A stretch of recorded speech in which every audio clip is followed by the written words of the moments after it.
Hello and welcome to Roll4It, where some of your favourite YouTubers and streamers get together to give you a weekly dose of tabletop roleplay. This week we're diving back into Warhammer 40k. With Dark Heresy, the Imperium of Man is beset by enemies, and only the forces of the Inquisition, including our players here, can hold mankind's foes at bay. There we go, some good Aquilas there. The 41st millennium is a harsh and unforgiving time to be alive. The duty of searching out foes who threaten humanity is entrusted to the Inquisition. This shadowy organisation, of whom our characters are part, is charged with a vast mandate and accorded almost unlimited power in its duty to protect the Emperor's realm. And that is where we'll be starting again today after last week's session. Firstly, though, Splat! Do you want to pimp something?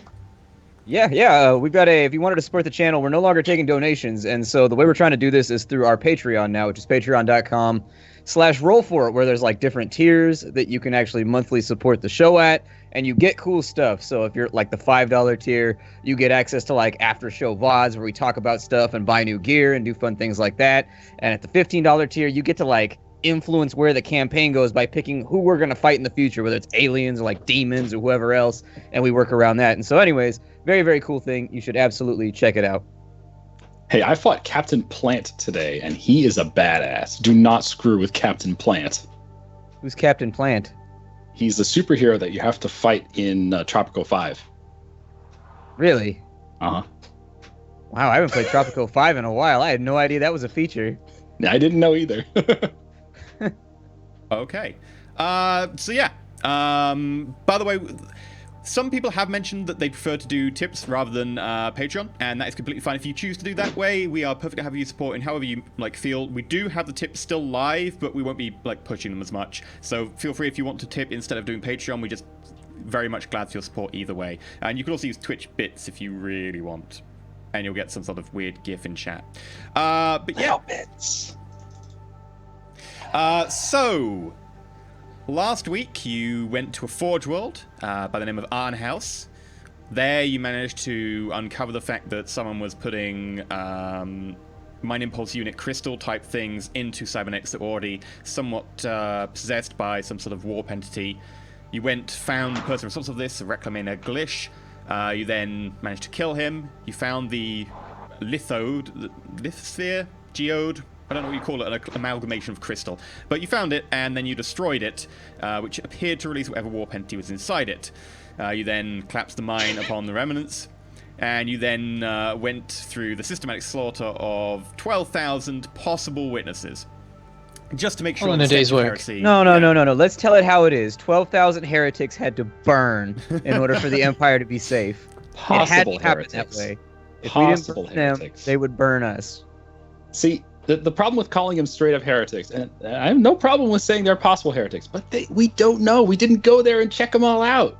Silence, We don't cowards. know. Those who run away from crystals have no right to an opinion. Yeah, we can't take you to the rock shop anymore. You just run fleeing out of the front door, weeping and crying, pissing all over your uniform, I don't have a uniform. Don't give me that crap.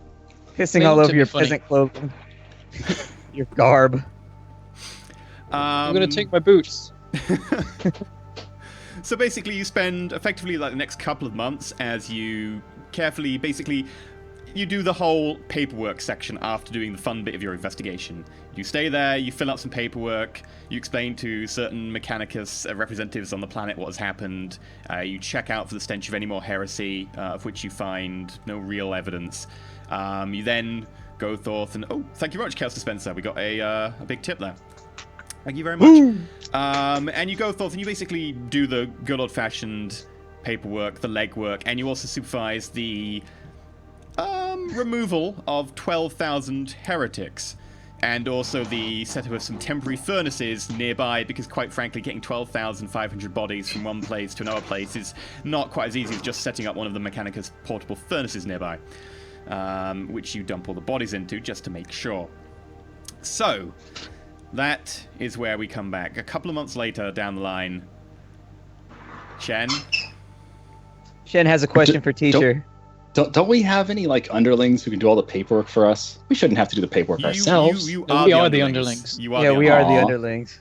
If we Aw. survive long enough, we get to be throne agents, which means then we'll have our own acolytes to do our bitch work for And us. eventually, But we're not there yet. when you're at least influence 70, one of you can become an Inquisitor.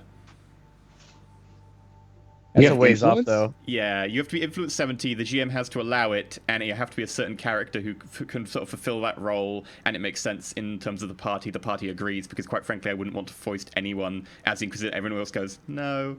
So Just give it to Splattercat. That's basically what's happening here. It says in the rule book, it says just give it to Splattercat. Well, like the one person... It's on page 87. One In person I crayons. can't really give it Yeah, to in is crayon. Avak.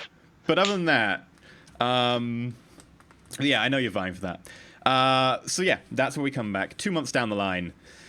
The stench of burnt human flesh lies heavy in the air as servitors move the last of the 12,500 penal workers' bodies to the temporary furnace lower in the valley from your makeshift lodgings where you've been observing the culmination of your investigation on Arnhouse. A servitor proceeds towards you on a pair of tracks until it is just short of your group and proffers you a data slate expectantly. We're all together right now, right? Yeah. I step Okay. forth and take the data slate. Okay. The data slate, at the sort of your touch, obviously it sort of scans your fingerprint. You being a mechanicus and having the ability to sort of sense these things in technology along with your potential coil, notice that it has definitely read your fingerprint along with your gene print. And it's That was very unfortunate. Yeah, say it. Read your slip up butt. that was a very unfortunate slip up. of You got the tongue. data slate. He's just rubbing it on his butt. Secret that's what we Mechanicus methods, dude. Don't question them. 40K. They That's have what very Everyone's special butt is methods. individual. That's who's got his special adapter port, you know? Fits anything. Got a little USB on his cheek. Well, you always need more USB ports, so... The data slate sputters into life, and you briefly make out the markings of a recently received off-world astropathic communication before the main body of the text scrolls in front of your eyes, and a holographic face flickers into being over the data slate. Those of you who have met Inquisitor Ravan will recognize the face. Bald, big scar all down one side that curls down just below the lip and sort of ends just shy of the chin. Somewhat hooded and sunken eyes. And just the beginnings of the shoulders with a mantle beginning of a cloak of deep black, jet black feathers. Acolytes, congratulations on your successful illuminating prosecuting the heretic Glish. The Inquisition thanks you for your service. However, your presence is required elsewhere. Attached to details of passage to HAER, a world just 2 weeks' travel from your current location. Recently, the planetary governor, referred to locally as a count-elect, passed away. And I think it prudent, considering the world's recent reintegration to the Imperial fold, to have some eyes watching over the transition of the new count-elect, in addition to those of the Administratum. The face then flickers and winks out, leaving a data slate full of text in front of you, Carolinus. I turn immediately to my left to look to Cassius. I take it you caught that. Mm-hmm. Indeed. Overseeing the transfer of power can be a risky thing. I suppose there's more information on the slate? Indeed. And whilst I'm speaking with Cassius, my optical mechadendrite is currently perusing through the data slate. My fingers are kind of moving without me looking down, because I can just look straight at Cassius, but it's clear that I'm like moving through the data as the optical mechadendrite is reading through it. Sure. And the data on there, basically, there's a quick description of the world, a quick, very brief potted summary in history, along with details of your passage, which is due to leave in 1 day's time, on a navy cutter going past the planet in question. And they've arranged for you to have basically rooms on the ship, go past. They'll drop you off with a sort of a shuttle to the outside of one of the main towns around there. And then you've got a contact who is Prefect Allard of the Adeptus Administratum, who is there currently just to oversee the tithes, the taxes, and to assess things.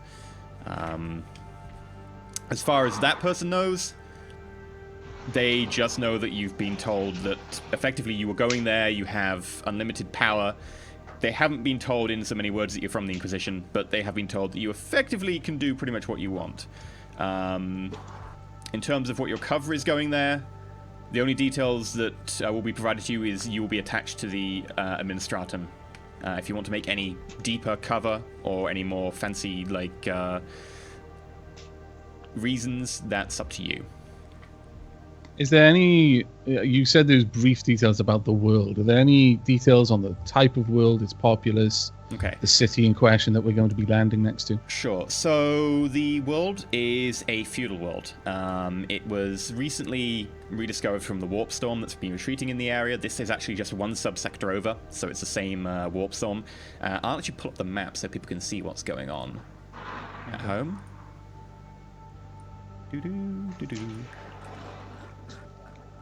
And there we go. So there's Arn House for people at home, and there's Heresy. Chat is going nuts about Kitty. I just noticed. So it's a feudal world, like I said. It's just got past the stage of discovering gunpowder. Nothing more elaborate than, say, flintlocks or muskets have really been invented yet, though. They do have some ironmongery, etc., but stuff like las weapons are very much beyond their pale at the moment. Definitely marking someone as either an off-worlder or possibly worse, someone as a witch or someone wielding magic, so which they're very superstitious and will probably stone you to death. Beyond that, their religious system has pretty much revolved around having the Emperor as their god for some time. As far as records tell, they were an Imperial world 2,000 years ago, before the warp storm in this region claimed them. Oh god, what the hell is all that in the background? Whose mic is that? Jen, is your house actually a bus stop? I think it might be the TV. Let me close my door. Okay.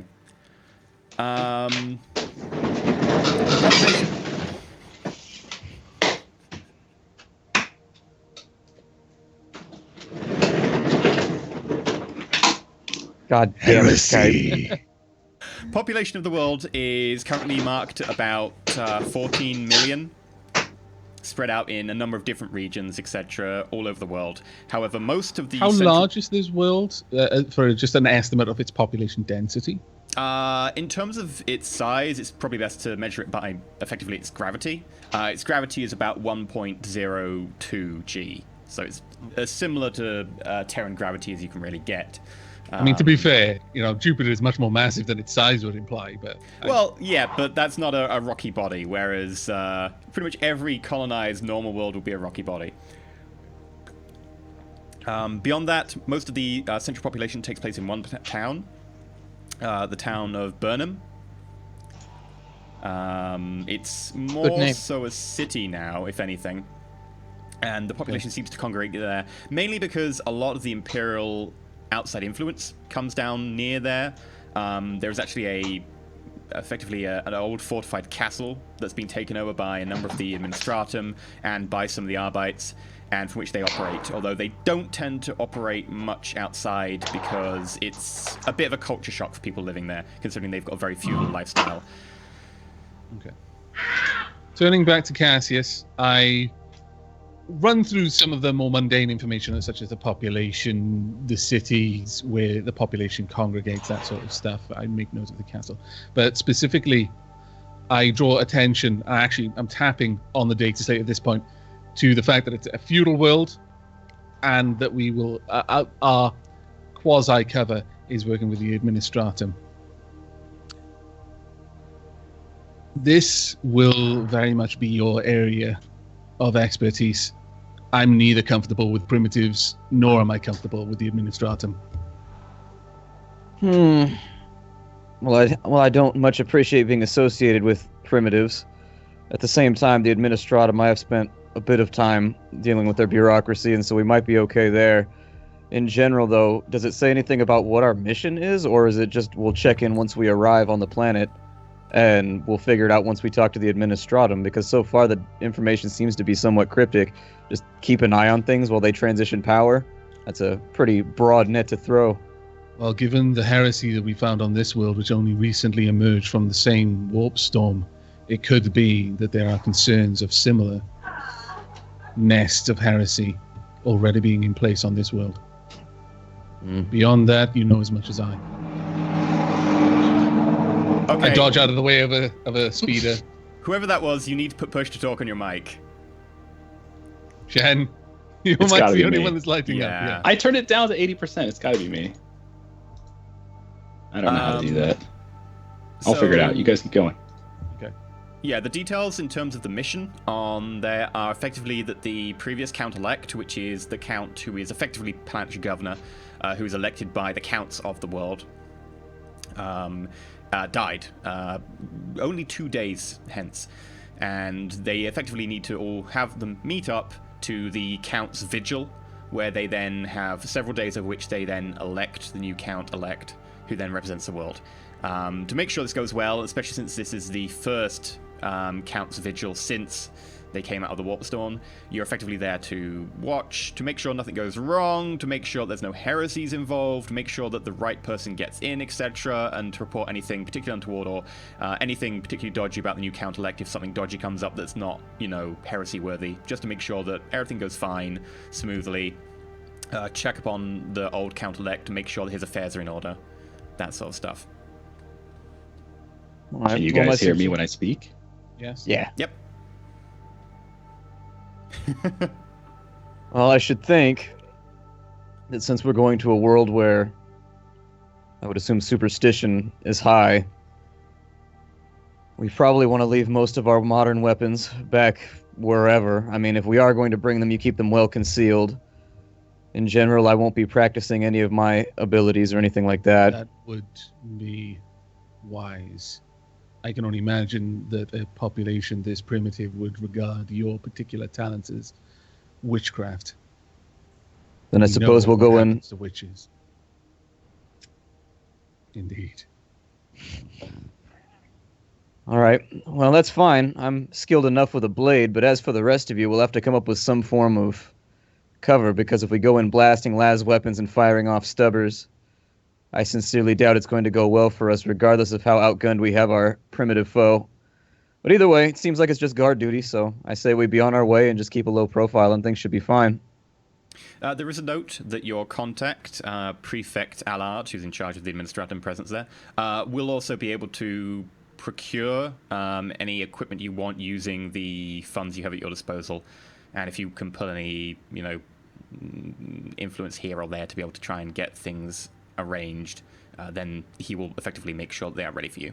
In addition, he will make sure that he has some suitable clothing, etc., for all of you as well. Ooh. Does that Any mean for notes? our trip out, we're going to be getting stuff? If you want to do a little bit of requisitioning for any suitable weaponry or anything, yeah. Is there any Yeah, particular notes regarding our contact's native world? Is he a native to this world? Is he likely No. to be... Good, that's wonderful. No, he's actually native to a hive world over in the Eximus subsector. So, very much out of his prime here. Do we Well- know who's going to be coming to power on the world? The information you have is currently that there are a number of different counts. The information on them is still relatively scattered, considering there's a number of them all over the planet, and the Administratum have only just started cataloguing all of the people there.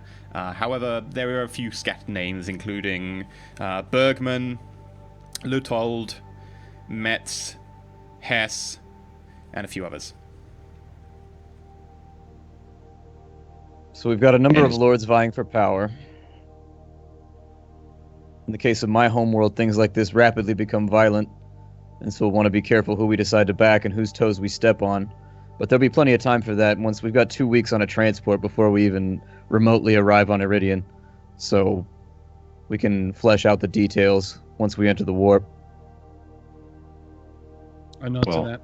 And whilst on my- I'm nodding, it's clear that I'm kind of busy recoiling my mechadendrite arms and just trying to work out the logistics of tucking them inside my robe. Because they're just sort of, every now and then the front of my robe parts and you can see the mechadendrites slowly coiling, almost like constricting serpents around my torso as I'm trying to reduce my bulk and appear less mechanically You- augmented. You eventually manage to come up with a system where you look a little bit hunchback, but you can somewhat hide them under a long flowing robe, which is helpful because you do wear one of those.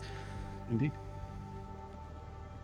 I'm looking at my chainsword with a furrowed brow, contemplatively. Like, and maybe, and guess we'll work that out on the way. Sure. Is the requisition going to be awaiting us when we get on planet? Is that what it is? It's like a shipment that's just going to be waiting for us there? Yeah, effectively, the Administratum on the planet will procure things for you, and then it'll be awaiting you when you get there. Okay. So, you're all good to go? Indeed. Okay. Nope. Next day, you head off to the landing zone at Lazarus Forge. You get onto a waiting shuttle. Navy pilot looks at you, gives Brander a little bit of a twice, even 3 times over, judging by the uniform you wear, and then nodding, takes off and heads up to the Navy cutter in orbit. I looked at Brander after that exchange. I asked, a friend of yours?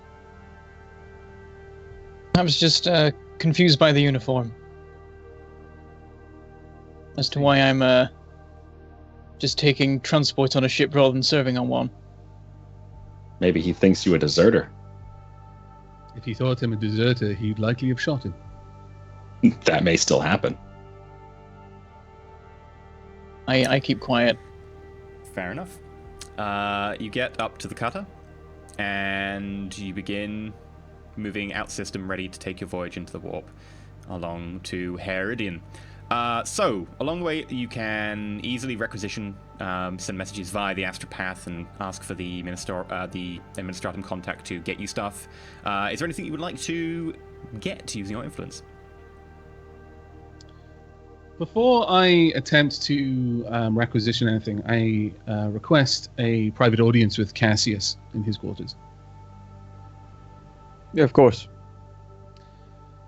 Once I've made sure that, we're alone. Okay. You mentioned that it might be best you not employ your particular skills. However, it may be necessary.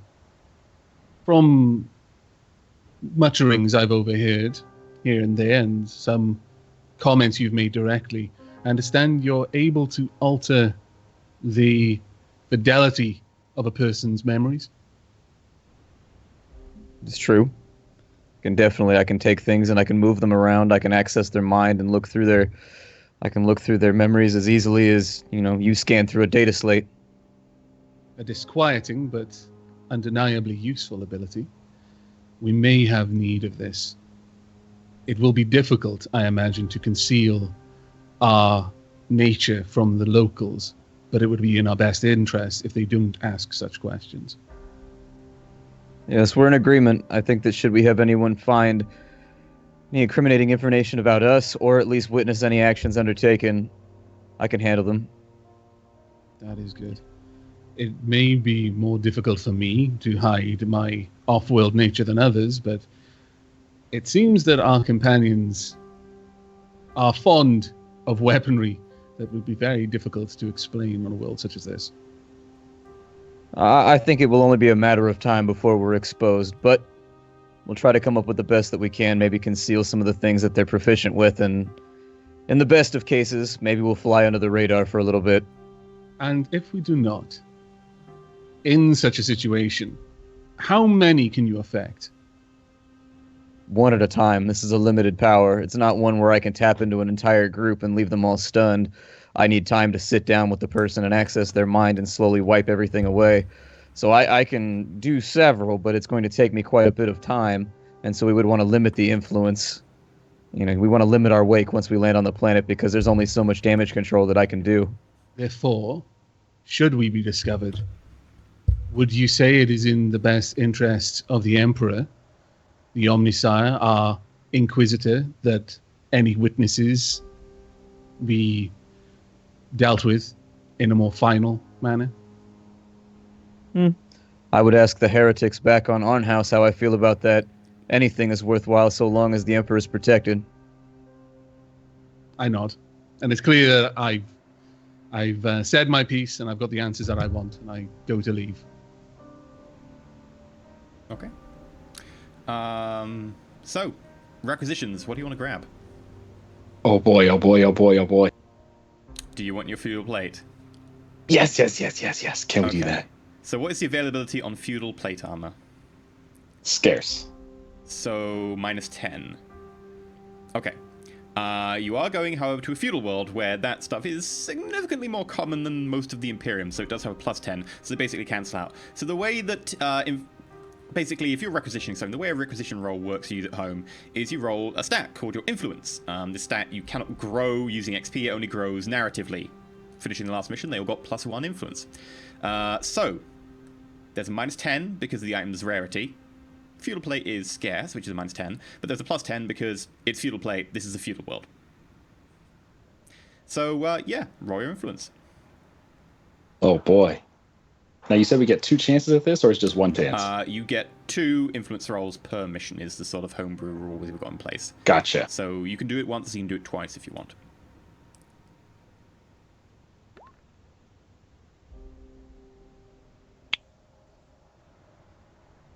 So close. So close.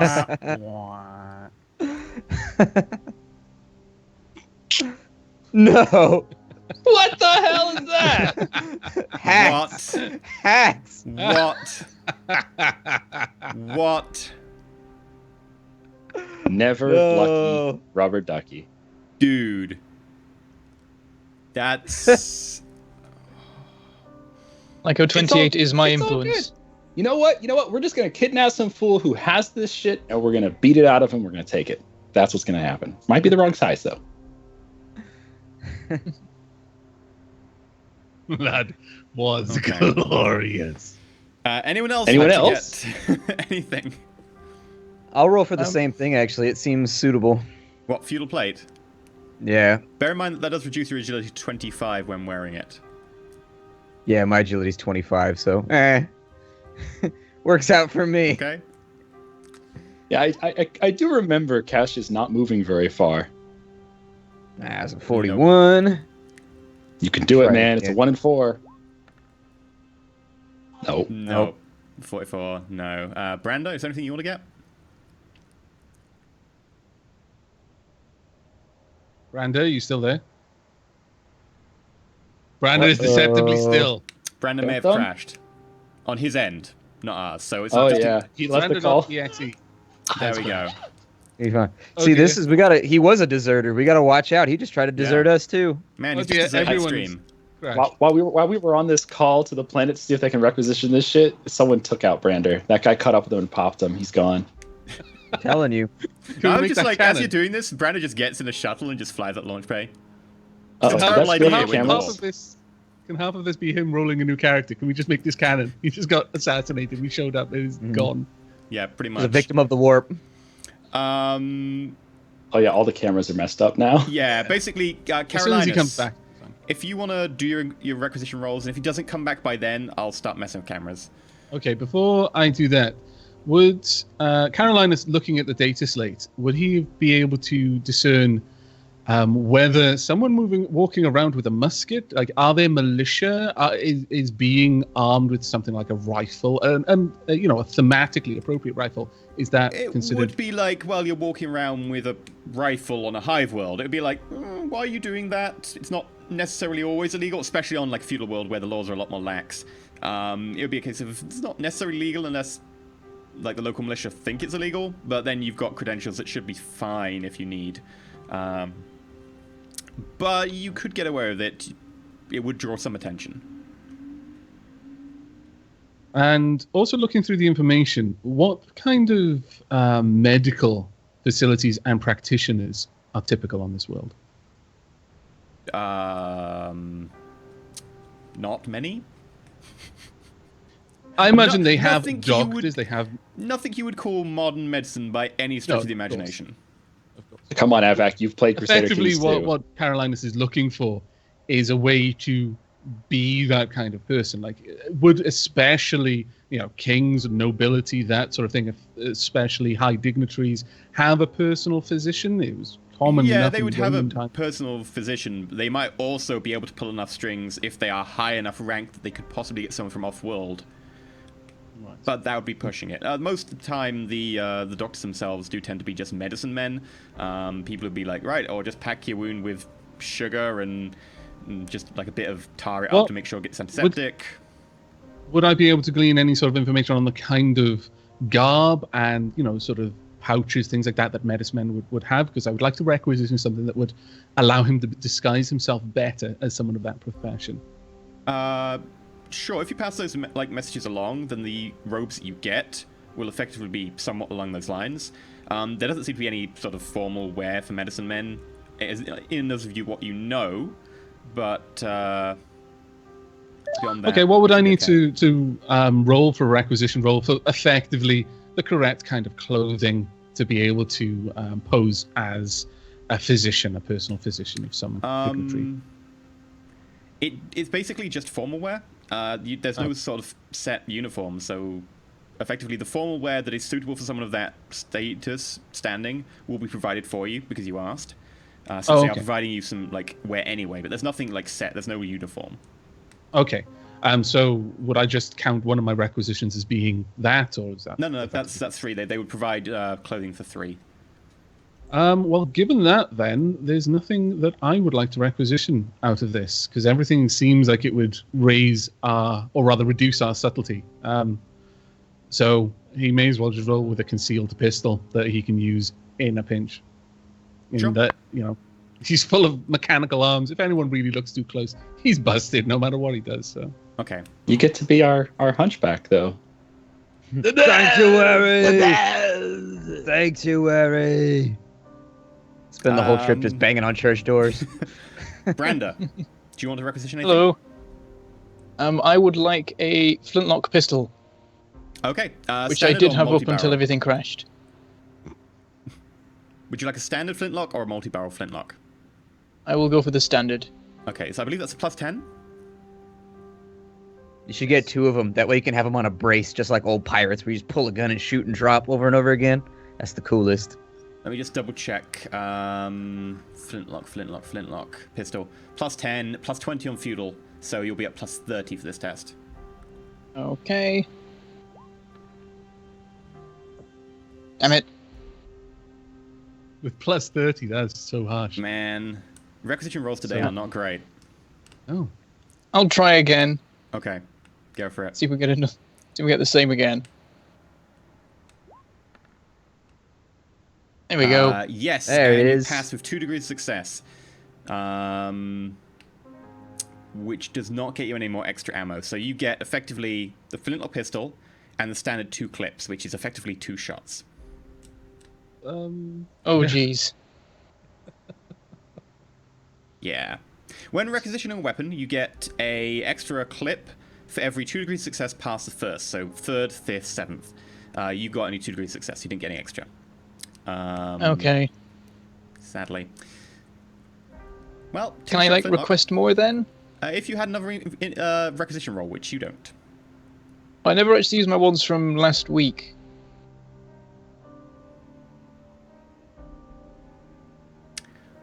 Okay, I'll let you use one. Since it is just for flintlock ammo, sure. When requisitioning ammo, every degree of success is an extra clip. And ammo So do I just do the same roll? Another +10, because it's requisitioning ammo is 10 easier than the gun itself. So it's +40 this time? Yeah. You can I find always it- just smack him with it.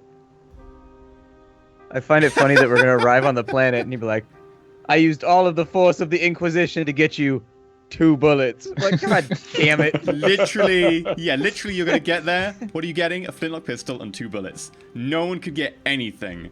Everybody failed I'm the the- requisition rolls. It was awful. The pistol and swords guy.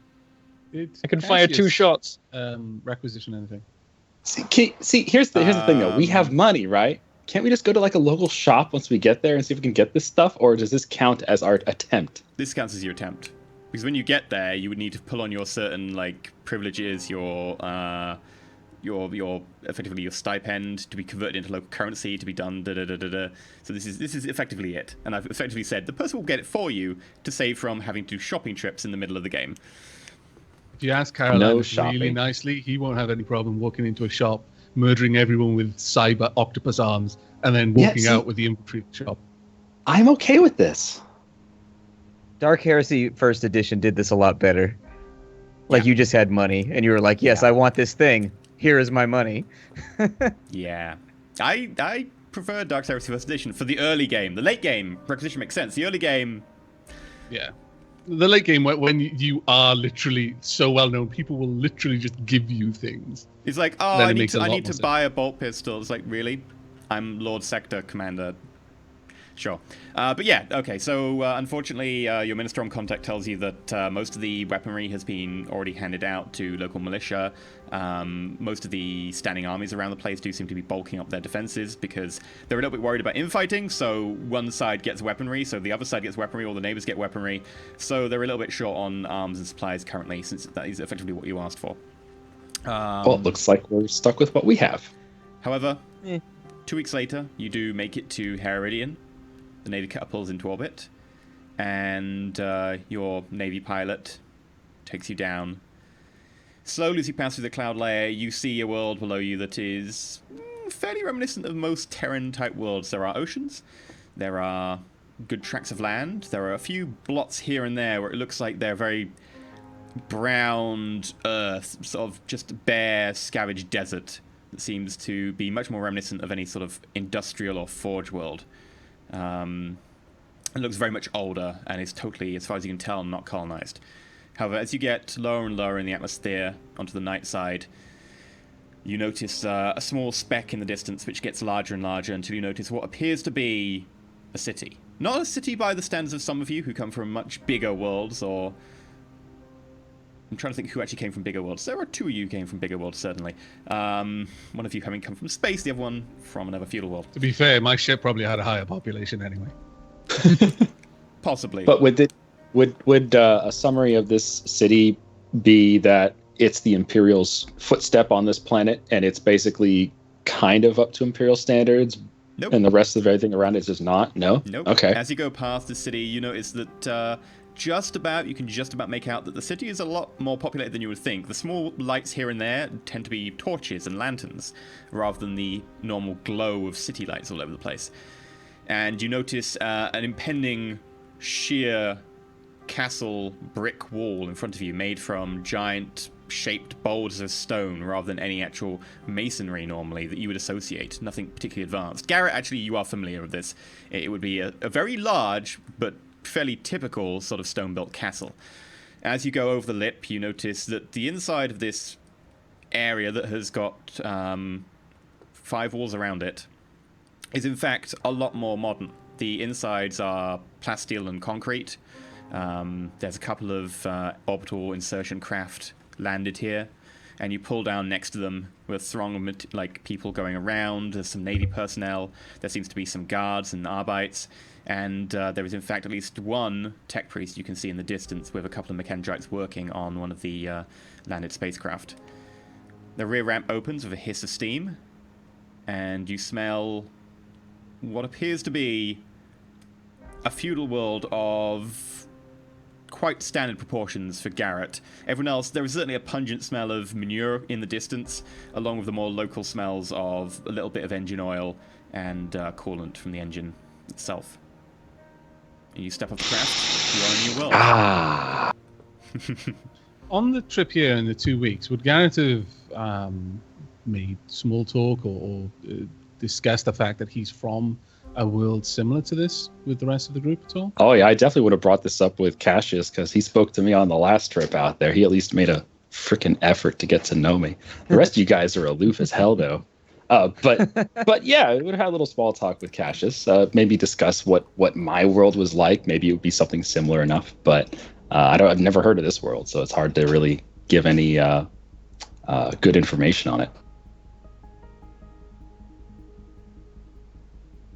Okay, well, I disembark.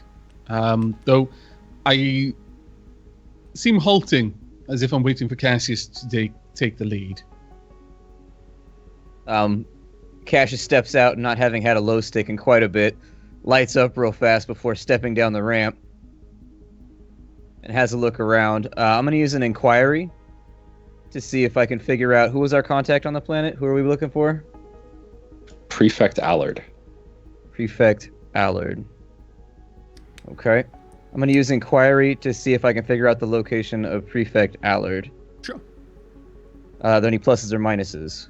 There's probably like plus 30. The people around here probably are familiar, or at least some of them are, with where Prefect Allard is.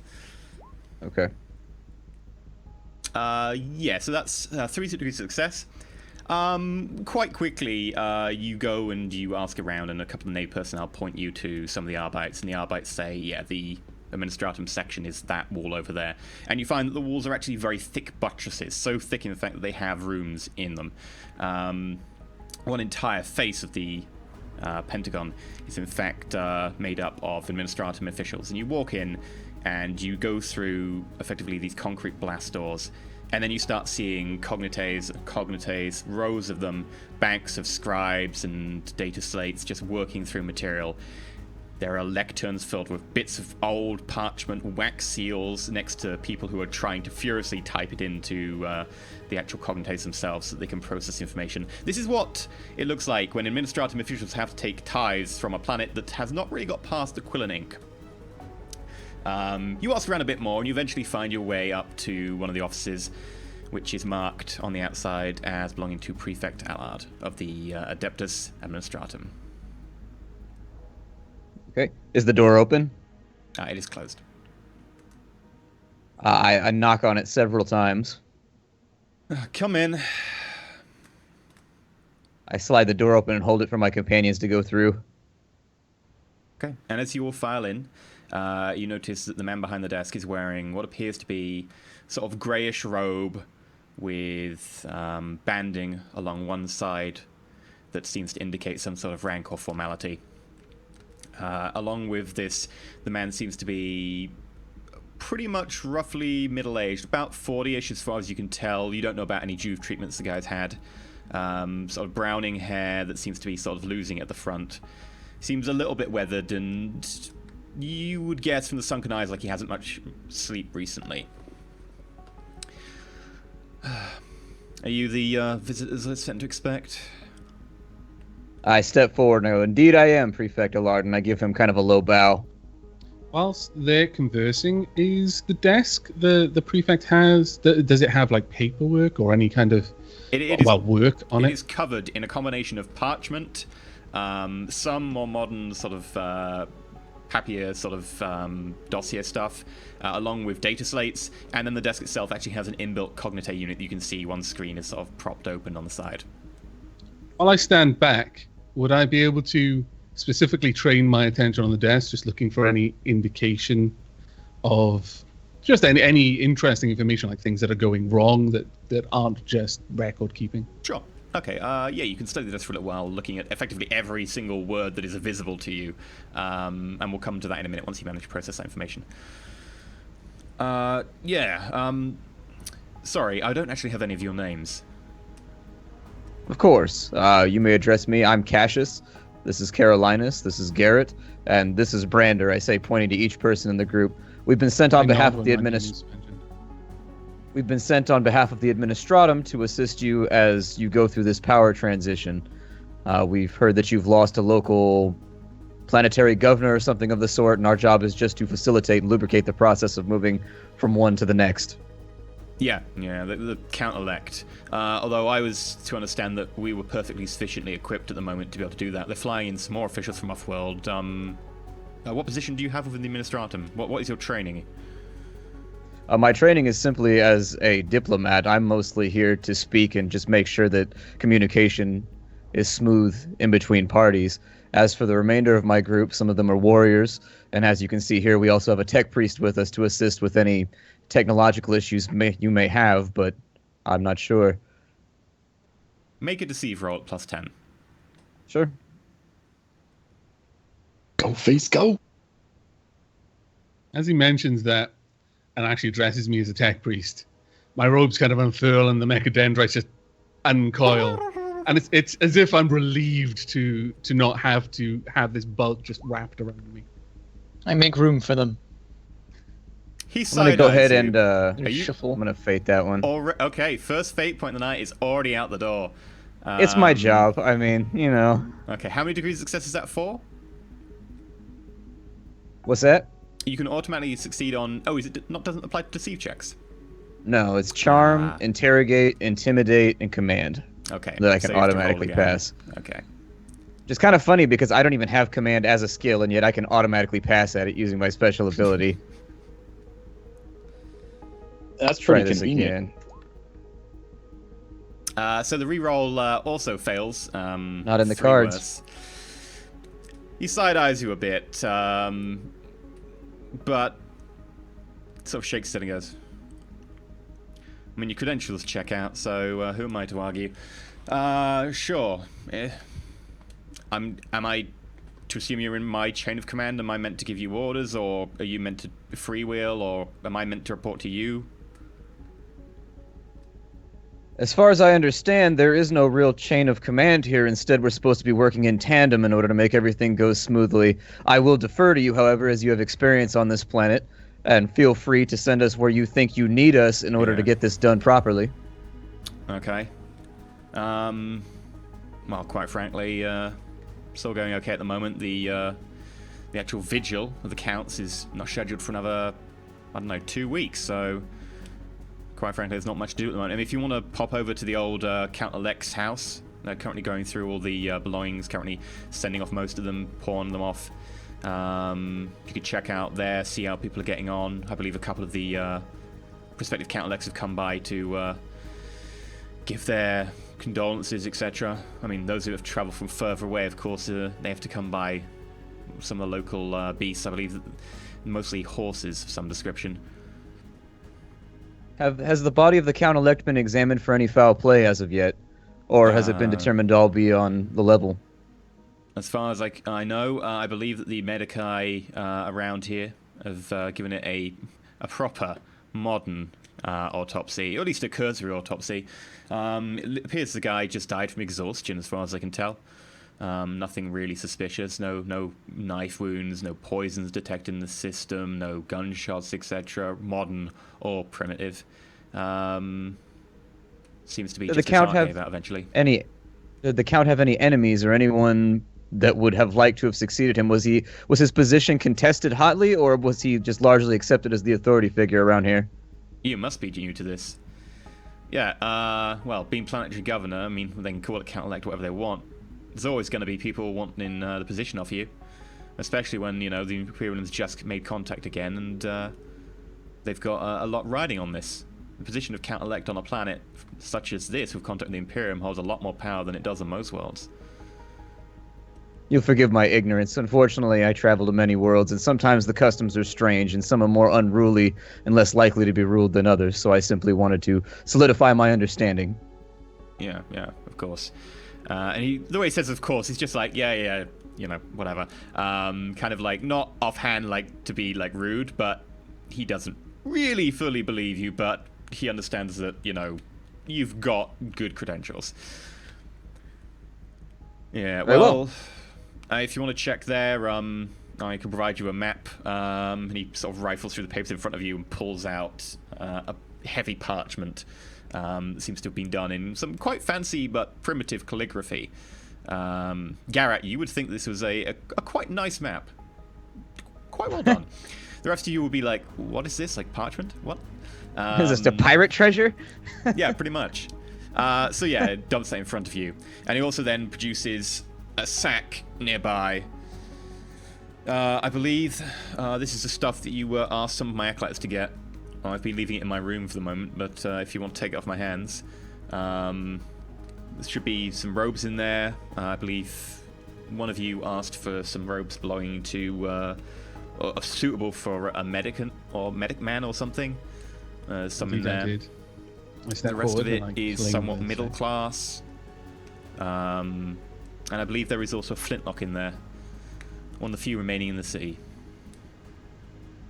Whilst I'm moving through the sack, I very quickly find the flintlock and hand it over to Brander, I take it and examine it a bit. along with 2 bullets that I draw out one at a time. And Drop him into his hand. there is a tiny little bag of powder and a ramrod as well. It's Draw look these at- out as well. Slightly puzzled. And just examine it for a bit. I whisper, I'm- aim well. Don't miss. I'm completely He calls unaware it of a this. data I slate. am already up in that map's face, and I'm Okay. touching it and looking at it. And I'm looking at Prefect Allard. I'm like, where are we on this? You notice the large bastion over there with the 5 sides that's marked with the Imperial Aquila. That would be us. And the rest of the town is sprawled around, as you can see there. You can see the Count-Alex residences over there. It sort of gestures on the map, which is about 600 meters from here. It's not actually that far. And then further along, up one of the hills on the other side of town from here, is the Basilica.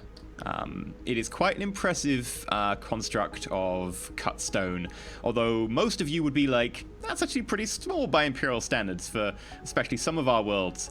Would it still look good though even by our standards? Is it like a decent. quaint, picturesque? It's quaint and picturesque. It would be large by the standard of anything else in this entire city, apart from the bastion itself, which you're currently in, which is... You get the sense that this was built using local masonry on the outside, but everything internal is modern Imperial. It's filled with plasteel, concrete. There seems to be some sort of support beams going through it. The entire place seems to be much more on the inside. But Allard goes on. And also, I did ask around about getting some plate done. Unfortunately, I could only find one place, and they weren't really taking many orders. I managed to eventually convince them that they'd be doing the Emperor's work, etc. And they did say that they would, but it would take some time. So there is a suit of plate coming, but it won't be ready for probably at least a week or so. This is where everyone in chat who keeps giving E a hard time for being a nasty GM says, "Oh, well done, E. You do have a soul after all." Well, it was a fail of 2, and it was a fail of 2 the second time. Yeah. I know. That was so bad. I have to take some small amount of pity on you, because later it's greater demons and Tyranids. What can I say? Yeah, that's a little way off. But Prefect Allard, do you offhand know of any of these people who are coming to the meeting? Have any of them been troublemakers in the past? Have you had any issues with them at all? Count Bergman, he was one of the more rich counts, and especially got a neighboring region to himself. He might be someone that you'd be looking at likely as a target. He's certainly been making all hell of the Administratum, trying to get favourable coverage from us and being able to get us to site a lot of our more smaller outposts. Thus far, we haven't really been paying much attention. We've just been setting down the one bastion so far and still working on measuring the ties. Ultimately, actually, the place seems pretty poor in terms of most things, but at least it's got a reasonable population of hardy warriors that we may eventually train for the guard. Beyond that... Do you suspect anyone has been ducking the tithe? We haven't really started implementing it yet. Beyond that, the only tithe that we've been rigorously enforcing is, of course, the Psyker tithe, but if we're completely honest, in the last 17 years we've been here, I've got 2 Psykers on the books that we've taken to the Black Ships, and I've got a reported 297 witches stoned to death or drowned or burned at the stake by the actual population themselves. Most of them, I assume, were just people who just, fell on the wrong side of the mob, or people didn't like, or maybe had a cat that crossed the wrong way in front of them on one day. They're a superstitious bunch. But then again, when the psych is involved, who can blame them? I cast a long glance at Cassius. All this while, I'm just working through this sack, just checking over the contents. Whilst, now that my mechadendrites are out, the optical mechadendrite has just continued looking over the desk. Sure. Make a... it would be a scrutiny check, because you'd have to be checking in detail. Okay. And scrutiny, intelligence, or fellowship or perception, rather. Perception. Okay. Right, that will be a plus 10, because this is a vision-based perception test. Is it right to have the plus 10 from my optical mechadendrite? Yes, yeah.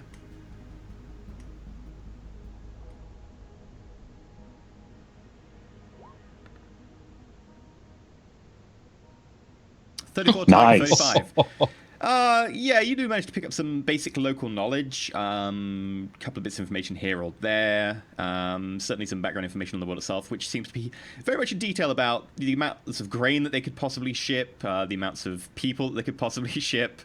Some more local reports about the movement of certain administratum officials around the world to be able to properly cover things. There's one person who's constantly being asked to see if he can requisition a ground car, however is repeatedly turned down and told that he has to take the local transportation mode of horse.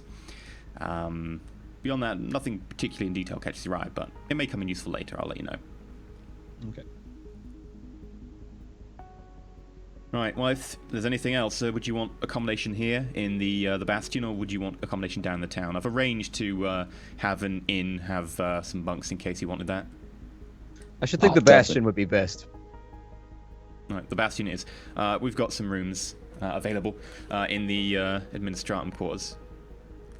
I look up as he, this conversation continues.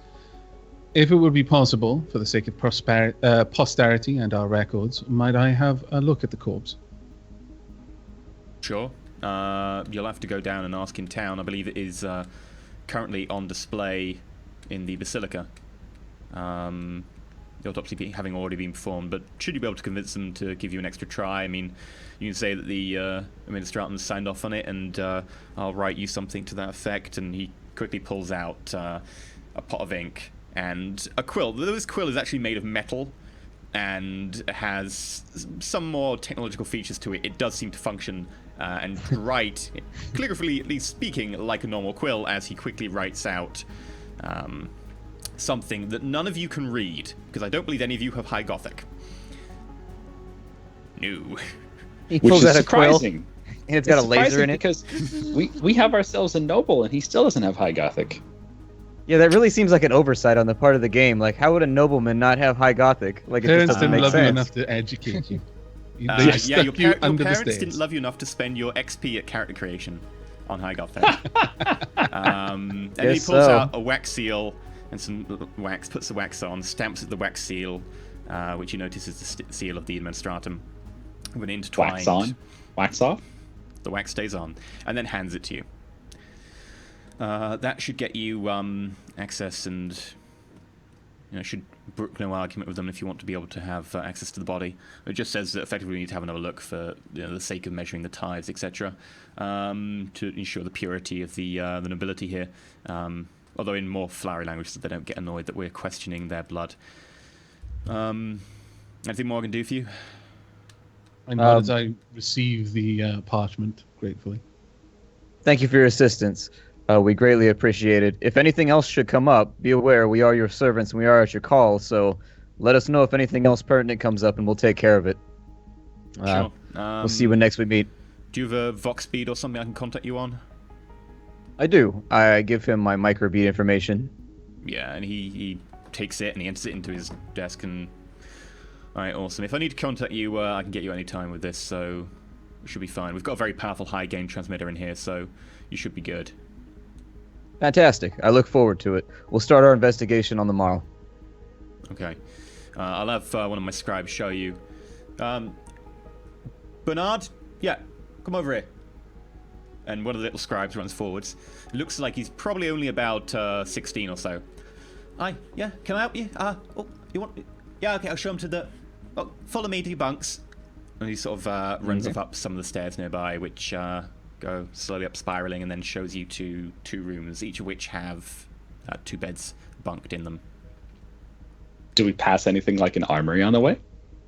No, you're in the administratum section. You pass many cognates, many scribes, some of them with like added mechanical protuberances which you use to write, some of which have like quills and ink ready, just going. There's a lot of people milling about, handing out parchment. Some people complaining about the damp leak in one of the rooms that seems to have wet some of the parchment and ruined the ink, and it's terrible. But there's no armory. No. It's just serious first world problems. Very much. Upon coming into the bunk rooms, I sit down heavily on one of the bunks, and I start fiddling with my boot. It appears as though I've picked up a particularly nasty chunk of manure, and using the end of a dagger, I'm trying to work it free. I sit down and take out the pistol and start looking down it and working things out, seeing where into the the room. gunpowder goes in.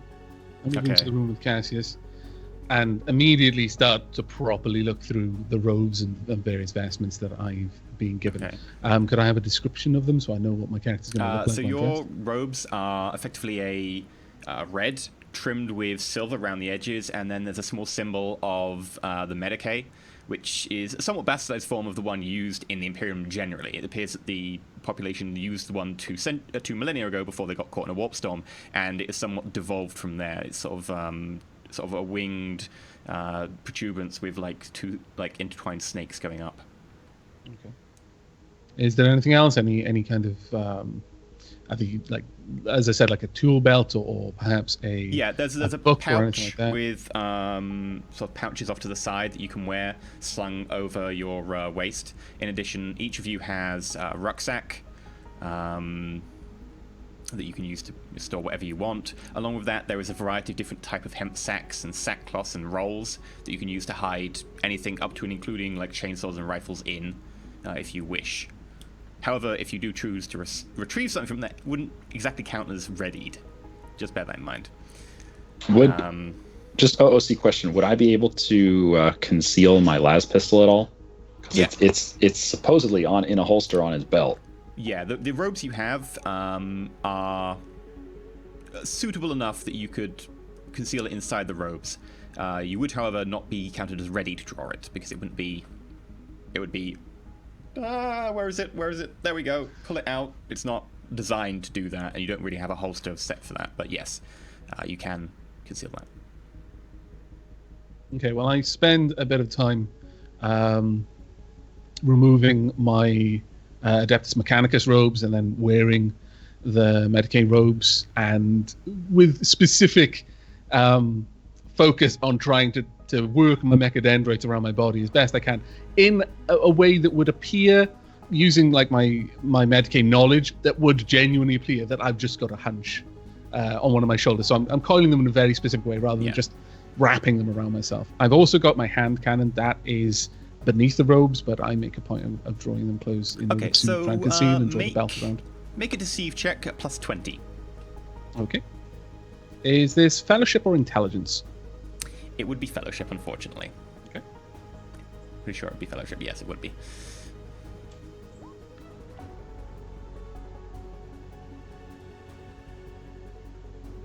You manage it so well. It doesn't even look like you've got much of a hunch at all. If anything, like you just look like maybe you've just worked a long day in the field and you just holding yourself a little bit odd. Slightly stooped. Yeah. But Okay. You don't even look like you're particularly hunchbacked at all. No, you're pretty good. Hooray! You're not disabled. Okay, well that's a better result than I was expecting. Yeah, you Fun. sort of Different- effectively you pad it out of like a little bit of sackcloth in places, so it doesn't look like it's particularly bumped. More like it's just you're holding yourself a bit funny. Maybe you're just particularly a lumpy man. Maybe you're just big boned, so it's all in the right proportion. Yeah. Well, Hunchback's just big boned. It's just one big spot. I keep my Medicae sort of tome, which I've usually got chained to my belt. I actually just attach that to the outside on the tool belt and just add to the appearance of a Medicae. But I keep my hood fairly low down, specifically to hide the scars and the sort of wires that are around my eye as best I can. So the hood is quite low at this point. Yeah, there is in fact a face mask. It's a ceramic one-piece face mask. Oh, is it kind of like the leper masks that were worn? Yeah, except the nose itself is hooked, deeply hooked, rather than actually straight with this one. So more along the lines of Plague Doctor mask? Yeah, sort of like that. It's not quite as long, but it is hooked over, and it comes down to roughly about there. Okay. Would my original clothes fit in on this world, or is the robe necessary? Your clothes, because you've been off-world for a long time, probably are a lot more modern. Your chainmail armor would suffice. Your body glove would not. You can, however, wear the body glove under a lot of stuff. However, you will not have the head done up. That'll have to be chopped away. So your head will count as unarmored. And provided you wear like gloves over the hand bits, and then you make sure you're wearing like high leather boots, you should be fine. Assuming your chainmail covers your legs, does it? Yeah. Yeah, then you should be fine. Cool. Effectively, you could just like wear like a tabard over the top. Right, so I'll keep the stub automatic hidden on my person. I guess I'll just wear the flintlock pistol in view. Would my armor be hideable, or is it like too bulky? What's your armor? It's what is it? It's a flat coat. You could wear it under a robe, so you could wear effectively like a monk's robe or something. You wouldn't be able to wear it under sort of a more noble outfit. A more noble outfit you wouldn't be able to fit a coat under. I'll pass on the armor then, and I'm sure this won't go horribly wrong later. Okay. And I look for a way to try and hide the chainsword and make it look like something a person would be carrying, wrapping it up and such. Yeah, the most you can do is effectively make it like a bedroll that you're carrying around with you. It's not unheard of. Or In the case of possibly something longer. I don't know. Cassius? in the case of the flat cloak, since it's already a cloak like a robe, I could just throw something over the top of that, right? And it would just look like more robing underneath robing. Well, it's a coat, so it's sort of like an upper body thing. Yeah, Cassius has a cloak though. Oh, I see. It's a light one too, so I assume it's a little probably thinner. Manage it. If someone gets a close look, they will notice the weave and stuff are not like it's not coarse enough to be a local thing. But they'd have to get a closer look. Alternatively, you can roll it up, and you can basically have it on your back rolled up underneath the extra cloak, and then when you want, you can just let it fly, and then it'll count as armor. Yeah. So Okay, it's up that's to you fine, whether you yeah. want to roll. Okay, so you roll it up and have it on your back. I'm just going to mention to Carolinus that he looks amazing. I couldn't even tell that he has those weird snaky arms. And this, I chuckle. Did you use the term weird snaky arms when you said it? You're like, weird snaky I arms. don't know the proper term for this. Your back snakes. I take this in my stride. I'm growing used to Garrett's. But the question Idiosyncrasies. is, in the need of an instant, would you be able to use them? In that I could uncoil them from myself. It would take a half action to be able to get them fully out instead of a free action. But yes. You can't have him Cool. break out like Hulk Hogan style, like he's sitting there and all of a sudden they're just like Rip straight out. through the clothing. Yeah. It is harder to break through like sack clothing and like than you believe. To be fair, but one yes. of them has got a chain scalpel. Yeah, effectively it would take a half action to go and then out. I'm going to say that unless I specifically say I want to like break out like Hulk Hogan or whatever. Actually, I will. you should be able to do it as a reaction because they act at the same time as you do. So yeah, you can use it as a reaction. That's I will say fantastic. that unless I specifically say I want to just rip open my cloak, I'm going to carefully unfurl my robe with my macadendrite arms. Waste not, want not. Yep, that is fair enough. Anything else you wants to do before you bed down for the night? I'm gonna take a walk about the town in the evening, and I'm gonna run inquiry as for information on the way that the different counts and lords are perceived about town. Okay. Just sort of asking questions at taverns and stuff like that. You will need to make a Speaking deceive to- roll then at plus 50 because you made a good effort. Okay. What am I I'll be able to deceiving? have. Would I your be able outfit. to go with Cassius? Sure. Maybe we should all go. Yeah. Cassius, you look suitably medieval. If you're all going, Branda, Garrett, can you roll me your deceive? This is Garrett, where it because you're all kinda falls used to apart. This, you get a plus 60 instead of plus 50. Pardon? Garrett gets plus 60. Branda, you only get a plus 40 instead of a plus 50 because you have a chainsword on you. That's fine. Is that with a plus 40? Might fate that. I'll fate it. Or is it deceive? It was 40, wasn't it? Yeah, plus 40. There we go. Okay. There we go. With a fate roll, you managed to pull it off. You all It head slipped into out for a town. second and I stuffed it back in. Just Nobody about saw as it. you're going through It's the like door back on here the way goes out. ying. It just makes like a little chainsaw sound for a second. Shut up, ying. But yeah, you managed to head into town as far as you know, no one seems to gather that you're anything other than just a band of interesting middle-class nobles of the area. Make your inquiry roll. Okay. Any pluses or minuses? What are you asking about? I'm just asking. I'm looking for information about the various lords that are all vying for the position of the new count-elect. Okay. And for any hearsay just about the whole situation, basically relations between lords. Okay, sure. Yeah, it might be difficult for us to find people who actually know of these people if they're coming from far away.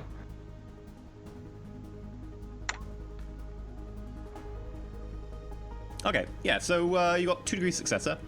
So you go around, you ask, you schmooze in a few of the taverns nearby. You've made sure to cash in a little bit of your stipend here to make sure you've got some of the more local currency, which is effectively a bastardized form of the original throne or the imperial coin. This being a more local pressed variant, which is the quality is variable, and you doubt that the metal content is quite up to spec. However, you go around, you ask in a few taverns, etc., and you do learn a number of relatively interesting and uninteresting bits of information. So, firstly, you learn that the Count-elect who just died, his name was Merin Conrad, otherwise known as Conrad III, had been rumored to have a bastard child who had been exiled. Other than that, you don't really have much more information. The son would be about 19 now. You also learn that Count Bergman is currently the favorite to be the next Count-elect. You also learn that Berger Klaus Metz has recently bought a auction house and a tavern, having come into some money by being a particularly good businessman in the town. Then the information starts to get less and less important as I go on. You also learn that there's been a recent auction that went relatively well, and that the burger is currently quite heavily drunk in one of the corners of one of the taverns you go into. People saying, yeah, he's been splashing the money around, etc. You learn that one of the maids tends to sneak out to get a smoke outside when she's not meant to be on duty, etc. And then the information starts to digress from there. Okay. Am I able to go talk to this burger? Sure. You head over. The guy's probably about 50. So the Berger being effectively a member of the middle class who lives in a city in the feudal world. He's about 50. His hair's thinning, beginning to grey in certain places. His outfit is decent, sort of deep, sort of orangey brown with white trimming, but seems to be stained with the night's exuberances with the ale that is currently marinating on one side of his face at the same time as he sort of tries to pick himself up from the table. Okay. Yeah? What do you want? You, sir, you look like a man who needs another ale. Yeah! Right. And Yes. I throw a hand up in the air for the bar wench or whoever it is here to bring more ales over. Here you go, sir. Oh, thank you very much. You just hand her like a couple of coins. I slide his drink over. Thank you. Yes. He sort of downs half of it, puts it back down. Say,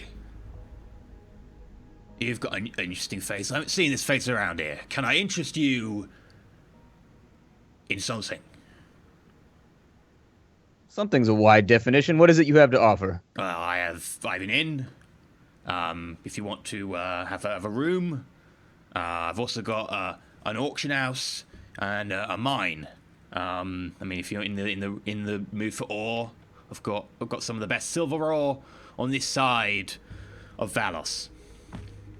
So business has been good. Yeah, business very good. We had a big auction the other day and got loads of money from that. We had a load of the local counts. I believe actually most of the local counts stayed around afterwards because of the death of Conrad III afterwards.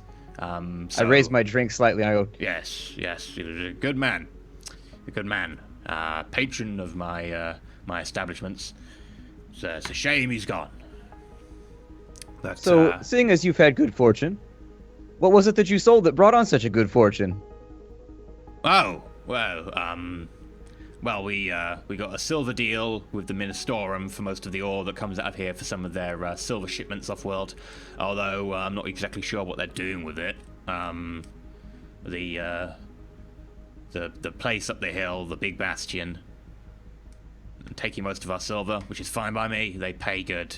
They pay in weird amounts, and they tend to ask if we were okay taking their more standardized coin, is what they call it. But man. Money's money, eh? Indeed. The inn's been going okay. Not particularly anything fancy, to be honest, but it makes good money. It's a good place to hang out. I'm only here at the moment because we're renovating the downstairs, you know, trying to get rid of the rat. Trying to make it look prettier.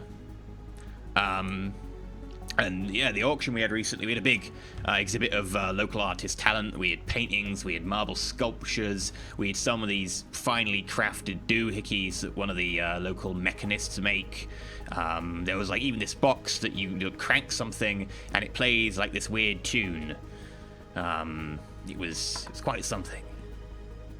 I reach inside my shirt and I pull out a small emblem on a chain, and I turn the crank on it real fast, and it starts to play some music. And I'm like this one right here. That is amazing. How did you get it so small? The mechanist would be interested to see this.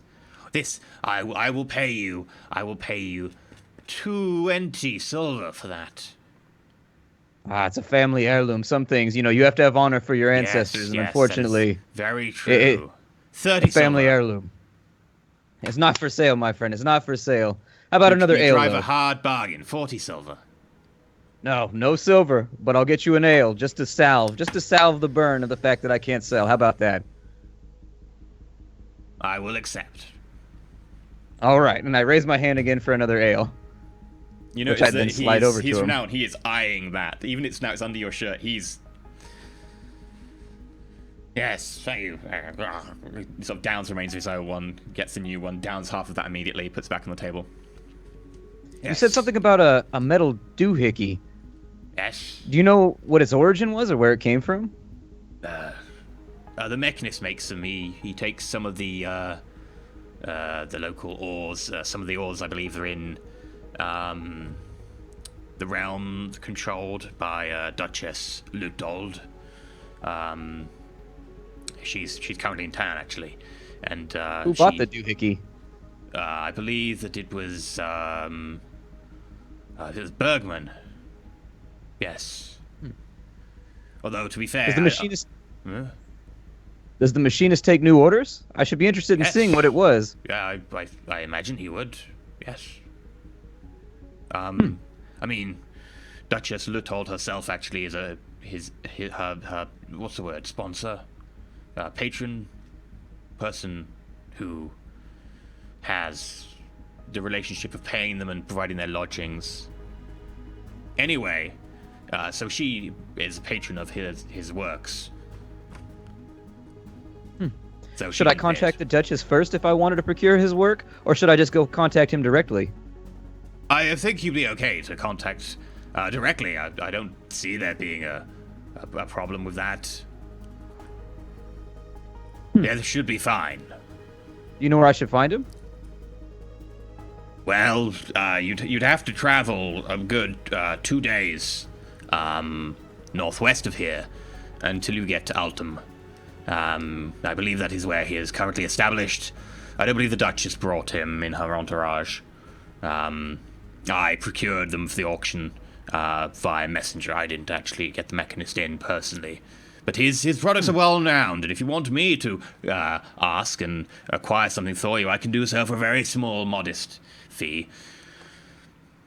I'll think it over. I'll definitely think it over. I signal for another ale to the table. And I said, well, your companionship was greatly appreciated. My name's Cassius. What was yours?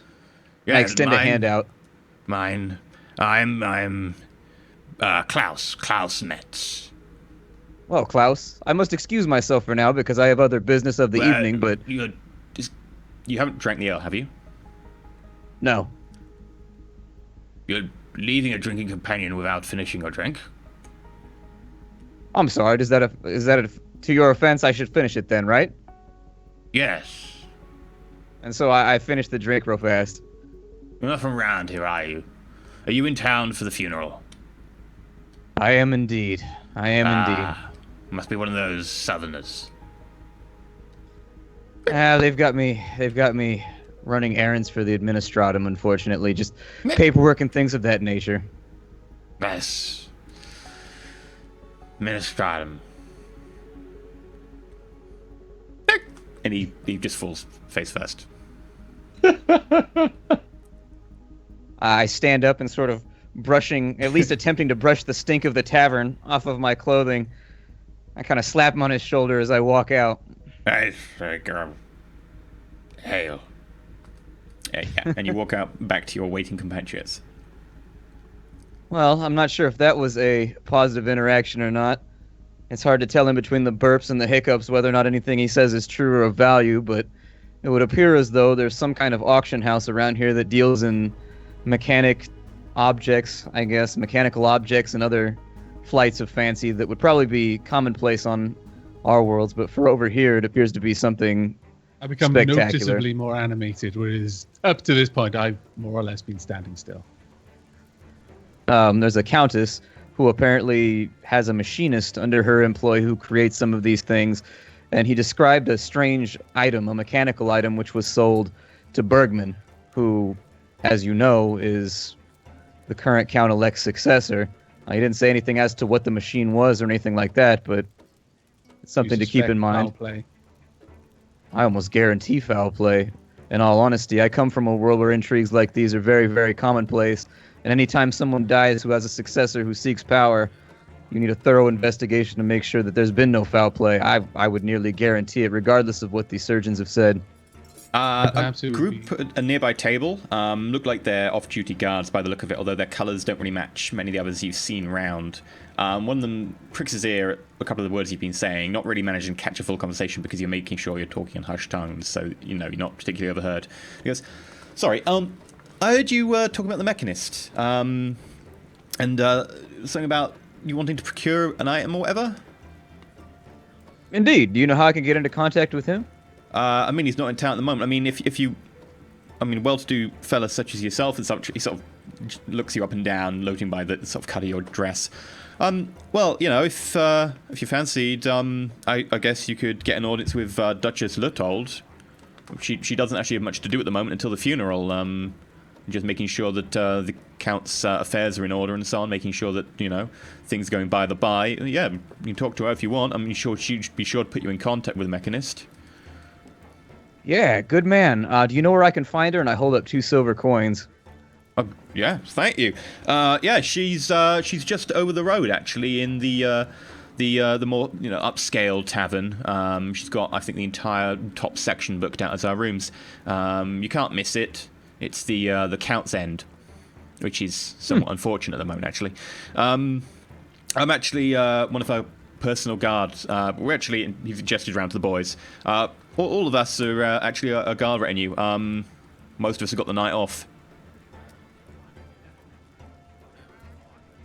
Yeah, I don't seem to know what you're suggesting. I apologize. It's been a long day and I've been in my cups. I mean, if you wanna get hold of the Mechanist, you can do so through the Duchess Luthold if you want. I mean, if you want to have a look at some of his items and his wares, she has quite a fine collection. I think she's brought a few of them. Absolutely. Will you lead the way? Well, it might be a bit inappropriate to go so late in the morrow. If you want, we could go. We can always speak with them on the morrow. Yes. These good men have, no doubt, a desire to spend their little free time in the company of some fine ale. Perhaps we can facilitate that in thanks for their help. Of course, I raise fingers and then I point them down at the table. Oh, big spender, are we? Yep. All right. Oh, thank you very much. There you go. There you go. All right. Thank you very much. Yeah. Well, sure. Feel free to pop by tomorrow and make sure you've got some sort of documentation of privilege or wealth or status or whatever, and I'll make sure that we put you on the docket to see the Duchess. Of course, I'll do just that, and I extend a hand. Oh, thank you. The name's Rupert, by the way. Cassius, pleasure to make your All acquaintance. right. Thank you very much, Cassius. Have a good See one. you tomorrow then. Yeah, you take it easy. And he bows his head and gets back to talking with the rest of his group. At that, I gesture to Cassius and the rest of the group. Perhaps now would be a time to retire. Indeed. We need to talk to the Agreed. prefect to get that paperwork as well. As I then move to stand, and provided my companions follow me, as soon as we're effectively outside of the tavern, I murmur, perhaps we can pay a visit to. I forget, what was the title of the person who died? What was the title? Count-elect Merrin Conrad III. Perhaps we could pay a visit to the Count-elect's tomb, his corpse. It may be advantageous that I have had time to look over the corpse prior to your meeting with the Duchess, especially if you suspect, as I imagine, that whatever this mechanical device was, it may have been used instrumental in his demise. Of course. It's late in the evening, and I motion to Garrett and Brandon. I say, would you two like to accompany him to make sure nothing happens over at the Bastille? I can go back and speak with Prefect Allard to get the paperwork that we need to prove our noble birth as well. You could for perhaps tomorrow. make that request through the Vox bead. It may be advantageous if you specifically are there to present the paperwork, and I hold out the paperwork. You raise a good point. I was simply worried he might be at rest, but seeing as we are servants of the Emperor, and on the micro bead, I raise him real fast and see if he's awake. What is it? Can I help you? Yes, our investigation has led us to need some paperwork that proves that our birth is of good standing. You want some sort of writ of lineage. Yes, just for myself. I don't think the whole group should need it. That might be a bit suspicious. Sure, I can forge you something up if you want. Would it by any chance be done on the morrow? Unfortunately, this is a one-shot meeting that requires it, and so... I'll do it right now if you want. It'll be ready for you when you get back. Thank you very much, Prefect. I appreciate it. Yeah. Well, the Emperor serves in mysterious ways, and I haven't had much mysterious as you in a while, but at least it's something interesting on this godforsaken planet. The God Emperor has all interesting worlds under his domain. All right. Well, I'll come to collect the paperwork a little bit later. Thank you. Aye. And he signs off. All right, then, to the Bastille. I begin walking, but as we go, I turn to the whole group. Whilst my presence here is required, and it would seem prudent that Cassius perhaps has an interest in looking into the body, and his Medicae, is his instrument in doing this. Your reasons for being here? That we do not get caught off guard by troublesome questions. I'm simply part of a retinue. Bodyguards. I mean, Seems Garrett, believable to me. to you, looks very much like part of a retinue right now. He is chainmail, a tabard. He is, however, missing a weapon. But he looks like he could be part of a retinue. Fists are his weapon. I've got some spare if he needs it.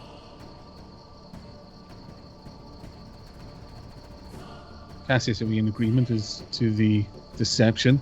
Perhaps even this could be worked into the paperwork. You mentioned that not all of us would be of noble birth, and we need a reason to be accompanying you. Yes, that would work out fine. You are my physician. I suffer from some foul humor on occasion. Therefore, I like to have you close, and the other two are simply my bodyguards to make sure that the noble line doesn't get snipped off too soon by intrigue. I nod at this. Very well. Should we go take a look at the body? Indeed. And so we start to make off towards the Bastille, I guess.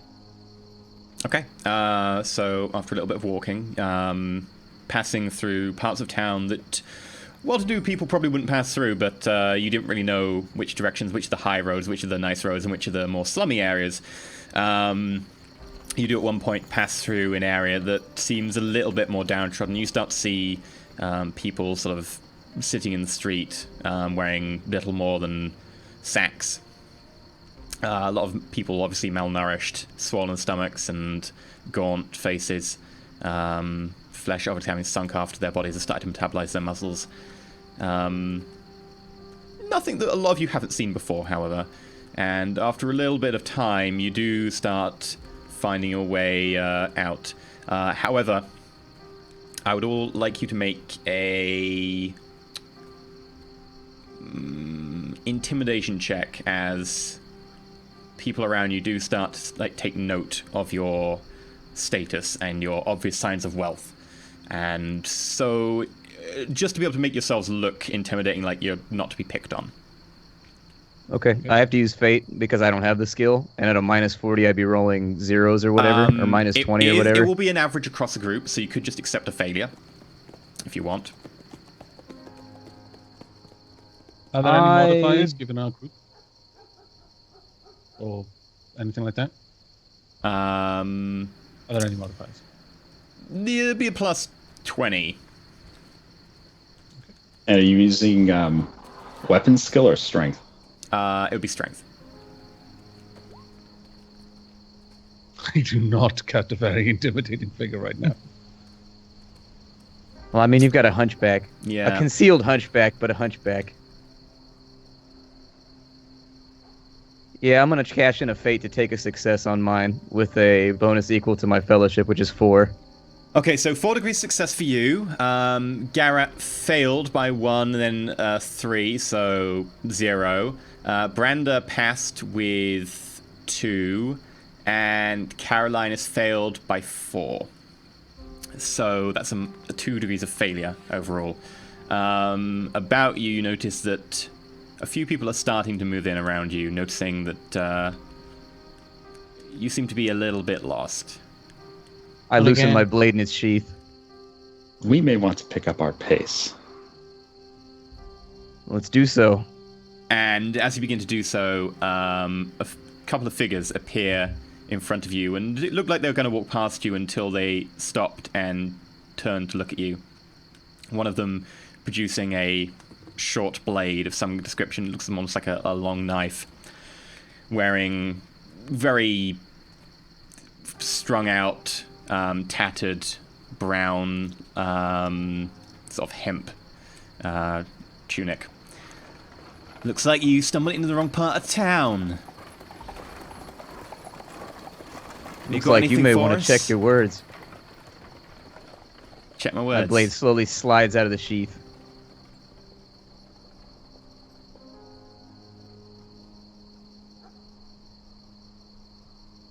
Is there anything nearby that I could hide in? No, you're unfortunately kind of a little bit obvious right now. I would rethink your current course.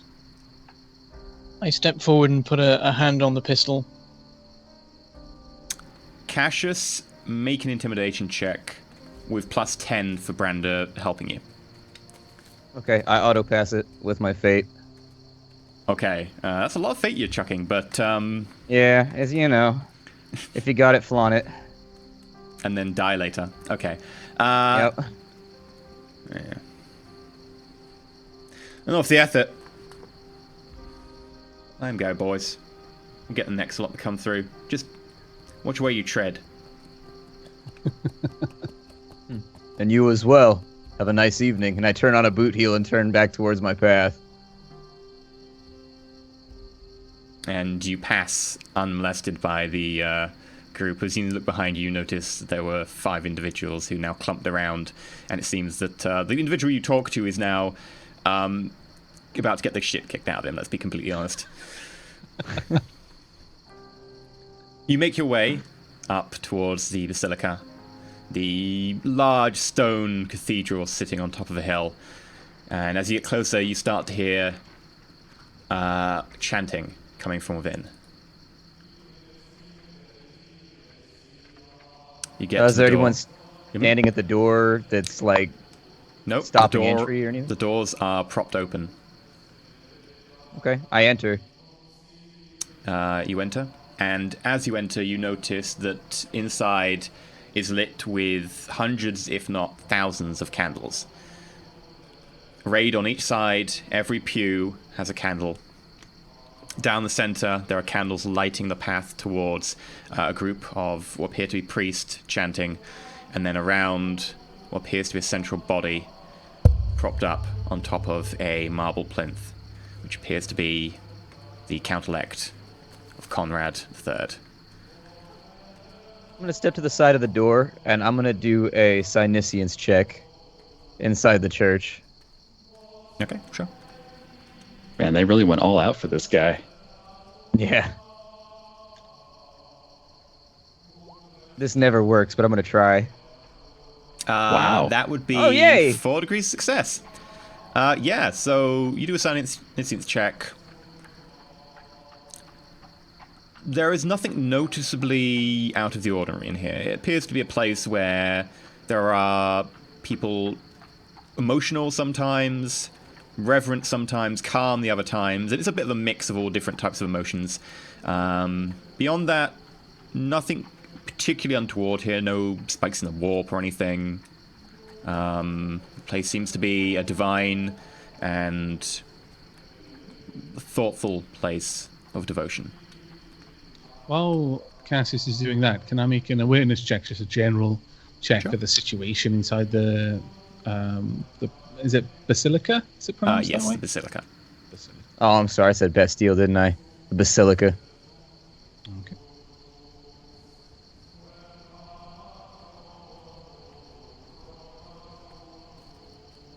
I whisper to Carolinus and the rest of the group, this place is very peaceful. I can sense nothing off here. Caroline, so you managed to get 4 degrees success. So yeah, you look around, having to use, unfortunately, just your mundane eyes. No Mechadendric to really help you right here to keep your disguise going. But And my Allspex is still running, since that's just Yeah. an implanted. yeah, Otherwise, I'd have to re-roll. yeah, no, your specs manages to pick up that effectively they have large vaults below the basilica. The stone itself tends to be thick, not particularly well refined. However, it does seem to be well crafted. In terms of what you can see, you make out that there are probably about 40 monks at the other end, arrayed in a semicircle around the body, who are all currently kneeling in prayer and chanting at the same time. Nothing particularly more that your eye really catches. Are there many people besides the monks who are specifically paying attention to the corpse? No, not this time. What time is it, by the way, in terms of the best guesstimate? It's sort of, in terms of Terran time, it'd be about 10 p.m. Well, How shall I comes approach? I mentioned to Cassius, we should mention that we've chosen this time specifically to avoid any traffic from those who wish to pay their respects. Of course. Is there any priest that appears to be more ornately garbed than anyone else, or appears to be maybe a bishop or someone who is a Did I cardinal or notice something? If you look around, you notice that the one in the front, the center of the semicircle, does appear to have a silver link chain around his neck. I gesture towards that particular priest. All right, Carolinus with me. You two, feel free to, I don't know, make yourselves scarce or just hang out. Make sure nothing bad happens out here by the door. I'm going to go talk to the priest and see if maybe we can get an audience with the body. Yeah, I'd Fall like to. conspicuously in step behind Cassius. Okay. Garrett? I'd like to stealth up if I can, if no one's watching. Just Sure. step outside, and keep watch. Make a stealth check at plus 20, because it is dark. And no one is particularly glancing your way right now. Can't stealth. Yeah, you try your best. You think you're stealthed, however, unfortunately, one of the nearby windows is actually shining out in your direction, and you're casting kind of actually a massive shadow on the ground. You think it's stealthed. Close enough. That's Obviously- super weird. The dice on my screen said he rolled a 19. I'm Yeah, sorry. The Yeah. dice sometimes are really weird like that. Yeah. Wow. Yeah, I take up a position near the door, try and have an eye out and in. Okay. Yeah, so you manage to take up a position near the door. You light a incense stick, and you look like you're deep in prayer. You can make a deceive roll at plus 40 because you're currently using a disguise. Okay. This can't possibly go wrong. These Yes, rolls. they it went wrong. can. These However, you kind of fumble the incense stick, and you lose it down the back of the candles, and you kind of fluster, and you just sort of say, "Oh, screw it," and you just pretend you're praying. Fine. But you don't realize that actually the current section you're praying on, you're actually meant to pray facing the other direction. You don't know that though. Ignorance is Meanwhile, bliss. Yeah, we don't know that we're screwing up. nope. Meanwhile, Carolinus and Cassius head forwards. Okay, as we approach, is he praying right now or is he chanting? He's praying and chanting. Yes. Okay. I take a seat respectively across the aisle from him, and I'm just going to wait until he's done with his chant. I don't want to disrespect any belief or whatever they're doing. Okay. So he hasn't noticed you yet. Sits. Mhm. I make sure to wait for him to sit before I sit down as well. Okay. So he hasn't noticed you yet. He's facing away. So 5 minutes go by. 10 minutes go by. 20 minutes go by.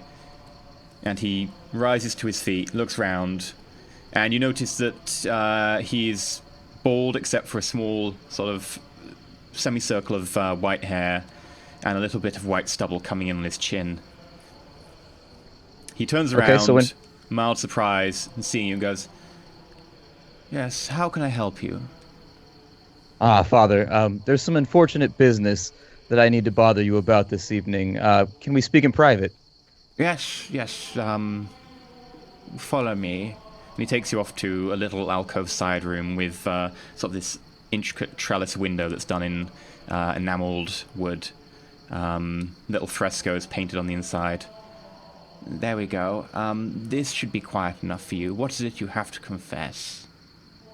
Of course. All that I have to confess is that I'm going to inconvenience you this evening on behalf of the Administorum.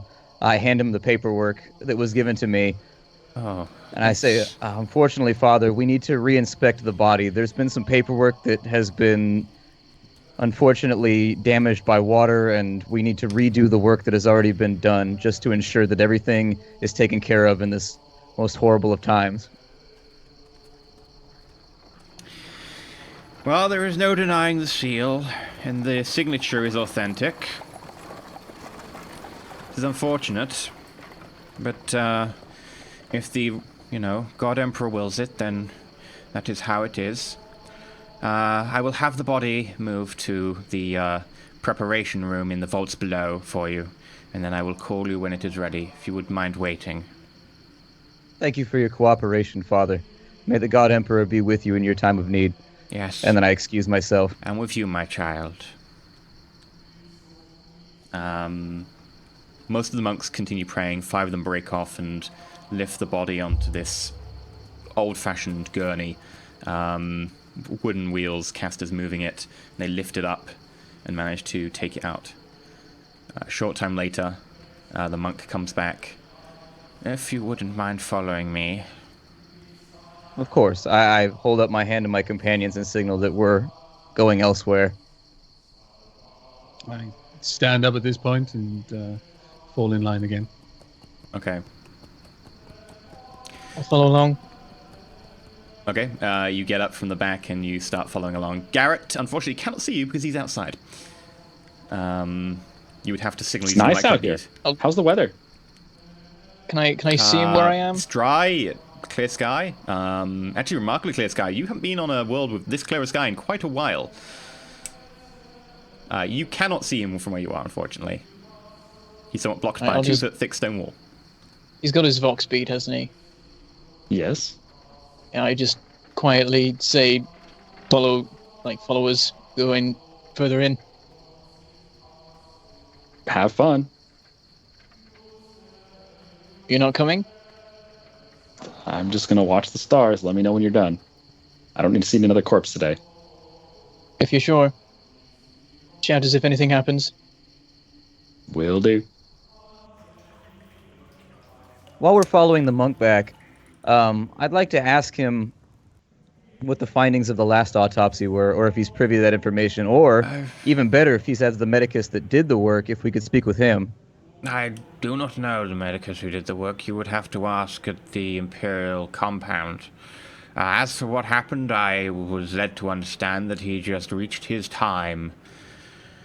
Now, here you go. And you were led into a small underground stone room, not decorated, completely blank, bare walls, bare ceiling. The only thing in this room being a stone side table, of which there are some relatively rudimentary Medicae apparatus, like some sort of blades, some jars containing weird combinations of barks and oils. There's one containing leeches, because of course. And then in the center there is a big stone plinth on which the Count-elect is currently resting. His noble features, a bit tinged white and blue with the rigors of death, although you would quickly determine that he has not been dead 2 weeks and 2 days if he hadn't been so well preserved. So obviously some preservation has taken place. Can I enter the mind of a dead person?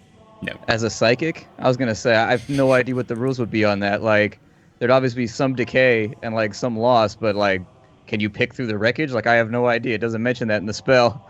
No, they have Probably to be Heresy. alive to do that. You can Psyniscience check, like, an object or a dead person, I guess. But wouldn't I have noticed that with my last one when I was in the... Like, if anything was wrong, I would have noticed. Yeah, but if you were literally, like, looking for more information, you can, like, touch an object and you can Psyniscience check an object itself, rather than just getting a general feel. That said, picking through a dead person's can be a little bit weirder, particularly if, like, if you'd say done that to, like, Glish, weird stuff might have happened, but it's That's not GM code for don't do this. No, you Your can. brains will be Heresy. scrambled like eggs. But you can, like, it's not like a psychic power, it's literally just checking the flavor of the warp and stuff, but it would be I'm licking it, more active rubbing than it all just over your face. passively picking up the surroundings, but you can do it if you want. He tastes like schnozberries. Whoever held the schnozberry? Yeah, I'll Psyniscience check the body with my hand on it or whatever. Is the, Are we alone right now? Yeah, that's what I was Yes, looking. I will leave you alone. Come get me when you are ready to relieve yourself of your duty, and I will collect the body and take it for the process to continue. For a Thank you, silent Father. bow. And I bow slightly. Yes, thank you. As Close he the door. leaves, Mhm. I then have a look around the room for any. I'm going to use my Allspecs and tech use. I'm looking for something that I might not be able to see myself. Sure, without even really needing to roll, because it's your Auspex can easily pick it up. There is a somewhat hidden door over on one of the sides next to the stone side table. Okay. What means is the Allspecs reporting this to me? Like, is it just reporting like movement in the air pressure or something like that? It's or- basically saying that the radar penetrating, the penetrating radar is determining that there is an air gap behind that wall. Only in a certain, like, area which looks door-sized. All right. And with an awareness check, can I see any like recording devices or anything that would see them towards? Sure. You need to make a check for that then. Cassius, you put your hand on the corpse and you put his forehead. It feels a bit cold and clammy to the touch, and you try and focus your powers.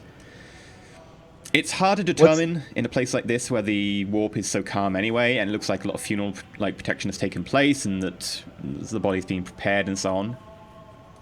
I'm going to use the ability of my Allspecs to reroll Okay. any failed awareness test. Terrible. As far as you can tell, there is no technology being pointed at you right now. Right. Well, following behind Cassius, I move up. I briefly inspect, like I actually hold up, but it's clear that I've got some disdain for the crude medical instruments. And then looking around to see that the priest has left, I just part my robe, and out comes my Medicae mechadendrite. Okay. They don't completely unfurl, but they're in front of me and ready to be used. Okay. I tap Brander on the arm, and I motion towards the door, and I say, "Watch for them if they come back." And I take up position by the door. Sure. As Cassius does that, there's a hidden door over there. I point it out. Okay. We understand. Are you ready to do an autopsy roll? Yes. Do you know how the door is operated? Can you tell? Not easily, only that there is a conspicuous gap behind that layer of stone. Okay, I go to investigate the hidden door while he's doing the autopsy. Okay. Make a scrutiny check. Okay, I don't have scrutiny. So what was it, minus 20? Yeah.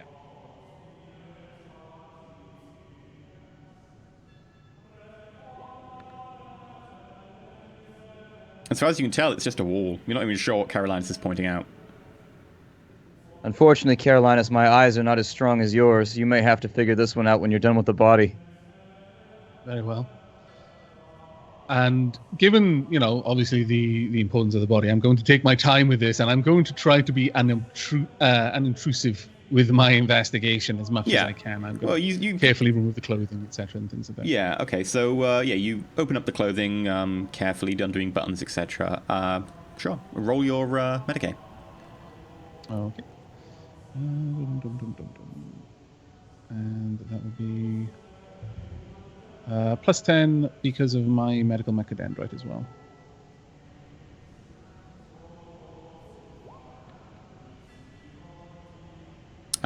So that would be 3 degrees success.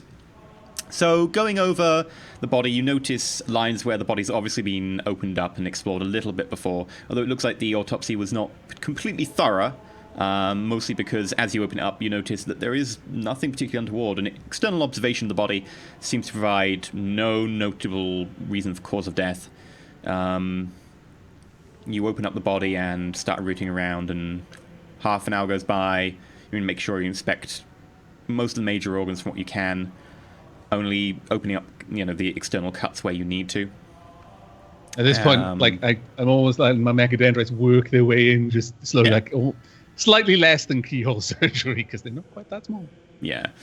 As far as you can tell, it appears that he died of exhaustion. Effectively, like his heart gave out. From what you notice, there's ever so slight signs that he was tired, maybe slightly malnourished, maybe slightly dehydrated. His body just seems to be slightly overtaxed. From what your medical mechadendrite is reporting about his chemistry of his body, as far as you can tell, that does seem to be backed up by the fact that his sodium levels are a little bit low as well. In addition to that, his body has been treated with a few of the more common modern preservatives to make sure that the body stays relatively fresh. Okay. Specifically, would I be able to use my optical mechadendrite to investigate the obvious places where someone might inject something or anything like that, because it can use microscopic levels of zoom? Sure. The mechanical one picked up no traces of poison either. That's worth pointing out. And you also did a quick scan of the stomach contents to check if any poison there.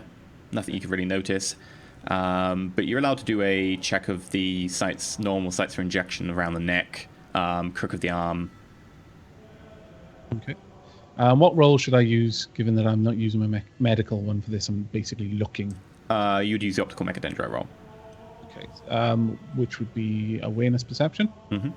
Oh, actually, it'd be scrutiny. Scrutiny. Because you're looking in depth for something you have a knowledge of.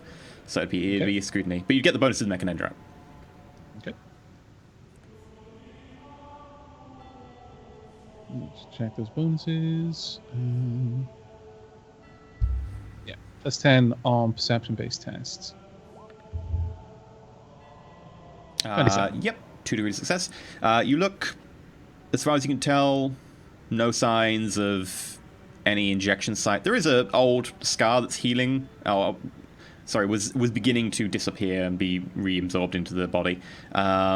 Fairly old, over one side of his neck and down the front of his torso and back of his shoulder, which is going to be harder to tell if there's an injection site there, but you do have a very good look and you spend your time on it. It takes about 20 minutes, but as far as you can tell, no injection site. Okay. Well, a little bit disappointed as I'm using my flash staplers to put the body back together where I've had to open it up again. There seems to be nothing untoward with the corpse. It appears, for all my ability, to ascertain that he did simply die of exhaustion. Well, we've done our job thoroughly, and we've done what was asked of us so far. There are still other leads to follow. I guess sometimes a dog is a dog. Given his age, and the obvious other signs that I can look at, since I'm literally rooting around inside, I'd be able to see his real, medical age, regardless of his facial features and things like that. Is he the sort of age where someone would die of exhaustion? Would this seem uncommon? Make a medical check. This would be your medical knowledge, so it wouldn't apply for the mechadendrite. Okay. I mean, this is a feudal world, so people are going to have different average lifespans than a better world. 0.8. Right, so he didn't have access to any sort of rejuvenants until at least the last 17 years. It does look, from what you've seen, the signs that he has been taking some of the more common ones and some of the more common treatments. With a biological age of in his 50s, he should, in theory, have lived longer, given that he was taking rejuvenants, that should extend his life for probably a good 80 years on the lucky side. Underside, probably about 30. So probably had another 30 years left to live if he continued with the rejuvenant treatment. Maybe if he only took a limited amount of them or had limited access, 15. But it is young, considering that he had also been treated with rejuvenants. Given the state of his body, no obvious signs of trauma or extreme stress, it does seem curious that a man of this age on this world would have died from fatigue.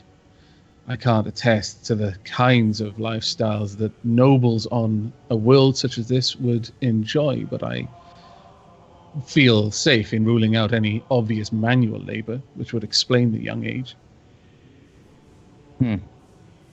Perhaps we should speak with Garrett. His knowledge might be better on this particular topic. Sure. I raise Garrett on the microbead and ask him to come down. I guess I'll come down. It was so nice outside. Okay. You head down, you meet your compatriots in the Undercroft, where Carolinus is slowly stapling a corpse back together. Yay, corpses. Garrett, I need to ask you a question. Your knowledge of these worlds far exceeds my own. Is it possible, or even realistic, that a noble of this age would die from exhaustion? I have seen nobles die well before his age. I would say yes. Due to exhaustion? Due to anything. I'm not a medicus. You are as useful as I expected you to be. At that point, I finish clothing the corpse, and then I move over to where Cassius has been stood near the false door. And I'd like to see if I can work out how to open it. Make a scrutiny check. Okay. Would that be scrutiny instead of using tech use to try and detect things that I can't It would be directly scrutiny. see? Okay. Perception. Yeah, I would imagine it's perception, not fellowship. Yes.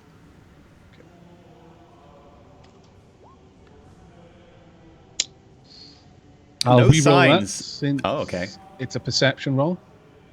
So my Auspex allows me to re-roll. Oh, actually, let me just double check. Was that awareness or perception? No, any perception-based roll.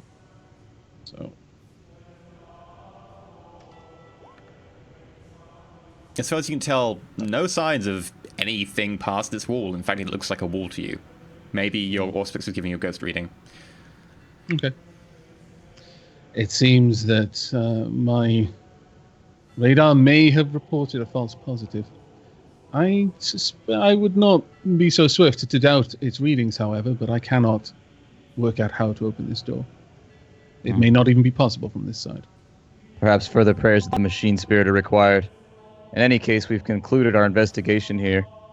I suppose we should rest up for the eve because we're going to go meet the Countess tomorrow. And Indeed. perhaps meet with this machinist. I'd like It's to worth check the noting. door before we go. Okay. Make a scrutiny check.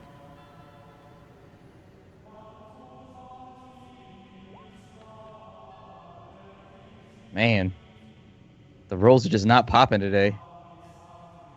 What was the Seems guy you're that we correct. The door were cannot be talking to opened. before? Oh, what was his The one who name? led us Ian? down here. Oh. His title or whatever. You actually didn't get a name from him. Okay, was it perhaps our friend upstairs might know something about this? I'm not sure it's worth mentioning. He'd probably be suspicious as to why we're scanning the walls with auspex, as if he even knows what that is. While this conversation is happening, I'm folding my mechadendrites back into the position they originally had and closing my robe around them. Okay. Our So you- business here is concluded then. Shall we retire? Yep. I'm with Carolinus on this one. I head back up the stairs to go find the father. So for expediency's sake, you take your leave of the father, you leave the basilica, and you head back to the bastion for the rest of the night. Correct? Yes. Cool. You head back, you bunk down, and you wait till morning. This is now a perfect place for us to take a break. So, we will be back more coffee? in 8 minutes, and then we'll be on with some more heresy. So, to find out what's really going on here and to dig to the bottom of all these things, that'll be about 8 minutes' time. But until then, stay tuned, stay where you are. And if you haven't checked out our Patreon, next 8 minutes, and you don't fancy actually going to the toilet or grabbing something to eat, it might be a good time to check out our Patreon, because there are a load of awesome tiers there that you can get, like, cool things and behind-the-scenes videos and stat sheets for enemies. So stop heresy. peeing. Hold your pee and go look at it right now. I demand you look at it with Or- with a full bladder. If you're a member of the Adeptus Mechanicus, take your Data slate. smartphone and politely request the machine spirit take you to the page whilst you pee. That Uh-huh. is what That's true. Carolinus does. I love calling people while I'm shitting and peeing. It's one of my favorite Heresy. things. Heresy. What's up? And we're going to go to our break where we're going to discuss things over headsets while we go and take our relief. Yeah, see you in 8 minutes.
Hello,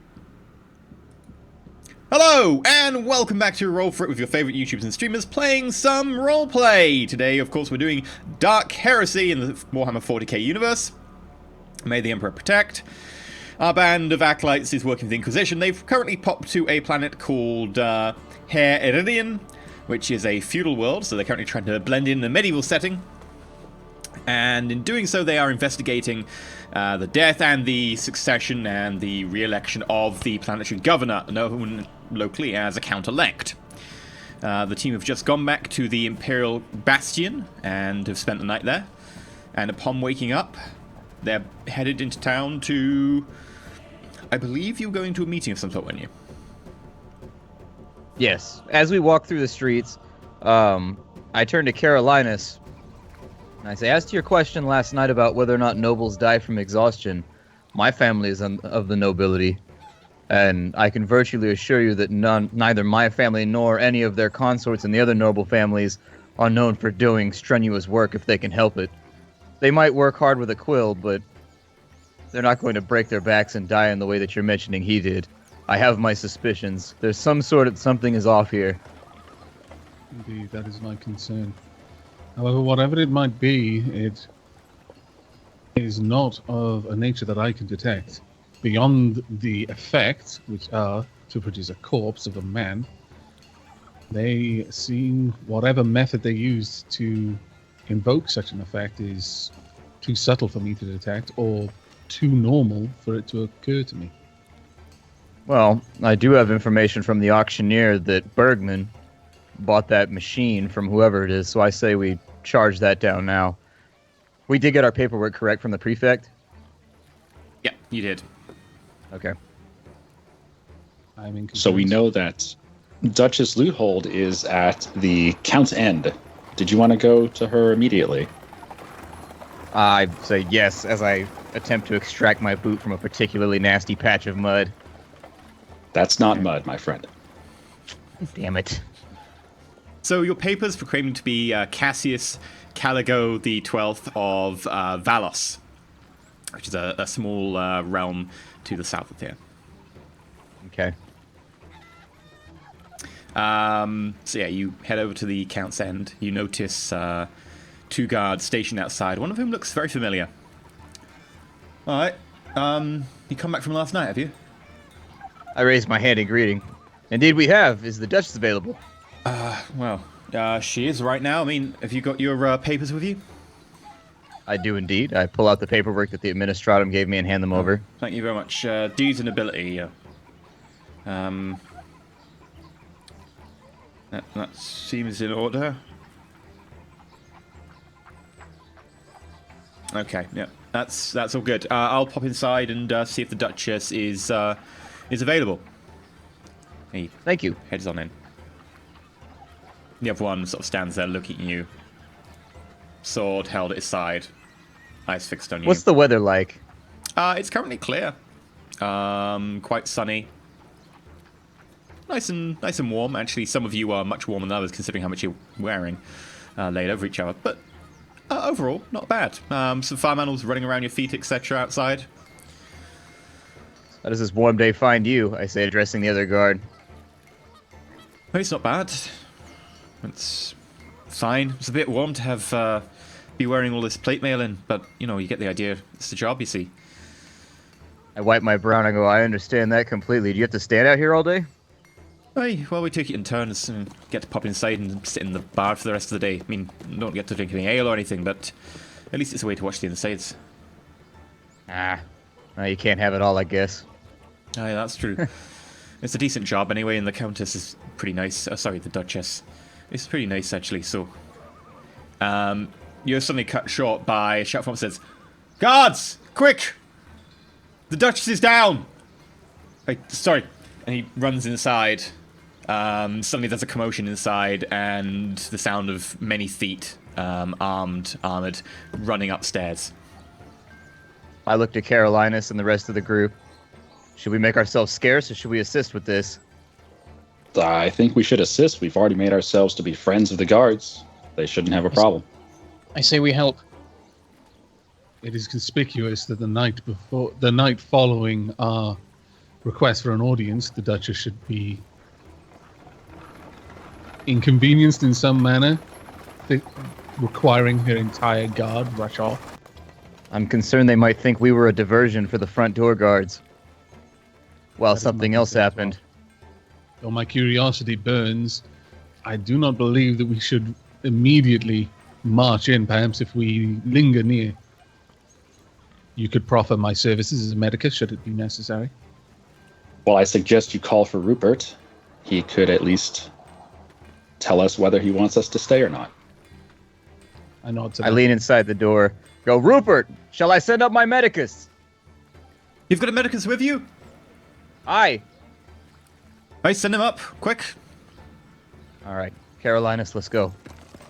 I move in, Okay. following Cassius, but So your group heads up the narrow stairway nearby, and you head towards an open door on which 2 guards are currently flanking. You look in and you notice the form of a lady, faded auburn hair flowing out behind her, eyes wide open, mouth slack, slumped over on the ground next to a chair. Around her are the remains of what appears to be a meal on the table next to her. Her room is well decorated. There's a closet attempt full of to fine move- clothes. There I attempt to are... move forward swiftly towards her corpse, as long as the guards don't impede my progress. Okay. Are any of the windows open? We'll get to that in a minute. The room itself is, there's nice clothes in the closet. There's a few paintings piled up in one corner, one of which has actually been put on the wall nearby. There's a marble statue, and then on a board nearby, on a dressing sort of counter, there are several different things of makeup and also 2 or 3 different mechanical-looking objects. One of which seems to be some sort of music box from brief glance. Windows. There are no windows open, which would be curious because normally someone would open a window about this time in the day, unless maybe they didn't like the stink of the town, just to be able to let the air circulate. Other than that, there aren't any windows open. Any other questions were there, Cassius? That was it. I wanted to see if Okay. anybody had come into the room or shot a dart or anything like that, and so if the windows are closed. Yeah. Are there any Nice. other doors? No other doors. I'm gonna ask Rupert who brought the food. Okay, so we'll get to that in a second then. So, Carolinus, you move past Rupert, quickly beckoning you towards the prostrate form of the Duchess.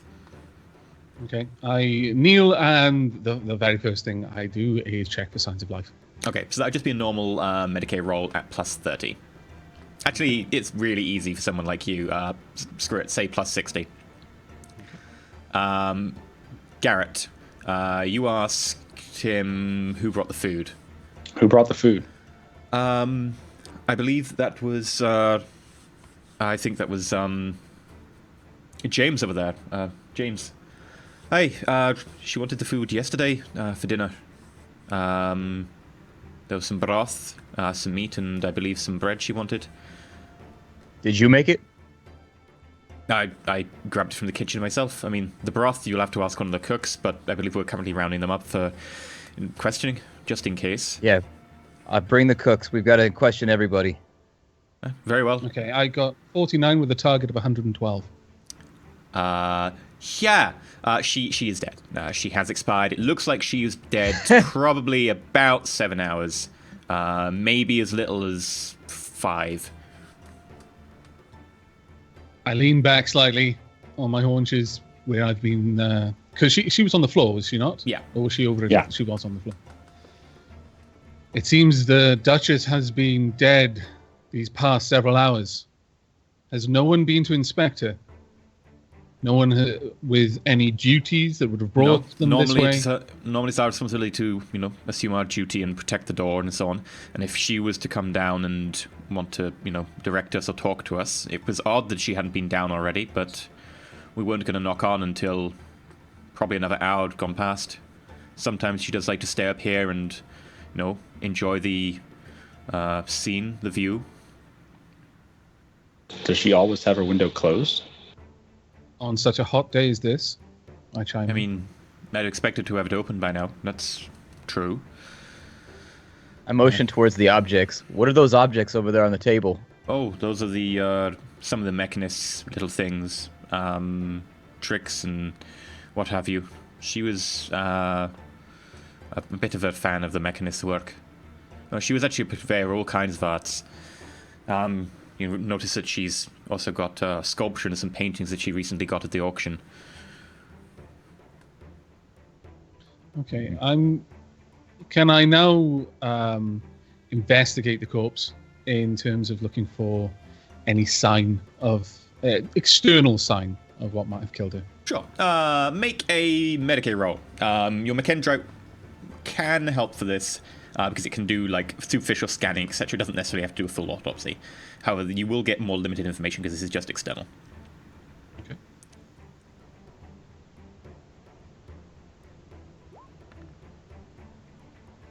Uh, 50-52. Okay, yeah, you pass. So you quickly scan the body, doing all you can to check, especially cross-checking it against the previous death of Conrad. And you notice nothing untoward. It appears, for all intents and purposes, like she just dropped dead. As far as you can tell, there's no real bulge of any cardiac veins, no real sign of any clots or lesioning that would cause any sort of bruising. Does it appear that she struggled against it, that she had a moment of panic as it was setting in, or was it very sudden? If anything, it looked like she died very peacefully, or pleasantly happy or calm from the expression on her face. I should be curious, Carolinus, if she died from exhaustion. Well, I can find no other explanation for her death. There's no obvious sign of trauma, of extreme stress. She doesn't appear to have lashed around in any kind of death throw. For all the world, it seems that she simply died and fell out of her chair. A poison, perhaps? We would have to investigate her meal, her makeup. I stand up and I look to the guards. Yeah. Are all of her retinue trusted? Yeah, they're all good men. I made sure I got them myself. Guards that have been with her for some time. No new faces amongst any of the servants in this establishment. No, I wouldn't know about the establishment myself, but all the guards here are definitely veteran guards. We only brought the best. What about these objects over here, Carolinus? And I motion towards the random things at the machinist. Okay, can I make a tech use with my implanted auger to just sense if there's anything I might not be able to tell? For example, like electromagnetics, anything that might betray the presence of an active machine spirit, or anything along those lines. Any modifiers? Plus 40. Wow.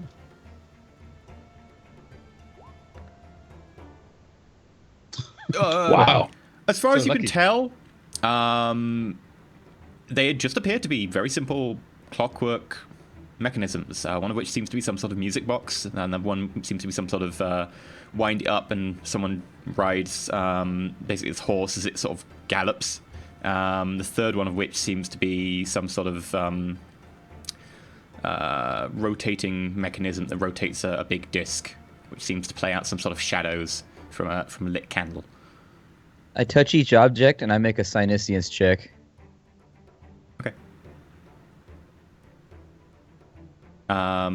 Just make one check for all of them then. 27. You make a Psyniscience check. There is definitely some sort of background that you feel. Something calm, but in not a normal calm way. Like something is very much come here and drained any bumps out of the warp here. Not like they've deliberately made it flat, but very much like any excess, any fun, any lively jovialness has been sort of a little bit scraped from the air. In terms of the objects themselves, they seem completely normal. As far as you can tell, you get the sense of inspiration, of love for the creation of a very dedicated, hard-working individual. But you can't detect anything odd.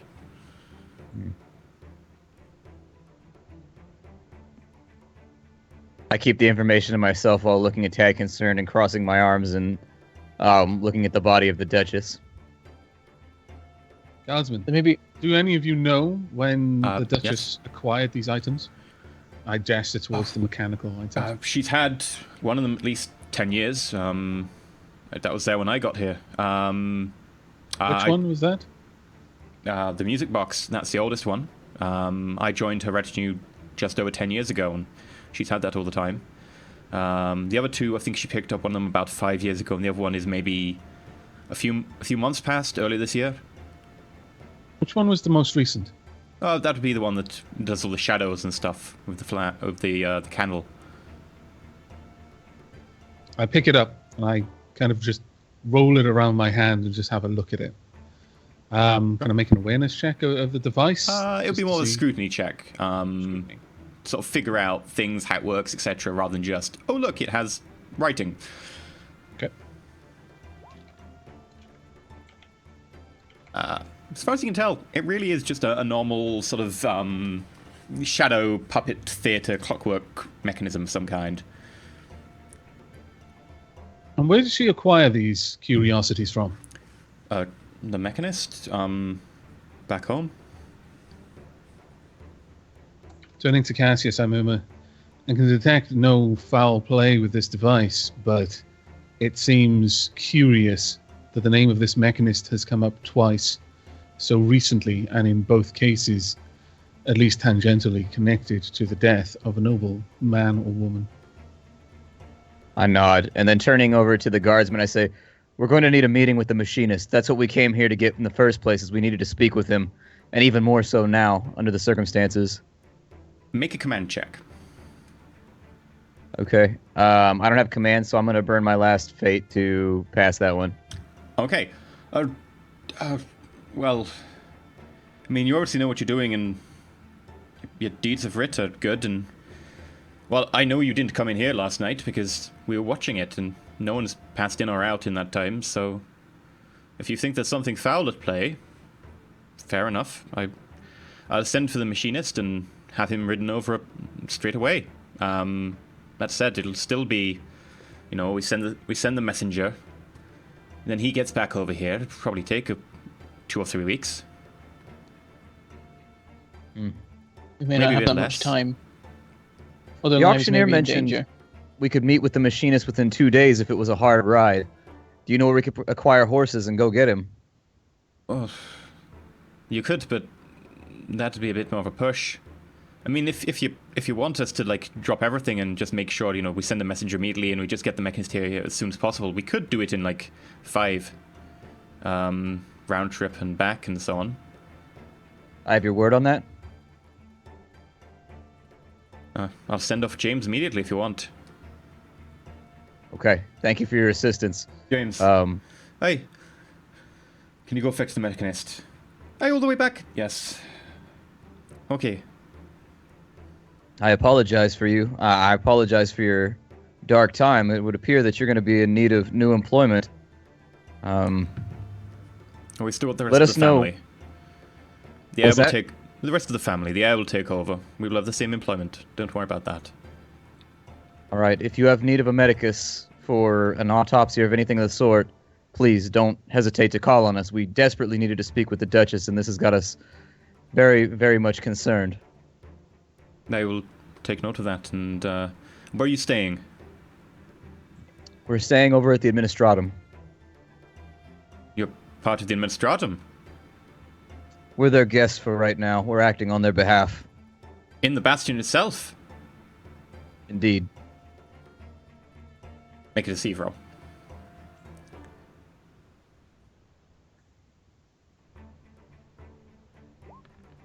I rip it off quick like a band-aid. Shit.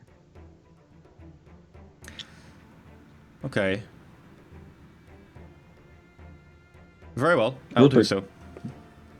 Rupert, did the Duchess have any enemies that you're aware of? I mean, you don't get to be a Dutch or a Duke, a Duchess, a Count, or anything of sort of similarities around here without annoying a few people. It does What happen. about Bergman?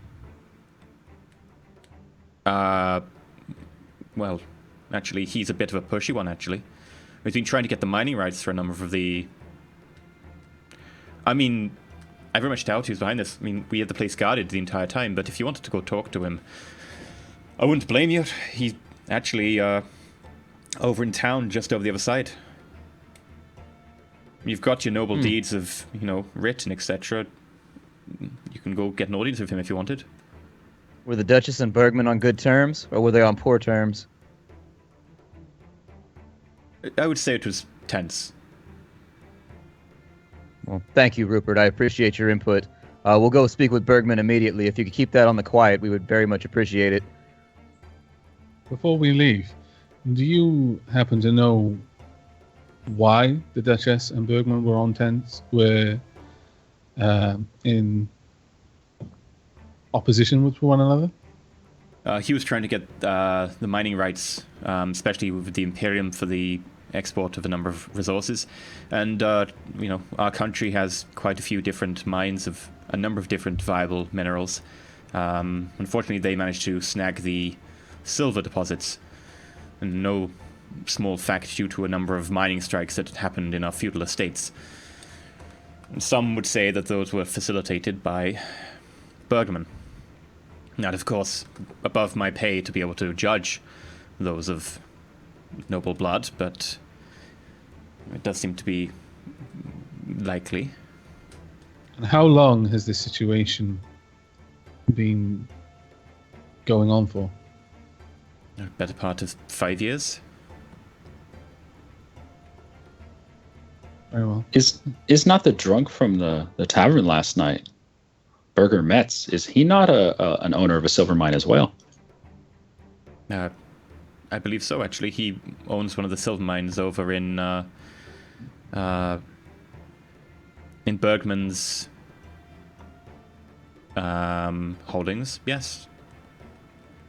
He confirmed it last night in the tavern. I mean, if you want to talk to him, his tavern's literally just up the road.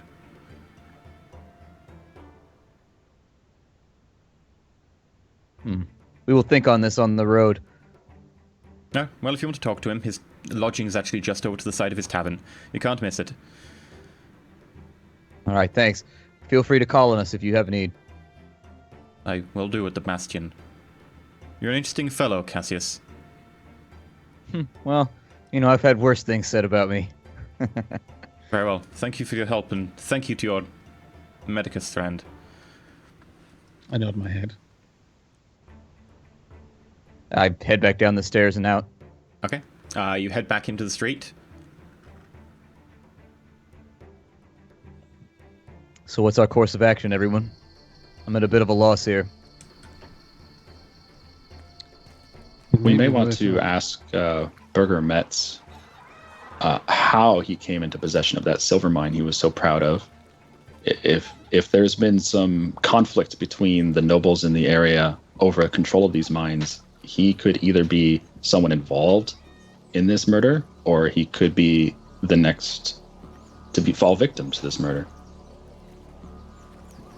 Perhaps we If should the also mechanism- pay a closer inspection to the holdings of... I'm sorry, I forget the title again. What was it? It was of the person in the Bastille. Oh, Prefect Allard. Prefect Allard.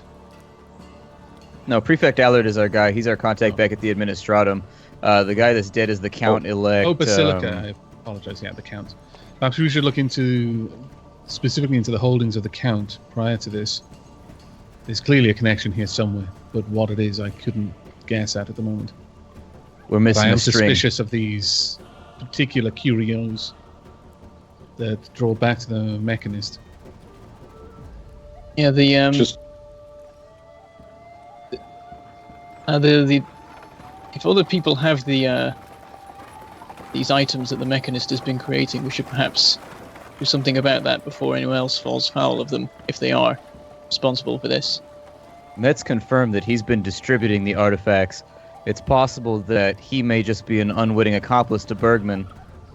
And so the machinist creates the objects, and since he's in direct contact with Bergman, the objects get distributed through his auction house after Bergman tampers with them or makes them do something.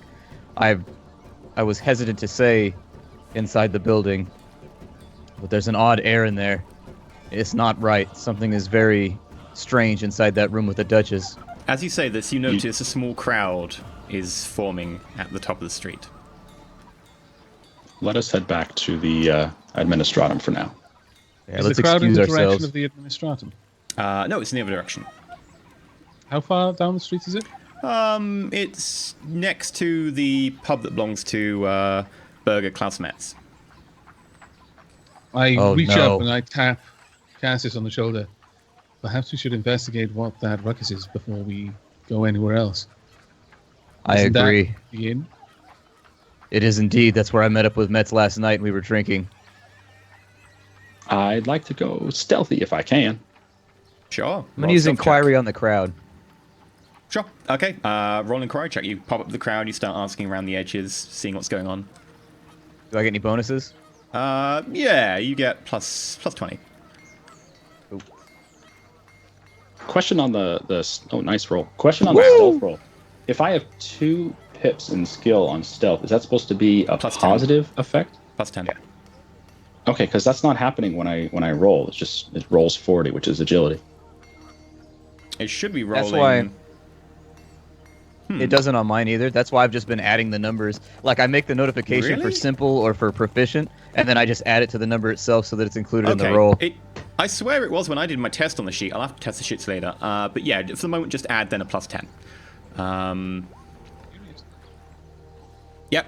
You managed to jump over a nearby hedge and head up past the crowd to the edge of the building next to the inn.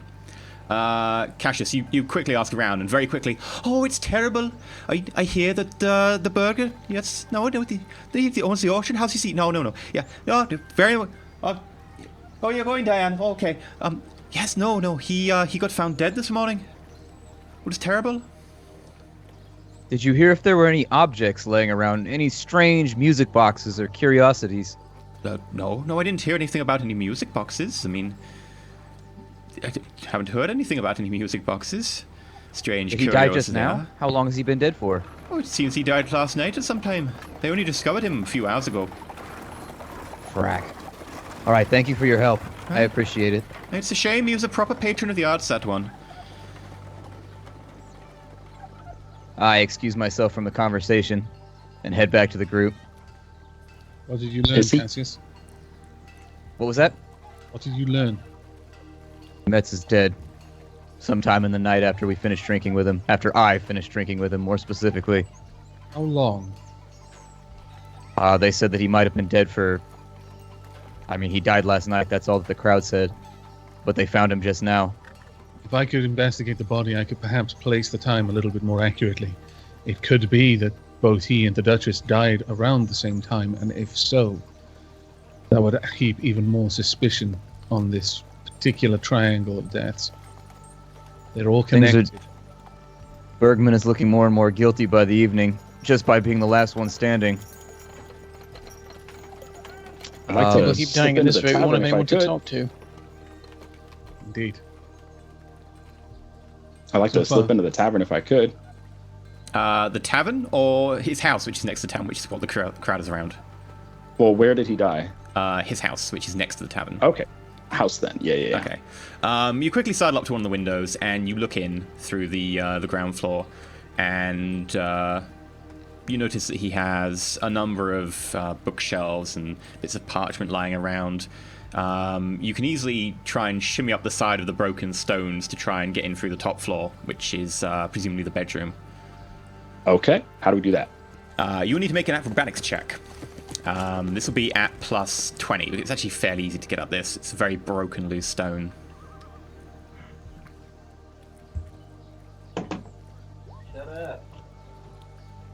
That's rude. Nope. You fall down. I want to fate it, if you can. Yeah, I'm gonna try to fake this. Okay. Does that include a plus 20? Okay. That's so much better.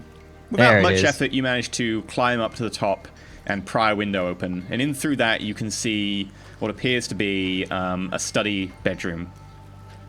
Around are scattered bits of parchment, number of different books, along with 2 paintings. One very large one taking up most of a wall, a large landscape which appears to show the city and a number of people walking down into it. I can't help but whistle a little bit. I need to get through this room. Do we know where he died? Can I smell him anywhere? You notice sort of a knocked over goblet and a smashed bottle of whiskey next to the bed.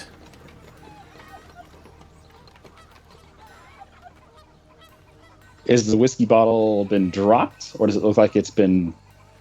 Has it been impacted upon his skull in any way? Make a scrutiny check, intelligence.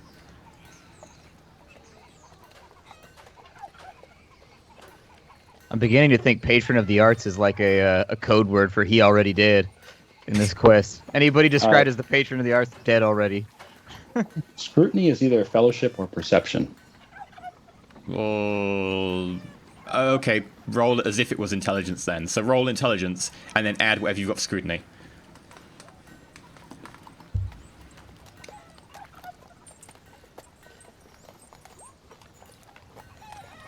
As far as you can tell, it's a broken whiskey bottle.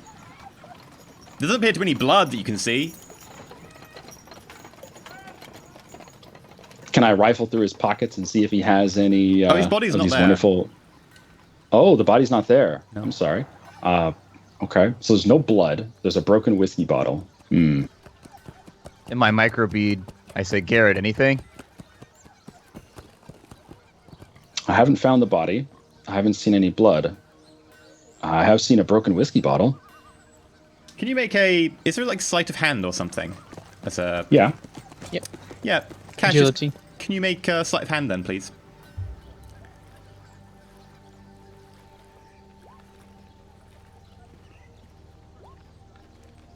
That's fine.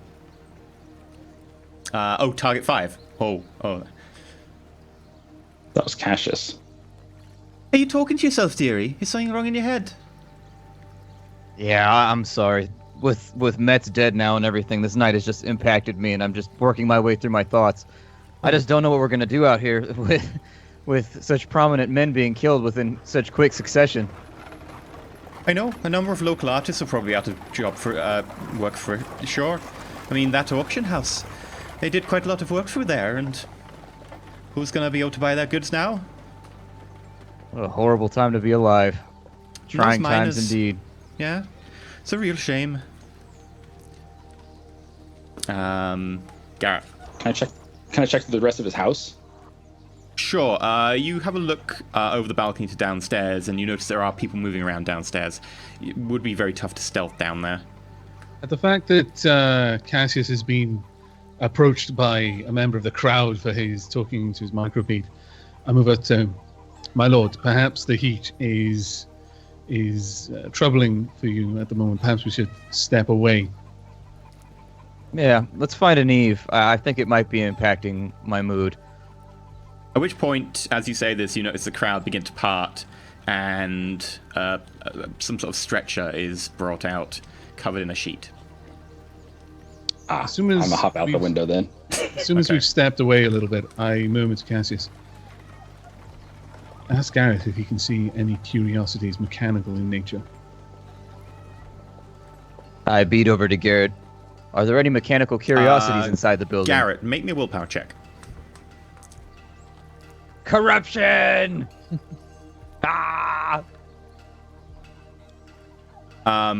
Garrett does not respond. Oh dear. It's the strangest thing. I've lost contact with Garrett. Lost contact with him, or is he simply not responding? Not responding. Nothing, though, but usually he's pretty chipper. In a hushed murmur, can you sense anything in the wall about this structure?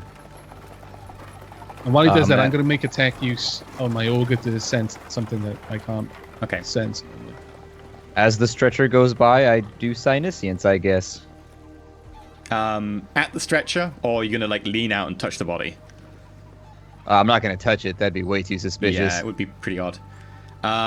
Okay, so Carolinus, you do a check of your auger and stuff. As far as you can tell, it's a pretty normal medieval building. Nothing particularly untoward about it. Roof is thatch. Walls are made of an amalgam of wood, plaster, and rock. There's no sign of radiation or any kind of mechanical disturbance like EMP. Oh, sorry, electromagnetic. Cassius, as the stretcher goes past, you reach out and you try and touch it with your mind, trying to focus all your thoughts on the body there. And it's very hard without actually touching the thing directly. However, you get the essence that something has been stripped away from that body. Some sort of element of who they are, or some sort of part of their personality, or some facet of them, something interesting, some sort of mechanism that drives them, some sort of facet of their personality in that sort of area has been removed, and they look almost like if you took like a picture and you exposed it to rain and it became a little bit fuzzy and blurred, and then you drain a little bit of the color out of it. Something is off, Carolinus. Something is very, very off. One of our number is currently outside of our reach, inside of a building well within range of our communication devices. Something is most clearly off, yes. Yeah, Brander. I'm sorry, but I just need to know out of character. Am I like completely incapacitated or something, or what? Can I do anything? Yes, currently you are considered helpless. Okay. Brander, could you do me a favor and go investigate what happened to our friend Garrett while I work through this with Carolinus? I'll try. Be careful. So I look at the house, and is there any sort of sneaky way in? Well, you could go around the side, and you notice an open window. You'd have to climb up it, though. Out of sight? Yes, yeah. Okay, I'm going to make my way over there. Acrobatics check. At plus 20. It's not going to end well. The moment he said, oh dear, it's like, oh no, oh no. It's athletics I'm good at. Just throw a grenade through the window. It'll be fine. I do have good agility, though. So maybe I'll be alright. That's my solution to everything. Throw a grenade at it. What's the modifier? Believe it or not, plus 20. Alternatively, you can make a athletics check at plus 10. I will try that then. Okay, you're basically going to try and jump for it rather than actually trying to scale this in any fancy manner. Just as an incentive for success, if I have to staple any wounds, it's going to hurt. Carolinus is not the kind of surgeon that does things gently. Brander, you fall down awkwardly and loudly. Okay, fate it. Fate. Nope.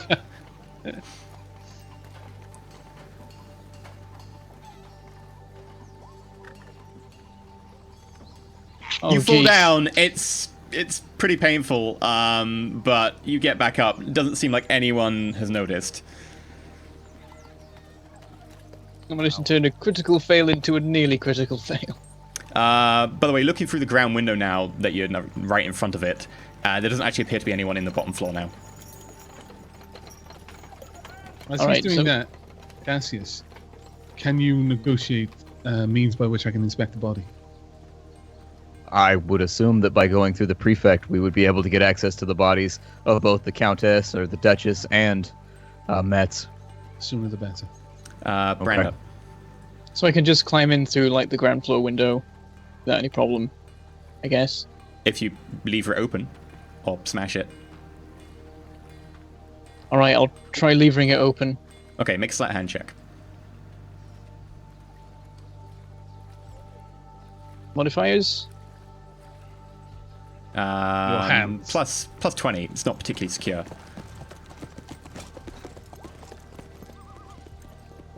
You just you just tap the window in a couple of places. It goes ting, and you manage to open it, and you step inside into the ground floor.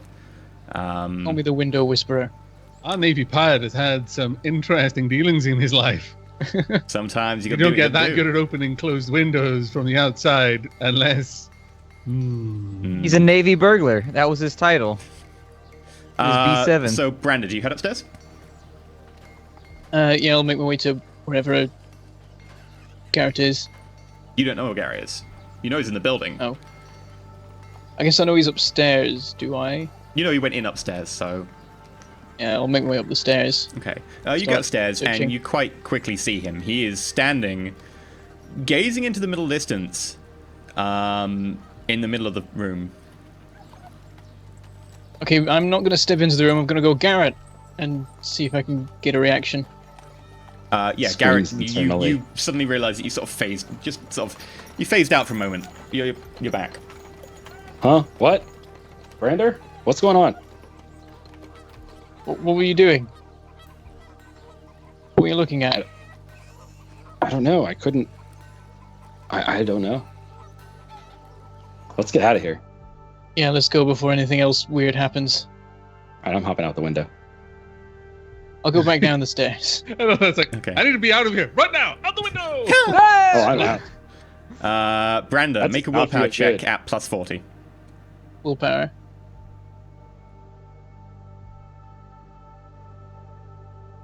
Come on, I can do this. We're gonna have to send somebody else in to get you out now. Yay! Yeah. There we go. So He gets you all It's a meet up. willpower plus 40? Yeah, because He's he didn't farther go all the away. way into the room. Yeah. Oh. Yeah. You all meet up downstairs outside in the street afterwards. He was just Seeing standing both there. Garrett and Miranda exit the building. I move over. What happened? What did you see? He was just stood there staring at nothing. I'm not sure what happened. I shouted him and he snapped out of it. Something is wrong in that room. Something is desperately wrong in that room. Wrong in what way? I Harrison? don't know. Something, yes. As I was leaving, something felt strange. I looked at Cassie's. What say you? Do we investigate further? You may be more sensitive to whatever occurs inside, but that may also shed light on what's happening. All I can really say is that when the stretcher went by carrying Metz's body, it was like a little bit of color bleached out of the world. Something is afoot, and given what just happened to our dear friend Garrett inside that room, my guess is that the immateria might be throbbing in some way. In every single room we've investigated so far, where someone has been dead, things have been odd. The current has been slightly disturbed. What would cause that? It's hard to say. It seems as though they've all died. Well, they haven't all, but in the case of the Count-elect, he died due to exhaustion. Did you feel tired when you snapped out of your spell inside the room? Yeah, you felt maybe GM? slightly tired. Yeah, it felt like I'd been out for days. I don't even think I slept. How much We've been time passed? Not long, 5-10 minutes. We've been focusing our efforts on the small bits of machinery, but everyone here has had paintings around them as well. Is it possible that perhaps they might be tainted? We would have to look into... I mean, were there any paintings inside the room, Garrett? Brander? Oh, yes. They were gorgeous. Okay. Were there any mechanical oddities? Brander, I didn't notice any. Make a perception check at plus 40. Right? Can I go back to the window? When you found Garrett, he was actually staring, although it looked like into the middle distance, his gaze was actually focused dead on the center of one of those paintings along the wall. Yeah, he was looking at one of the paintings. Perhaps we've been looking in the wrong place. Can you show me which one if we go back? Can you describe it if you saw it yourself? What did I see it? You glimpsed it briefly. It was some sort of watercolor of the city skyline with people walking down into the city. It was the It was- city, but not the city. It was some sort of painting of the city. Didn't look particularly remarkable, I'd say. Actually, you would Garrett's say it looked like a odd very good mumblings. quality watercolor for someone from a feudal world. Very well made. At Garrett's mumblings, I actually move over to him, and I'd like to do a Medicaid check, just to see if anything seems off. Sure. I start to head back to... Can you show me the way that you went in? Me or To As far as you can tell, Brandon. he seems fine. There's nothing out of the ordinary that you can notice. He says he's a bit tired, but if he is a bit tired, it's not even that noticeable. Like, as far as you can tell, his blood sugar is fine. It's within normal ranges. Well, it seems that there's nothing untoward physically, but whatever ordeal you pass through clearly has left its mark. I recommend you get plenty of rest tonight. I Garrett, plan to. Yes. you showed proficiency for the art of breaking and entering. I'm not going to ask how you came about those skills, but my next suggestion is that we use you to get into the auction house and steal the receipts of sale for those paintings. Any and all paintings that have gone to Metz or the Duchess, we need receipts of sale. Do you feel up to it, or do you need time? I'm perfectly well. So, I recommend you stay in contact with me on the microbead. So if anything happens, you will be aware. Sure. It's done. Is there a way to just leave the microbead open? Sure. You might That being deplete the the case, charge I'm not after going to time. go but in. Sorry, can you repeat that? Sorry, you might deplete the charge over a long time, but yeah, you can leave it open. That being the case, then, gentlemen, I don't think I need to look at this painting. I think we've got a fairly strong lead, and the auction house and its bills of sale are the next thing we need. And then I think we should have our artist who created whatever these foul things are. Very well. Well, do you feel it necessary that we break into the auction house? We could simply request proof of these sales. We have authority here. Of course, if you feel this is the best. That gives people time to hide anything that they wish to. If someone else is involved, if there's a middleman, if there's someone inside the guard or the police or whatever they have on this world, they could try to hide it. That does make sense, yes. I agree with Garrett. Very well. And so we make Do our we way know to the where auction this house. is? Sure. I do. You get to the auction house. Is a well-built stone building with some columns out front. Garrett, are you going to do a bit of breaking and enter? Yeah, it does. Here's a question out of character. Does going stealth first, does that increase my ability to get in somewhere unnoticed? It means unnoticed. It wouldn't change the ability to get in. But it doesn't help you get in. Gotcha. But if you Okay. want to make a stealth I roll might as to well try and to stealth up, yeah. While he's doing that, I'm going to place my hand on the stone of the building and Sinisience it. So close. Okay, Garrett, you're not doing a particularly good job at stealthing, but you think you're okay.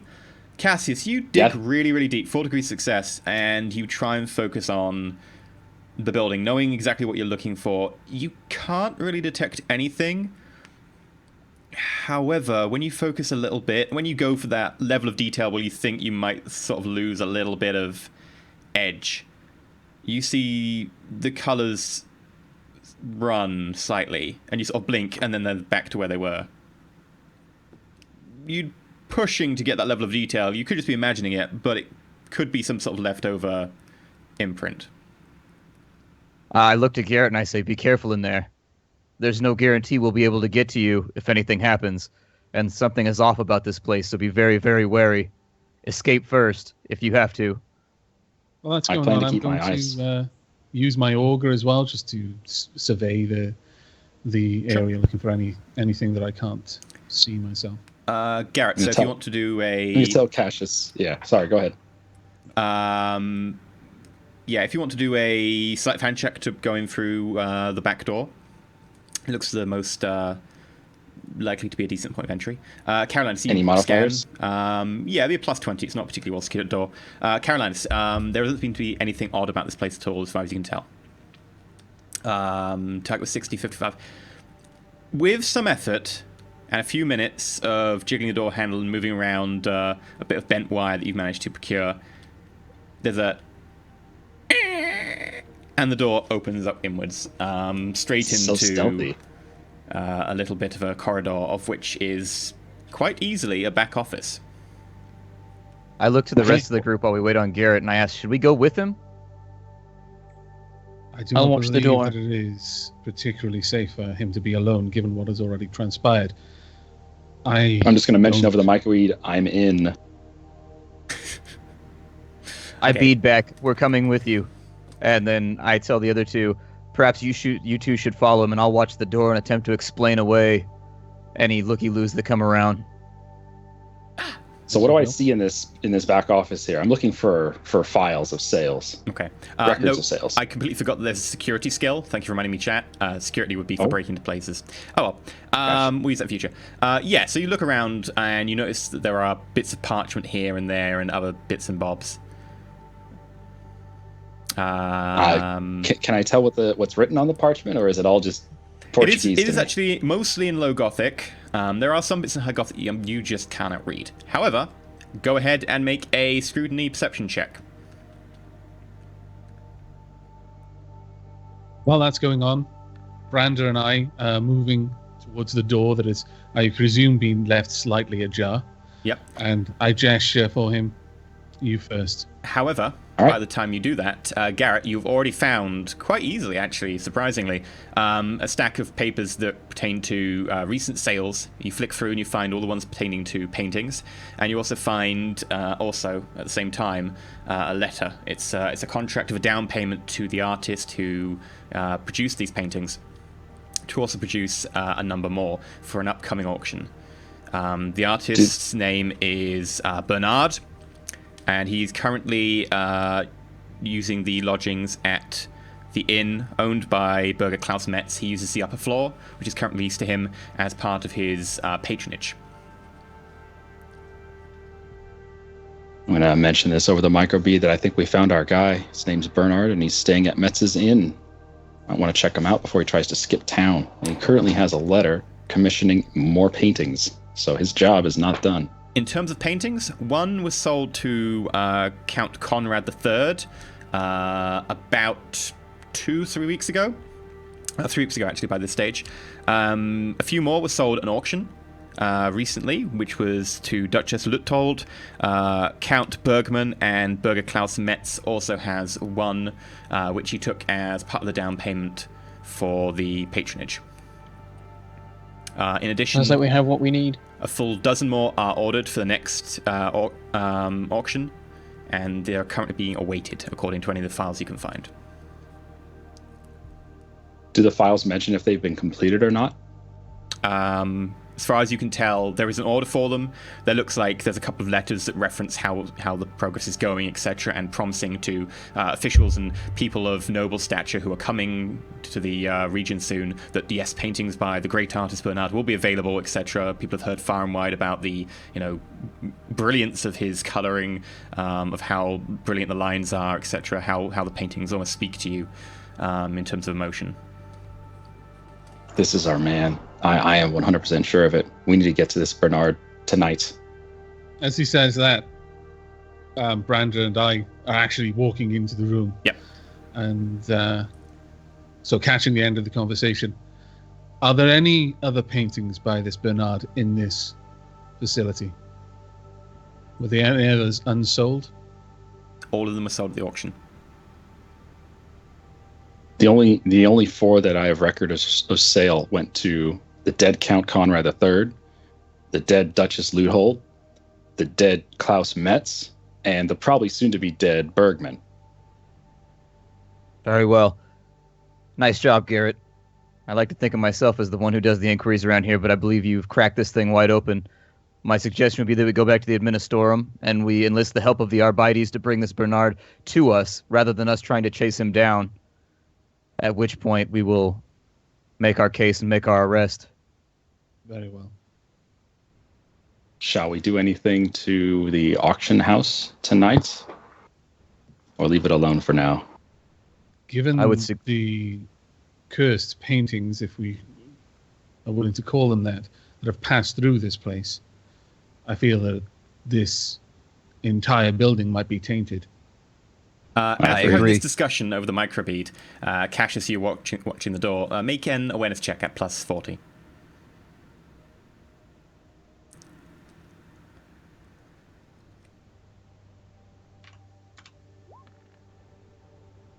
You notice, walking up to you, is a fairly young gentleman, about 25 years old, wearing nice but not particularly wealthy clothes. Some minor embroidery in the colours of sort of reds and blues. fingers stained with coloration. The side of his face looks like it's been recently scrubbed in an attempt to remove something. A little bit red still. Smears of I paint, whisper back door into my micro bead. mixed I in mean, with we're the straight bristles there. on his chin. And Watching he the other sees you two and move goes, with purpose, I follow. "Hi, Yep, out the door. sorry, I was coming to collect an advance. I was due for a painting. Run, run, run, run, run. Might I inquire as to your name? My name's Bernard. Who are you? My name is Cassius, and I extend a hand and smile. Oh, and he sort of rubs his hand on his trousers to try and get off the sort of dried paint, and he takes your hand, shakes it. I'm sorry. Well, I just heard the news about Klaus, and well, I thought I might as well pop here for my advance as soon as possible. I'm kind of need more supplies, but I assumed he wanted his work to continue. He was a good patron, that guy. I'll miss him, but art needs to be done. I'm going to head out the door at this point and pull out my Okay. las pistol. Okay, you pull out your last pistol. No. Oh, what's that? Wait, hold on. I'm sorry. I'm assuming what was his name? Bernard. I'm assuming he was inside the building, or was he outside the He building? was outside coming to the door. Okay, then The I'm back door? He was coming to the back door or the front Yeah, door? back door. okay. I'm sorry. I was assuming he was inside. Okay, Uh, don't pull out your last pistol. Then, yeah, I'm sorry. I was assuming I was going to be hiding from his line of sight. Okay. So I'd like to stay inside and pull out the las pistol. Okay, and you're hidden. aim it and at the pull out door. last pistol. Bernard, Yes. I'm here on official business right now. You understand that in the wake of Metz's death, unfortunately, all of his keepings need to be investigated to make sure that there's no foul play. Whose authority? Sorry, I haven't seen your face before. I mean, no Under the offense. authority of the Administratum, and assuming he can't read High Gothic, I pull out the documents that I have that are written in High Gothic and show them to him. He looks at them, takes them from you, and studiously starts to read them. Make a fellowship scrutiny check. Okay. Am I outside or inside at the moment? You're inside unless you want to be outside. All right, I'll take up position by the side of the door, out of sight. He draw is trying to sound out the words. He cannot speak High Gothic. He's pretending to. Yeah, that seems fine. Sorry. Is there any way I can help, really? Absolutely. In fact, do you mind if we go back to, I assume, there's a bunch of information here about paintings that he had recently sold for you. Would you mind if we go back to your studio and have a conversation about some of your recent clients and some of your patrons? I mean, sure. I mean, wanna- yeah, if you're a you're- fan. You're not in any trouble or anything like that. We Oh. simply just want to fill out some details for the investigation. That's fine. I mean, I've not got a motive. Why would I want to kill my patron? It makes no sense. Anyway, No, sure. Feel free to come back. I mean, obviously you've got the right paperwork and so on. I'd hate to put you in an imposition. You're a member of the Administratum, no less. I mean, I don't want to get in the way of the work of the God Emperor. Yeah, sure. I'm literally just down the street. So yeah, if you wanna follow me. So what's your name? Sure. My name is Cassius. Oh, Cassius. What do you say we? You said you had we.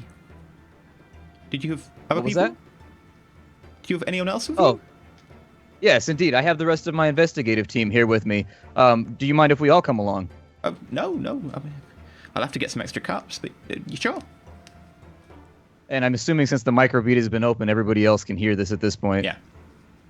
I was drawing the stub automatic, but I put it away again. Okay.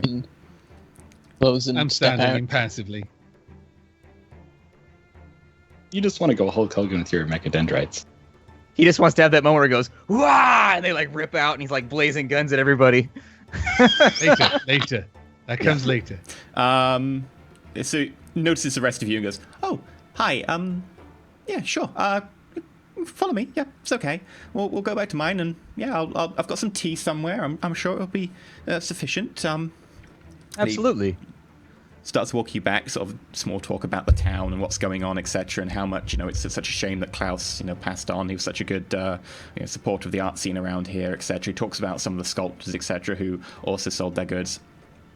As I follow him, I put my hand on his shoulder and I say, "How long have you known Metz?" And while doing that, I Sinisians him. Okay. Oh, well, I've got to be about 2 years now. What? Now? You don't have any Turns into a demon. You don't have any fame. Natural Wasn't even 100. a demon before, he just turns into one anyway. Natural Yeah. 100. Oh, no. This as far is why as you you can... don't have psychic. Well, he's not doing his psychic powers, it's just a passive, but as far as Yeah, you can it's tell, just a he passive. seems honest, genuine, seems like a nice guy, doesn't seem to have any taint of the warp or anything about him. He literally seems like, if anything, slightly naive. Bullshit, I say. Bullshit, he's guilty. There is no You say innocence, this or only just varying randomly? degrees of guilt. Is that the critical fail? He just speaks his mind. Bullshit! No, he tries to put his hand on his shoulder, and there's like a little rut in the road, and he misses and slaps him in the face. Oh yeah, no. So yeah, no. This is my humble abode. I mean, they're redoing the bottom floor. They had a rat infestation a little while back, and it was getting at the canvases. But they were redoing the bottom floor. If you want to follow me, and he sort of messes around the lock and manages to get his key, and the door opens. I've actually just got the top floor, so it's a little bit crowded. And he goes and quickly grabs some teacups and stuff from the bottom floor behind the inn desk, and then starts walking up the stairs. Oh, come on. I'm afraid I don't have many chairs. If you don't mind standing, some of you. I'm happy to stand. I've only got... Not a problem. Okay, awesome. It leads you up into a loft area. This loft area, big sort of triangular roof. And you notice around it are stationed over half a dozen easels. Some with paintings done, some paintings drying, some partially finished, some with just blank canvases. Piled in the corner, blank canvases, other paintings that are half finished, all of which are these elaborate watercolors with colors that really incredibly vivid, pop almost to the eye, and they almost speak to you in Make emotion. sure not looking at any of these paintings. No. You're deliberately looking at the ground. You kind of almost bump into an easel at one point, but you very carefully make your way across. Bernard, Yeah. who supplies your paints? Well, there's a couple of alchemists and stuff nearby who provide pigment and make a fellowship scrutiny check. Any pluses? Plus 20. He's not particularly good. Can at this. anyone else do this check? Yes, everyone make the same check. Yay! See, now our rolls are on. It seems like half a session we suck, and then half a session we're on. Still sucking over here. Yep, still Oh, stuck. I spoke We too soon. minded it. Sorry, I jinxed you guys. Hey, the face does face stuff. That's why you have a face. This is the job of the face. My job is to take people apart in painful ways. all good. Cassius, you get the sense that although he's telling the truth about getting his paints from alchemists and so on, he is holding something back about his paints. Truly, though, you must get some so- kind of special assistance because look at the vivid nature of your paintings. They're beautiful. Like, look at the way they pop off the easel. I mean, okay, Cassius, yeah. just look at the cursed paintings. I do make some of my paints myself. I have to go and collect, certain ores and certain herbs, etc. Got some things here and there, but I mix some of the colors myself, and it really helps make sure they pop properly. I mean, most of the other artists around here use the pre-mixed stuff from the alchemists, or some of the more refined ingredients. Whereas I tend to find using more base ingredients, more down to earth, more human tones really helps to have At the pictures mention pop. of human tones, can I make a tech use test? I'm looking for like signs or an awareness test. Really, I'm looking around. Basically, I'm trying to check for something like the composites of because if he's painting with it, there's going to be like aerosols. Sure. You would have to. I guess you could use the auger. It'll be a minus. Yeah, just make a straight auger check, like as if you were using the auger to check for something around you. Can I Sinisians the room while he's doing that? Sure. Just like feel it out. Hopefully, I don't fail again. I'm I'm going to just looking around for paint pots. Yeah. You can re-roll a fail, can't you, Carolinas? Oh, Seeing if any of them smell of heresy. that is quite true. Cassius, you try and Sinisians, but honestly, you're feeling a little bit drained, and it could be that it's harder to Sinisians in here, or something's dampening your ability, or it could just be, quite honestly, you've used it quite a lot today, and you're starting to feel a little bit tired from reaching into the warp, and it might be a bit taxing just to passively scan the warp. Can I still fate Yes, a you can. failed Yeah. normal reroll? Damn it! Come You on! just can't fate a fate. Poop. No. However, everyone can make awareness checks at -20. So -20.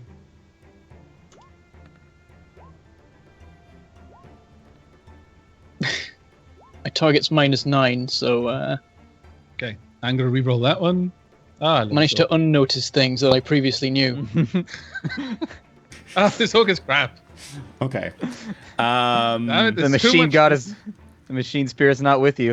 You gotta No. pray harder. Use the unguents. Well, I don't like to brag, but I do think that my mixing my own colours really does help. I mean, if you look at the paintings, the colours, the brush strokes, I mean, it's nothing like any of the other artists you get around here. Certainly since I started pre-mixing my own colours about a month ago, I've certainly had so many more sales and so much more interest from patrons. Are there signs of his actual paints around the actual like tubs and stuff what we've been mixing? There's a couple here and there. Mostly it's pre-mixed or post-mixed stuff. There's seems to be raw ingredients nearby that you can see, other than like a couple of bits of charcoal here or there that are obviously used for something. Check the bathtub. Can I Bernard- move over towards? Has he got like his easel set up anywhere with? Yeah, loads of paint? easels. With actual, paints like Yeah. any obvious paints. Can I move over to one of them and say, Sure. are these some of the paints that you've mixed? Yeah. Those are some of the paints. I mean, I was painting before I came up. It probably dried out a bit by now, but it'll still be good. Can I offer you tea? Sure, but 2 questions, Bernard. First and foremost, can we take a sample of a paint that you've mixed? And then second, can we well- see where you mix them? While he's literally asking him that, can I have my medical mechadendrite just pop out and Sleight of hand check try to sample one? with +10 Would that be intelligence or agility? agility. +10. I really want to Oh, suss. so close. You do manage I'll to try do it. one fate on that one as well. No, you do manage to do it. Just it's a little bit hurried, and you knock over the paint. But you do manage to do it without Okay. being seen because it's only 1 degree of failure. Okay. Oh, I'm Your medical terribly sorry. mechadendrite can now make a medical check at +30. Ooh. Can I slip out of sight at all? Oh wow, nice roll. Not really, because you're all kind of in this very Wow. small loft having a discussion. Carolinus, you That's an knock awful over lot the of levels of paint success. accidentally and splat. This big sort of red blob of paint just hits the ground. And your medical mechadendrite quickly reports that one of the primary ingredients in that color is human blood. I see. I quickly step back a little bit, shaken out. I'm terribly sorry. That was very clumsy of me. It's okay. I've got some more of that color left anyway, so... I looked at Carolinus at the noise. Turning around, where's our friend looking right now? he's looking at you. I say I'm very clumsy at the moment. Perhaps I should take a seat. and look around. Do you want some tea? Yes, please. Oh, okay. He starts to put a kettle on the hob at the far end of the room. Yeah. While he's doing that, I whisper to Brander, make the arrest. Arrest him. All right. As that's happening, I move past Cassius as if I'm moving for a seat, and I just murmur, "Blood." Double arrest him. All right. Right. I'll approach. Where's the manacles? I'll approach. Hi, sorry, what was your name? He talks to you, Brenda. My name's Brander. I'm afraid. Would you like tea? No, thanks. Oh, okay. I think some it's water? best if you come with us. Well, we're going to make the tea first, and then I've got some paintings to do. I mean, I would love to, but I've got work, so... As Brander's saying that, I just kind of move up, sort of behind our friend here. What we're trying Just to as if say, I'm peering Bernard, over. What kind of teas do you have? Oh, well, I've just a local one. Some of the farmers grow it up north. I don't know if it's actually got a name. While he's doing that, can I take him down? Sure, make a weapon skill roll. Okay. Any bonuses for? Plus 30, because he is unaware and surprised. Well, he's aware. He's not. He is surprised though. So plus 30. I'm just going to say, for the sake of it, because he's a starving artist, and honestly, he's not very good at fighting. You just poof, punch him in the face. Your McEndrites having wound around your arm to provide a nice metal knuckle duster, and he just goes straight I just out. punched him with a mechadendrite knuckle duster. How badass is that? Yep. That's pretty raw. I'm on board with it. His head clangs against the metal hob as he goes down, and he looks pretty unconscious. Well then. So what What did was you in find in that? the paints?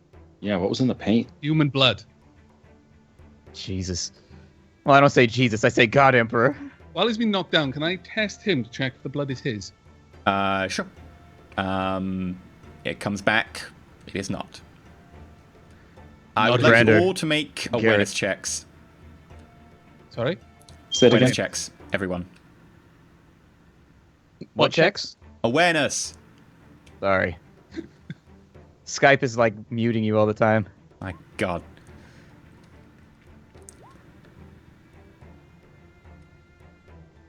Brander is aware. Okay. Carolinus and Brander's Brander. very aware. So you notice as he goes, and he almost seems to deflate slightly.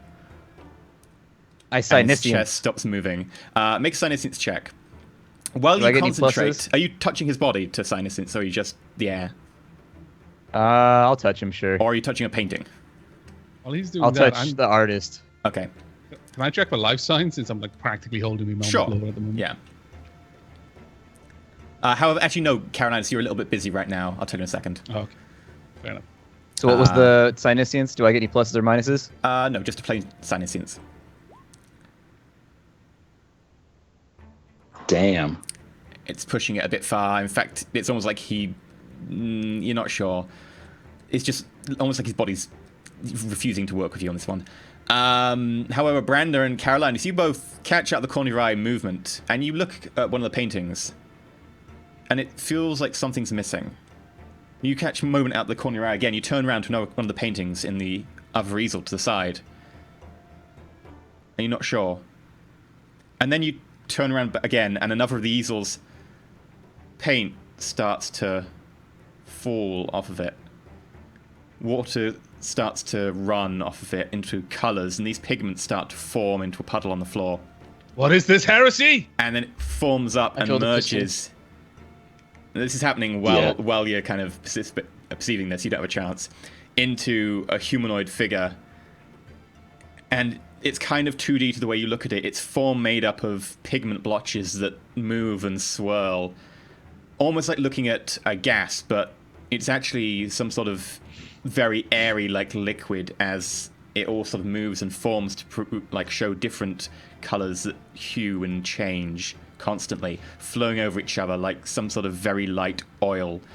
And you get the sense it looks at you. I wouldn't have done that if I were you. Roll initiative. Yay! Do Brander and Carolinus roll without surprise, and the rest of us roll surprise, or what? Effectively, I would say no. Everyone can just roll normally, but Caroline and Brander are the ones who got where this thing came from. And Can you got give got us a- icons on the map? I'm Same literally thing, providing you a map right now. What? Look at that map. Damn, Man. that's pretty spiffy. I That spent was some pretty time awesome, on to be this. Brander, Carolinus, Cassius, Garrett.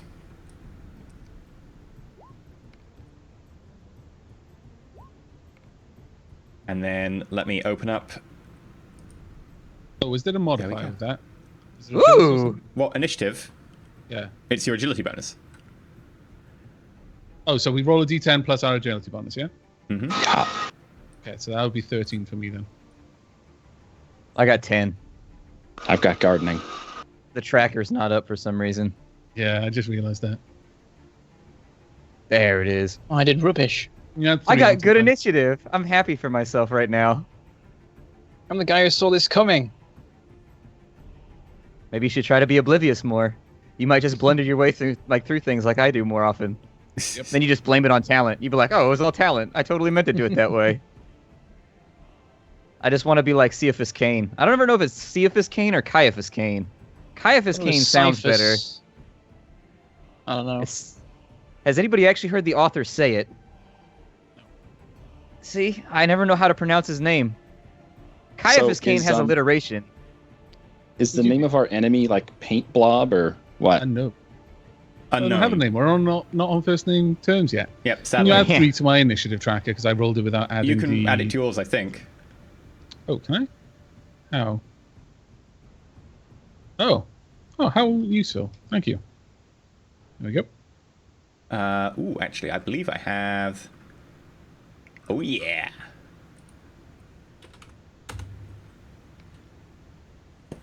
Awesome. Oh shit. He's quick. We're fucked.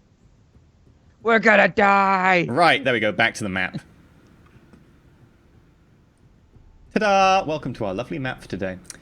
I'm going to zoom in so I've got the entire loft covered.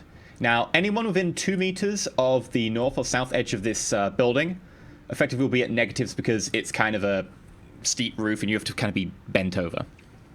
Okay. So try and stay in the middle of 3 meters if you can. Right, my go. The watercolor, the paints swirl, and the reds become prominent and mix in with the blues that appear from the skyline as it drags out of the picture. And most of it turns a shade of purple, small blots of yellow and green moving around in places. But mostly it's now a sort of purple entity with blotches moving up and down it as it looks over towards you Which you is you? and steps towards Carolinus. No. Time to He's make an gonna kill our attack medic. roll. No, our medic is tanky as hell. We're fine. Oh, Just okay. get in with the mechadendrite, you'll be fine. Righteous fury, it's dead. No, what an anticlimax. Cassius, did you draw your sword, or you've got your sword at the ready, haven't you? No, Okay. I was unaware. I was like leaning down to check out the body. Yeah. Yeah, we're both kind of derpy over here. I would like you to make a willpower check. No, that won't work. Okay, I'm just gonna make an attack. So, right. Single attack. I'm good at willpower checks. Every time you've had a willpower check, you've pissed yourself, gone vacant, and run away from It's a my- crystal. It's my lowest stat. You are hit 44 in the body as one of the arms of this watercolor come forwards and drag themselves down your front. And as it does so, the robes that you're wearing split open, sheared, as if something very, very sharp just completely shredded them. I'm gonna roll damage. Dodge, parry, do something. You take 7 points of rending damage with a penetration of 2 to your chest. On my body, Yes. doesn't do anything. With a penetration of 2? Penetration of 2, my defense Oh, yeah. is... Yeah. 7 points, was it? Yeah, so it doesn't do I've anything. Got 'cause you're- 6, my armor is 6, and my toughness is 4. Yeah, so it needs to be more than 8. Yeah. Yes. It shreds down the front, your robe splitting open massively. Your armor itself tearing in some places. However, the scars it leaves are superficial. You managing to flex off most of the damage, and the cut itself doesn't seem to have done much. Carolinus, you're up. Okay. Right, how much of a turn is required for me to ready my hand cannon? Given that A I turn. don't have a holster or anything. Full turn. It's a because full you're turn, having is to it? get it out from where you've hidden it. Okay, well, given that then, when I disengage, I can move 3 meters, is that correct? Your agility bonus, yes. Right. Okay, well, I would like to disengage then Okay. back to here. Right. Okay. That's your go. Yep. Garrett. I pull out my last pistol. I also scream a little bit. Full turn. Last pistol. Oh, Yep. also, I forgot. Before you do that, Carolinus, I have to make everyone here make a fear check. What's a fear check? Okay. Roll willpower. It also has baleful presence, which means that you take a -10. So everyone take a willpower check at -10. All right. Oh dear. Oh dear. Yeah, I've heard fear is overpowered in this game. It's like brutal. That's why everybody takes fear immunity as like their first thing with XP. Okay. We all just cramped ourselves and died. Oh, I am pooping dear. so much right now. Just shitting everywhere, like a jetpack across the room. Gets Oh, absorbed God. into the monster. Okay, I need to look up the rules for fear because I need to find the table. You want to race me there, Cassius? I don't have my book anywhere nearby. Oh man, why? You're the You GM. just make it up. Just make it up, Cassius. Come on. yeah, if you fail your everyone- check, you get all the money in the world and all the sexy space babes. Yes! We Death by win! Snoo Snoo. God.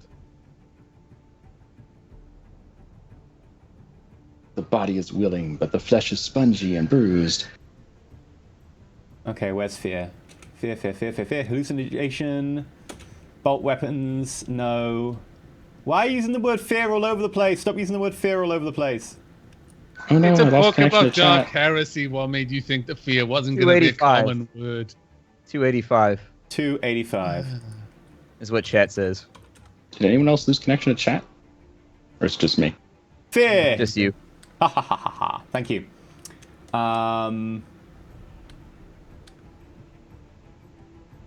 You must immediately roll on the shock table, adding +10 for each degree of failure after the first. Okay, so how many degrees of failure did you get?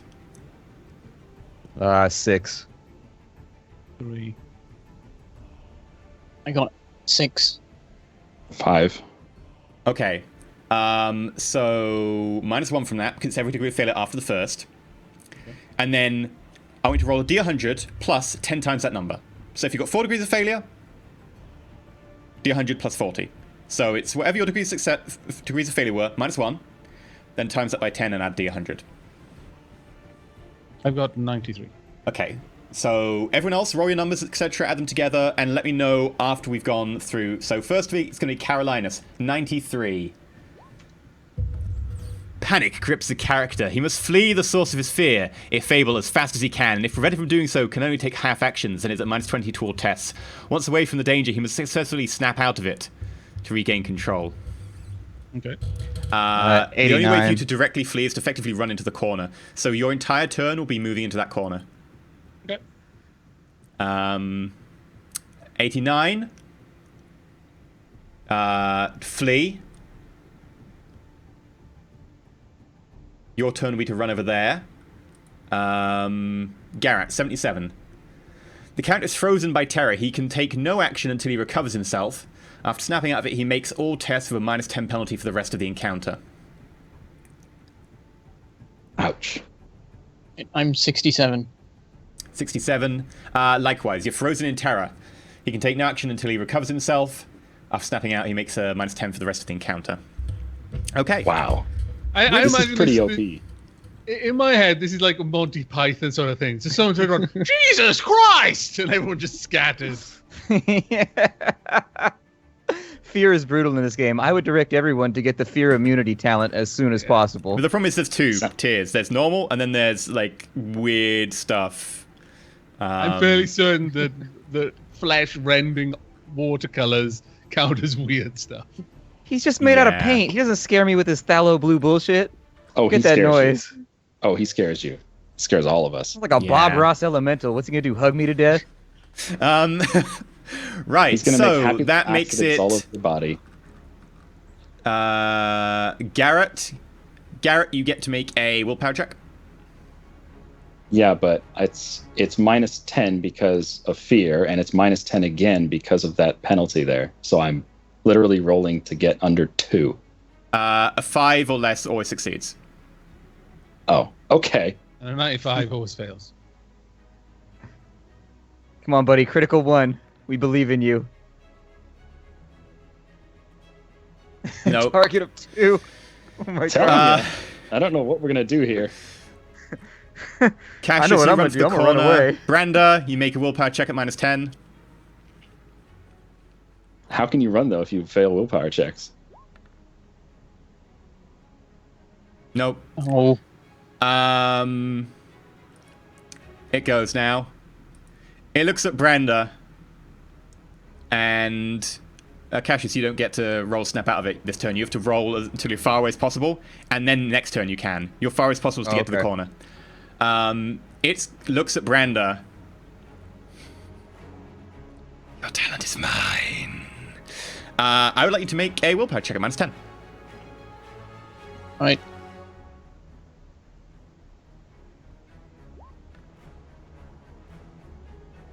Nope. And I'm going to roll Wait, wasn't- my willpower check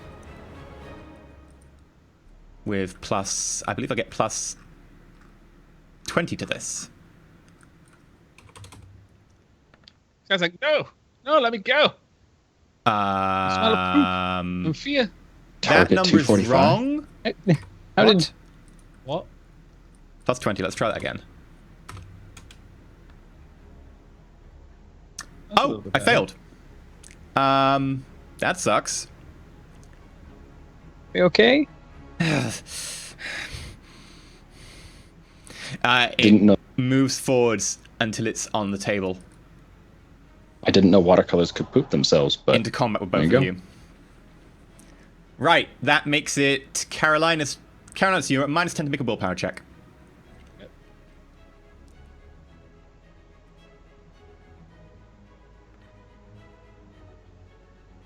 Nope. You're Almost. still I'll scared to use a death. fate and I'll try and re-roll it.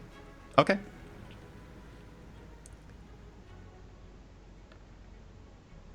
No, even worse.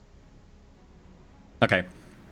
Cassius, you can either do actions at -20, or you can try to snap out of it with a willpower check at -10. Actually, let me just check the distance to you. Yeah, still -10. Okay, I guess I'll try to snap out of it. Someone said that with snap out of it, the -10 doesn't apply. It's -10 to all willpower checks within the distance. Baleful presence, not fear. No, you fail. That makes it... Oh, Garrett, yeah. make a willpower check at -10. Does the extra -10 from the fear failure also No. apply? No, that's just for every action from then on when you pass. So just -10. Minus 10. It's only a -10. Okay.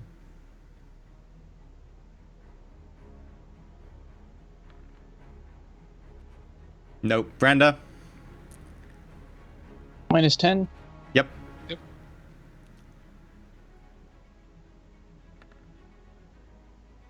Nope. Nope. Right. It looks over and can now see Cassius. I see you carrying a blade. Give me yours. Make an opposed willpower check. However, Cassius, you get 2 times your psi rating as a bonus to this. And I'm going to push. Why not?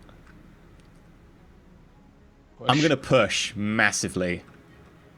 This I'm is gonna not going to push. end up well for anybody. He's going to blow up the whole building. I'm going to push 3 higher than my normal psi rating. I'm casting at psi Oh rating my 4. god. Now, those of you at home, psi rating is a measure of what psychics can do. You can push up to 2 times more than psi rating for most psychics, except for demons, who can push 3 times. Not 3 times, plus 3. And they also automatically trigger perils. I failed my willpower check, however. Cassius, you managed to just about throw off as he stretches out his arm, and it feels like his mind's trying to suck something out of your very soul. But you managed to just about steal yourself using the incantations and the shielded mind technique that you've been taught all that time ago in the Scholar Prodigium, and you managed to just about prevent this from happening. At the same time, however, I ultimately trigger perils with a plus 30. Which table is perils in? It is And in also, psychic. I can push your perils up by like 8 too. So go ahead and roll. Oh dear. So how does that work then, Cassius? So my character he's learned how to like basically duel other psychers essentially, and so there's little waves that they send a force through the warp when they do that, and I've learned how to use that momentum like mental judo to like amplify when they fail, and so I can make you fail worse or I can make you succeed better by dampening it, depending. So if you got like a full group of psychers, it's great. That's 58. You can push it up if you want. What happens if I push it over 60? It don't would have my go book in to front of me. dark summoning rather than. Oh, is that Perils of the Warp? Yes, sorry, that's the wrong one. This would be Psychic Phenomena. 68. Falling upwards. It instead switches to Shadow of the Warp. So falling upwards, gravity turns off and everything goes up, and then falls. Otherwise, Shadows of the Warp. For a split second, the world changes in appearance. Everyone within so many meters had a brief glimpse of the Shadow of the Warp. I'll just get the Shadow of the Warp. It's fine. I'm not gonna swap gravity around. Okay, so seeing the energies let loose from the demon, you quickly grab and push them and push him over the edge. And the demons... And then suddenly everyone within...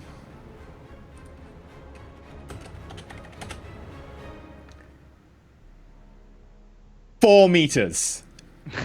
4 whole meters. So that would be Carolinus, Garrett, and Branda. You all see a split second of the actual immensity of the warp. A shadow of it, but you see it. This impossibility, this other realm, this realm which humans are not meant to be exposed to, unleashed upon your mind.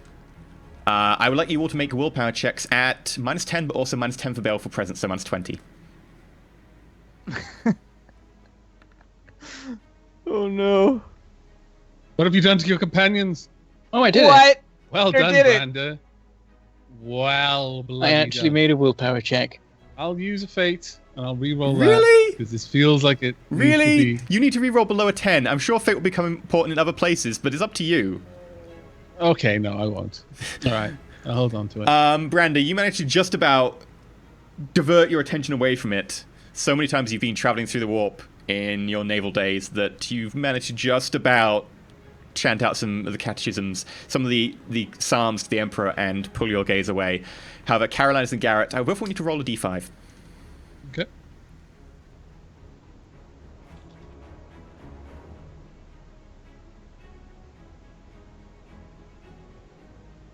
Garrett, you gain 3 corruption points. That will go through. Carolinus, Oh, I you gained get 5 corruption points. Man. five. Oh, boo. Why As did you you have to do gaze- that instead of letting it just be gravity, you scallywag? Because Directly gravity into probably the would have wall. dealt damage or something. I don't know. I don't have the book in front of me. It wouldn't have done it yes, to me it and would you. have- We're under a sloped roof. It would have dealt damage, yeah. And also, by the way, demons are immune to perils of the warp, Oh. so they would have Oh. got affected. See, the way I envisioned it is like you're going to get sucked up into the air and then slam back down into the ground, because that's a pretty high roll. So Yeah. it's like, it's a little concerning. It's probably going to It's hurt a lot, no matter what probably you do. beneficial We're in you're an under a attic. low... Yeah, it's probably beneficial With a you're in an really low attic. roof. Outside, it would be painful. You douche. He then... Like, yeah, I'm just going to make it worse for everyone else. frustrated, swipes back at Garrett. I get +10 for a single attack, and no, I'm gonna do a swift attack, which is a +0, but I get +10 because I'm on a table, which gives me advantage on my height.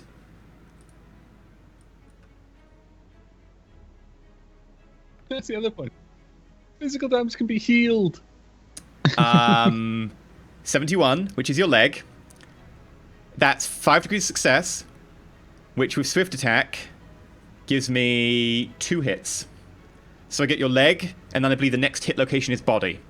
So I get 2 hits. So the way this works is that with swift attack, for every 2 degrees of success after the first, I get another hit. So 1, 2, 3. That's 3 hits. Right leg, body, right arm. I thought Is there any way Swift to Attack dodge? only gave you an extra attack for every 2 things of success after the first, and then Lightning Attack gave you 1 for every single one. Yeah, but because I got 5 degrees of success, first one's a hit, third one's a hit, fifth one's a hit. Oh, okay. Just keeping you on your toes. Yeah. Is there any way to dodge? Yes, you may make a dodge. Oh. Yes, you can make a dodge. It doesn't stop you doing reactions. I'll have to double check. You failed anyway. Though you I'm can a fake feint that, it. Let though. me check. Let Yeah, me check before I you faked do. that one. Let me check before you do. I'm not sure if you can take reactions. Oh, okay. Let me check on fear. All right. You may take no actions. Reaction is an action. Okay. So sorry. I just keep crapping myself then. You take 6 rending damage, pen 2 to the leg. You've got chainmail there, which is what, 4? 3? It's 3, and then toughness 3. Okay, so that's reduced to 1 because of the penetration. So 3 plus 1, 4. You take 6 damage minus 4. You take 2 points of damage. As these watercolor hands rip through and chains are scattered everywhere and massive gouts of blood appear on your calf. Screams internally. Ooh, you then take 12 pen 2 to the chest. So that's 8 more damage. Yes. Screams internally. How many hit points are you on? And externally. I'm on 2. We're gonna die. You take 9 points of damage to the arm. That puts you at minus Yeah, 7. that's a 9 minus 7. Yeah. Okay, that's critical damage. And minus 7 is pretty bad. I'm gonna have to find the critical damage tables. I had a It note was an of what arm. they were. So let's look. You don't need 2 arms. Now you get a cool robo arm, though. Yeah, it's true. We'll replace that weak flesh with Rending on the purity arm. of metal. Ready? The attack rips apart skin, muscle, bone, and sinew with ease, turning the target's arm into a dangling ruin of severed veins and spurting blood. He suffers blood loss and 1d10 strength damage. The arm is useless until the target receives medical attention. Your Oh, that's not arm too is bad. useless. It is still there. That's not nearly as bad as I thought it was going to be. I thought it was going to be lost the arm. yeah, that's what I thought too. So, roll a 1d10. You temporarily lose 9 points of strength. This will come back after you basically rest and heal, but for now, you lose it. Okay. What is strength used for? I don't think I've ever used it. Melee. Melee damage. Ah. And also, you're suffering from blood loss, which means at the start of your round, you suffer 1 level of fatigue. Once per round as a free action, you can attempt a difficult medical test to remove the condition. So gouts of blood sprawl down your arm as it lies a ruin off to the side. This brings us to Carolinus. Would you like to make your willpower check? Yep. And that's at minus 10, yeah? Yep. I just want to not be feared anymore. This is like fighting a Yeah. warlock in WoW. This is the worst. Nope. No. If you're going to use fate, by the way, use fate on the rolls to actually get into the combat. All right. Okay.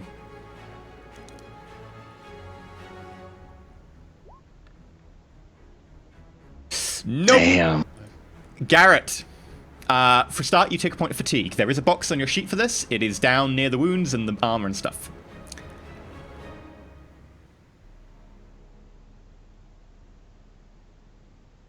Okay, and then what?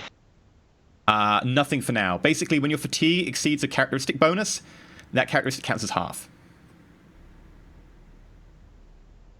So, Cassius. You can take actions, a half action at minus 20, or you can choose to snap out of it. I'm just going to keep trying to snap out of it. Yeah. Minus 10.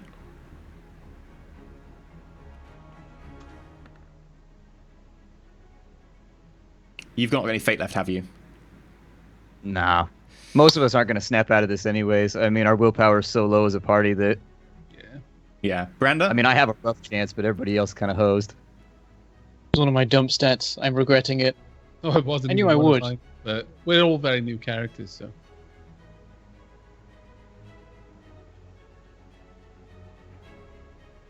Branda? Was it me? Okay, willpower minus 10. Mm-hmm.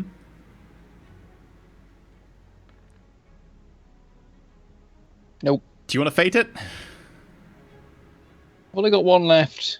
I might need that to stay alive. I'm going to leave it. A good way to stay alive is not to get hit. Is he about to hit me? Oh, God. I mean, Still Emperor. reasonable armor, but Alright, I'll fate it. This isn't going to work. Yeah, there's a 1 in 5 There's a chance. good lad. close. Oh. Close. That's so close, I'll say that effectively next turn you get a +10, so it counts out the Baleful Presence. Because that was a borderline roll. Okay. And you've been exposed to it for a while. Next go. Targeting the prostrate form of the artist on the ground.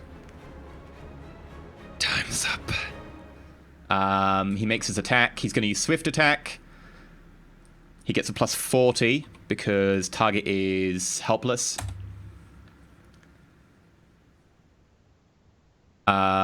Only 3 degrees success, so that's 2 hits.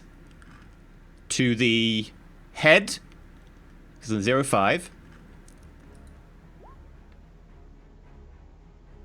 And then to the arm. He rips off the arm of Bernard and sends it spinning across the room. And Bernard shudders, and then the blood stops flowing. Carolinus, willpower -10. Okay.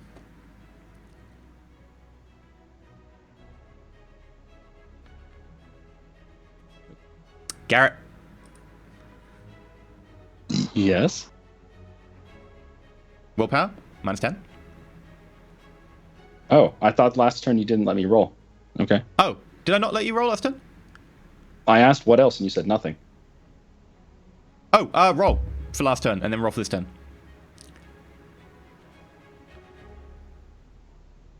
Hey! The shock of getting your arm almost torn off rips you out of your reverie. This turn you can act. Go, what do you want to do? You got -10 to all get the actions. hell away from this guy. Okay, so you can take a disengage, which is your entire turn, and it will allow you to move your agility bonus. Yay! Yeah, I'm gonna go towards Cassius. That's actually a good point. I'm going to implement the house rule that each cumulative snap out of it test gets a cumulative +10 after each turn. Just because that stops things being ridiculous. What turn are we up to? I'll implement it from last turn, so effectively you have like a +20 this turn. Is that the first time someone has moved in this encounter? Yep. Yep. Well, I moved involuntarily. Yeah. I shit Cassius, myself across the room. Make your willpower check at +20. When people said fear is OP, they were right. Fear's pretty brutal in DH. That's why, that's like I said, everybody takes the fear immunity talents as quick as possible. Yeah, but Kind of bad game nothing design, should though, be- if there's an obvious upgrade path. Otherwise, there's Yeah, nothing better that's than that. that's the problem. Is it makes something forced upon? Oh, whatever. We'll get into it later. Don't worry about it. That's for the post show. Yeah. Yeah, so make your willpower check at +20, Cassius. Oh. Let me do my +20.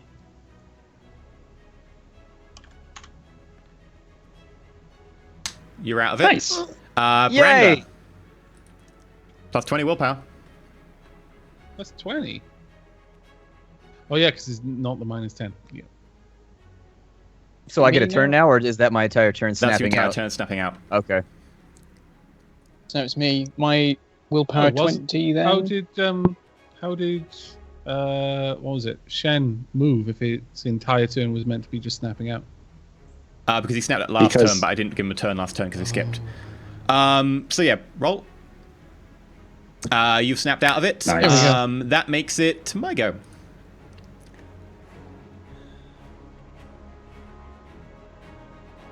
Your talent is mine! Turns toward Cassius and tries this again. This time, I'm not going to overcast it. I'm just casting it a standard power rating. Opposed willpower test, Cassius, and you also get to add double your psi rating. Appreciate the paint monster trying not to melt our brains. Yet. I succeed, but I fail my willpower check to manifest the power. You notice energy reach out towards you, but you try and put up a defense, but you feel the attack just wasn't quite enough, and it barely pushes away from your body. And with that, he turns towards Branda. Swift attack! Plus 10 for being above you. Will I be able to dodge this now that I'm snapped you can out? now. Yeah.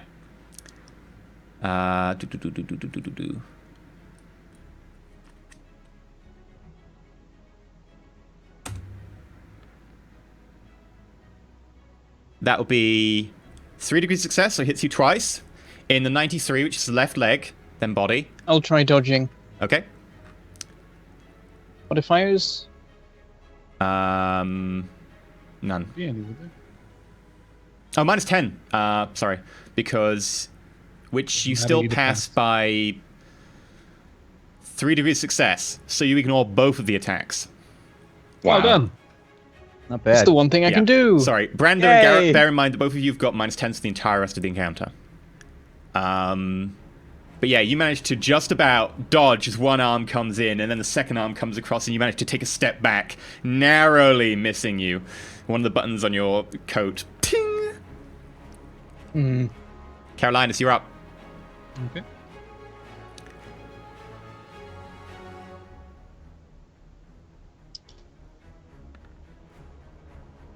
No, so bad. Okay. Garrett. Okay, now that I'm not engaged, can I move a little farther away? Yes, how far would you like to move? Yes. I want to run the hell away. Okay, run. You can join me in the corner if you want. Just step over my puddle of shit. Just watch out. There's a stream of Now it. that's... That'd be a full move.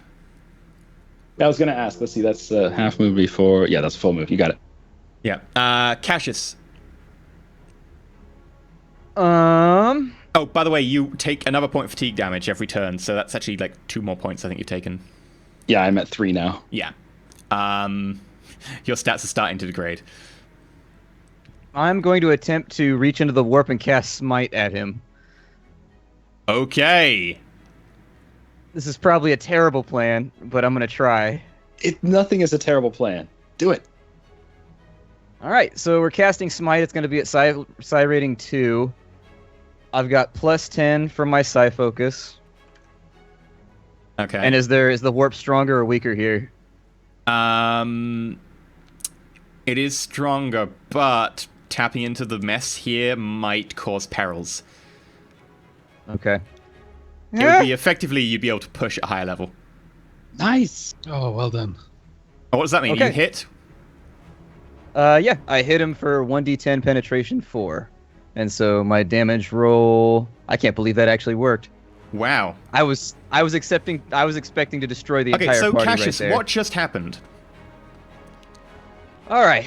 So, seeing how dire the situation is, my character snaps out of his fear and begins to sweat profusely, and it just seems like he's just like, "Nah!" And he's focusing on something, like coalescing power together, and you see vague arcs of lightning start to gather between both of his hands, and he crushes them both together before releasing them in the direction of the demon, like, essentially goes, Hadouken! You know, like Street Fighter style. And it does 1d10 plus 2 with Pen 4. Hooray! So white arcs of light impact off the Oh, floor, no. the ceiling, and the nearby No! easels. Luck is not dear. with you. No. One of them impacting the demon. However, it doesn't do anything more than annoy it. The No. very smallest of arcs actually gets to it, flickers off it, and it kind Curse of... your damage roll! All of that talk is like, I yes, almost blew up the lightning. planet! I almost blew up the planet for this. Fuck. Branda, you're up. That was What if actually we only can- a half an action for me. Oh, okay. What do you do with the other half? I'm doing another one. He's catching You 2. can't do 2 of the same subtype. Oh, Both of them have got the attack subtype. You can't do both in one turn. Okay, so I step a little bit closer then. Okay. Yeah, Branda. I don't know if I can dive for cover in this situation. Um, Would that be a half action that would then allow me to shoot? Or is that not? Yes, but you would get a hit as as you retreat because you're not doing disengage action.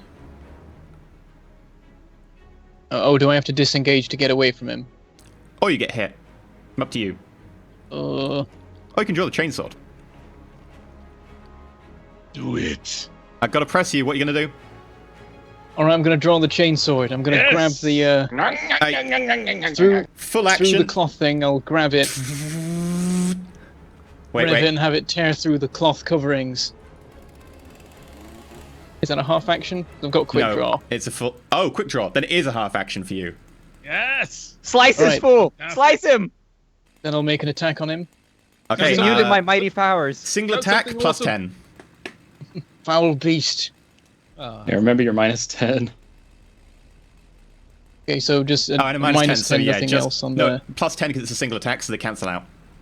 Okay. Remember, when you do a single attack, you get a plus 10. However... Ooh. There we go. nice. I am, however, going to make a dodge roll. Oh, Nice attack, though. I get to do my thing now.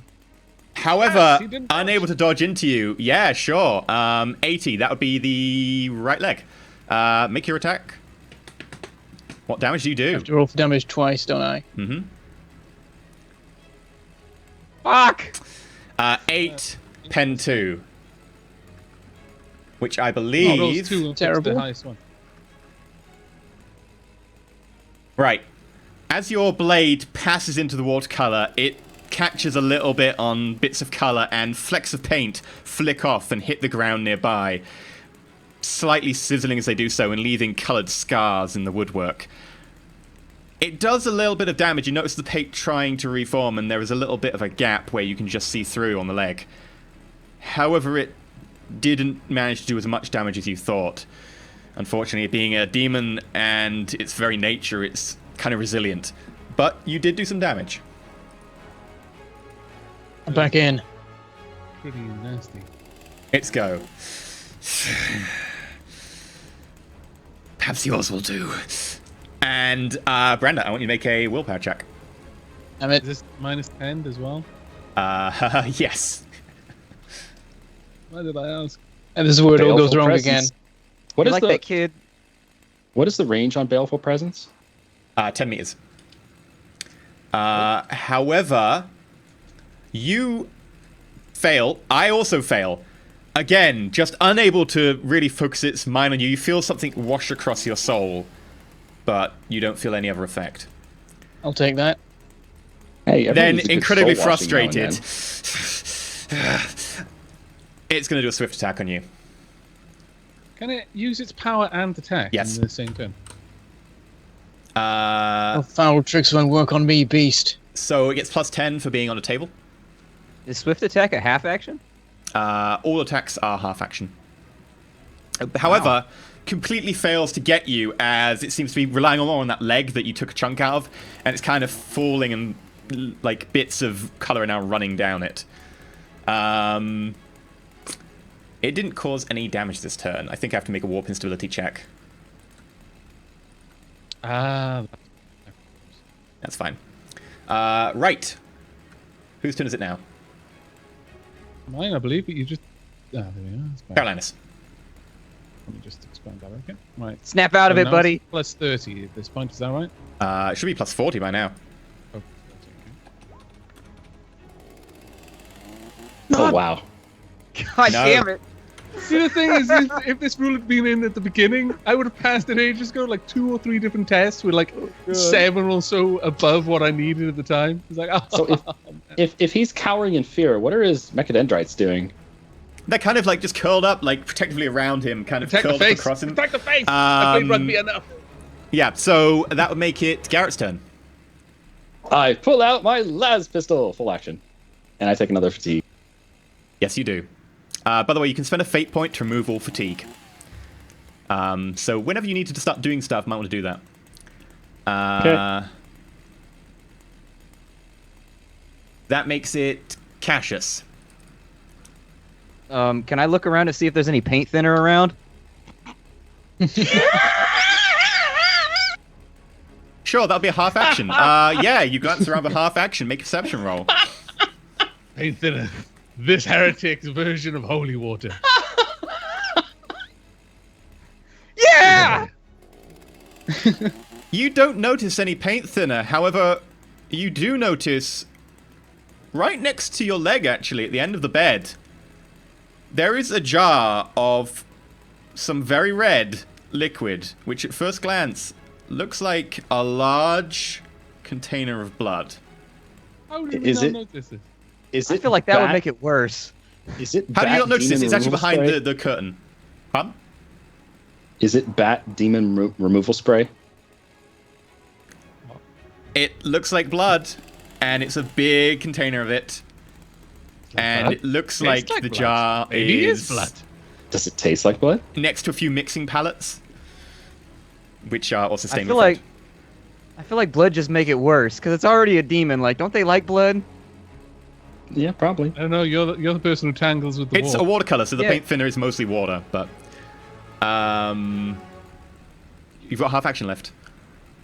I guess I'll cast Smite at him again and hope I don't blow up the universe. At the demon. Yeah. Okay. I'm just gonna Google like what happens when you mix blood with paint.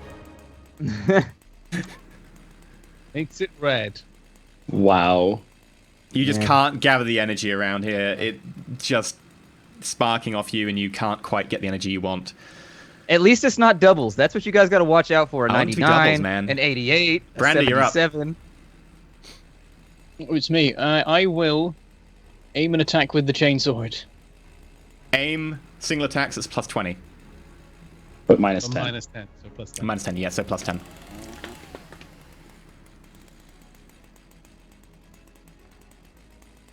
What? I don't have any fate left. No, no. You cut off your own head. Your chainsaw jams into the table. It'll take a half action to get that chainsaw out. Damn it. As it starts Just sawing cut its through way the table, then you won't have his table. height advantage anymore. I mean, it would also take a half action to shove it through the table. My go.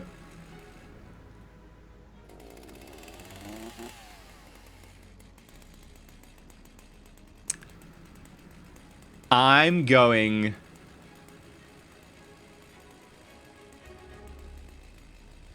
I'm gonna hit Branda again. Branda.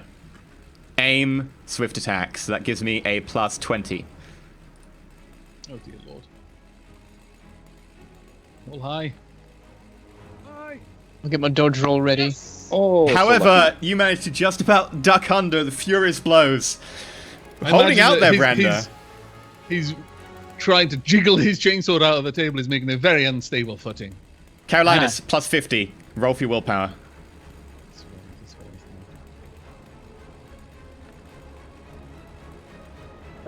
Hey! I can't believe it. Garrett, Like I you're said, up. if this rule had been in when we started, I'd already be out of it. But instead, now my rolls are just getting higher and higher. Garrett. I have no words. It's like you've Beautiful. consciously decided to stay hiding in the corner. I Okay, can't I'm see gonna- it. It can't see me. I can't see it. It can't see it. I'm gonna Garrett. send a fate to remove my fatigue. Oof, fatigue's now 0. Because you just went up to 5. And that allows me to just do everything without a penalty, right? Yep. Except for the negative 10. Yeah. You can, however, make a Medicaid test as a free action to remove your bleeding. Okay, how do I do that? Make a Medicaid test at minus 10, with a minus 10 because of your minus 10. I wouldn't do that because then Abbott can't help you. No, this is not a first aid test. This is literally just so much a... blood, okay. It's just a, like, I'm Oh. going to try and steel myself to staunch the blood. Oh, No, gotcha. it's a free action, so no worry about it. It's negative 10! You'd still pass a 5% chance. Sure, you can take your turn. So you want to aim and shoot? Okay. Aim and shoot. Called shot Bam. head. So that's plus 10, minus 10. You're at short range, so it's another plus 10.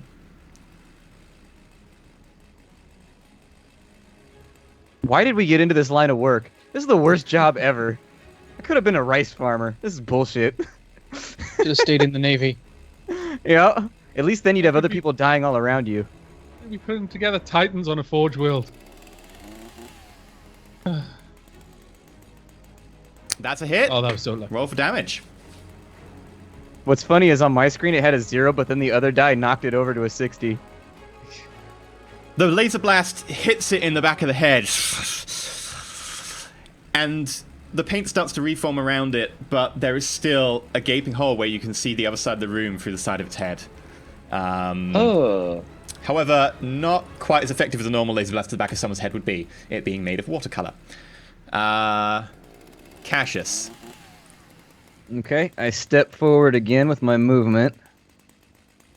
And let's smite again. Okay. I'm really You're tempting gonna the... roll those doubles. I should not be doing Push this it, right now. push This it, is terrible. push it real good. You've already had your 100 roll. You can't do it again. You're fine. 76, we're good. You should have pushed So it, man. close to 77, though.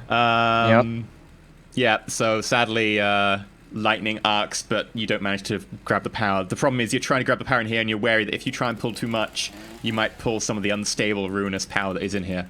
I Branda, use my half action to draw my sword. you moved.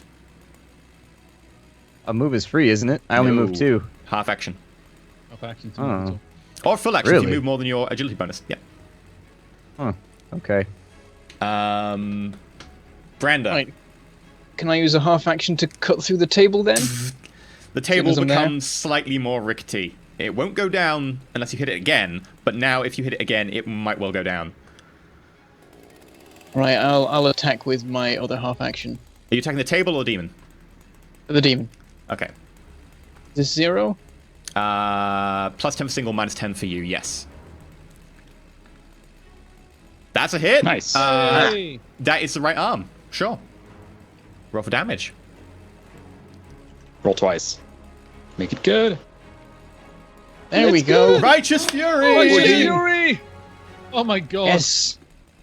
So, let me see. How many points do I ignore?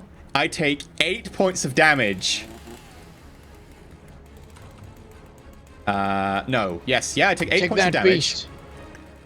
And you also Righteous Fury, which means you need to roll a d5, and then I will compare it to the critical damage chart. For rending arm. 1.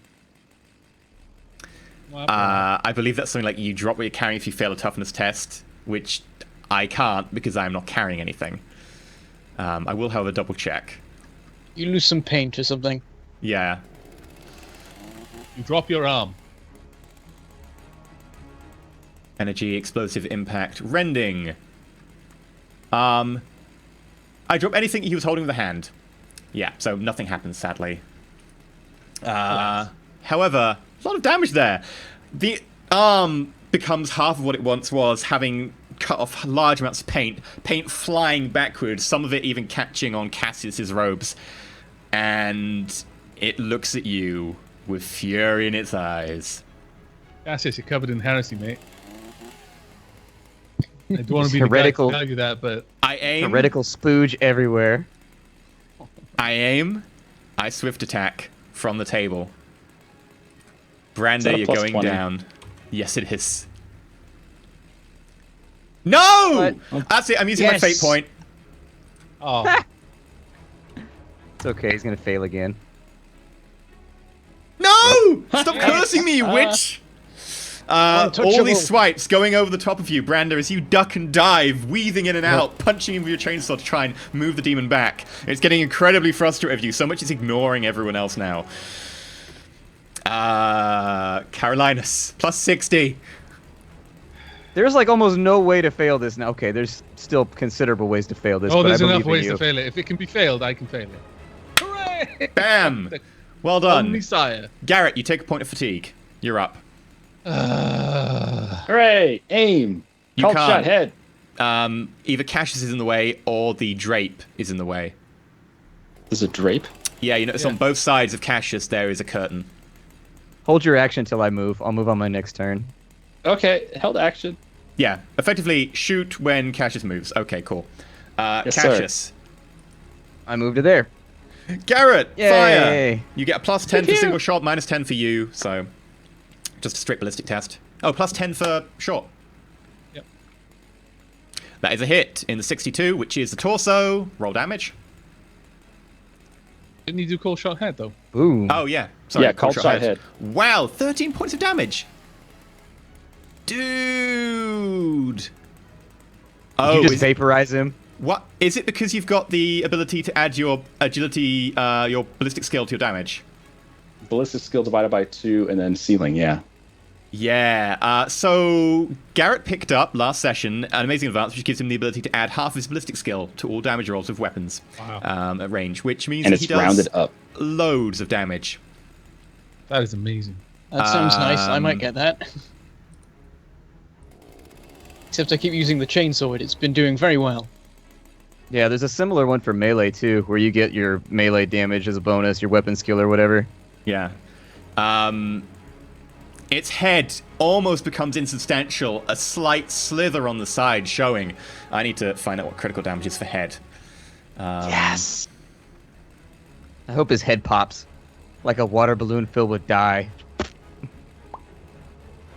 Might happen eventually. Minus 10 to all tests for 1 round. Okay. What crit is he on? -2 or -3? Minus 1.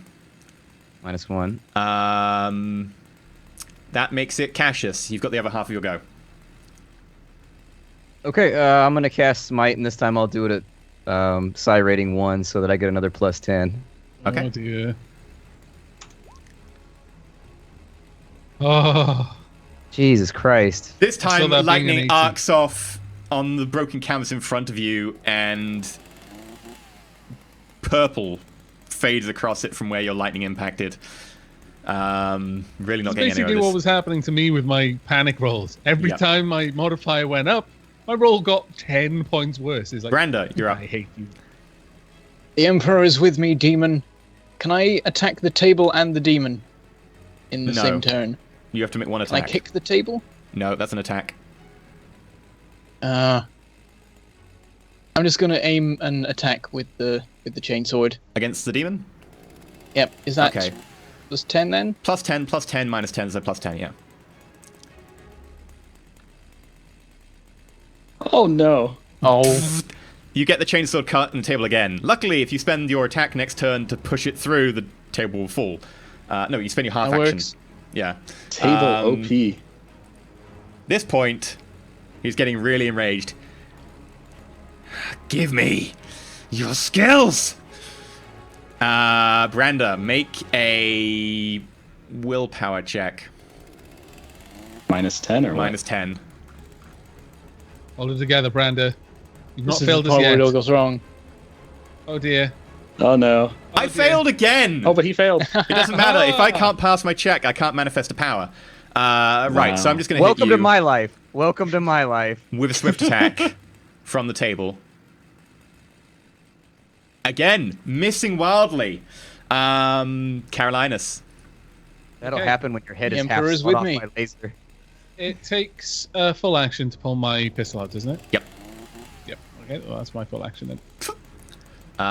Garrett, you take another point of fatigue. You're now on 2.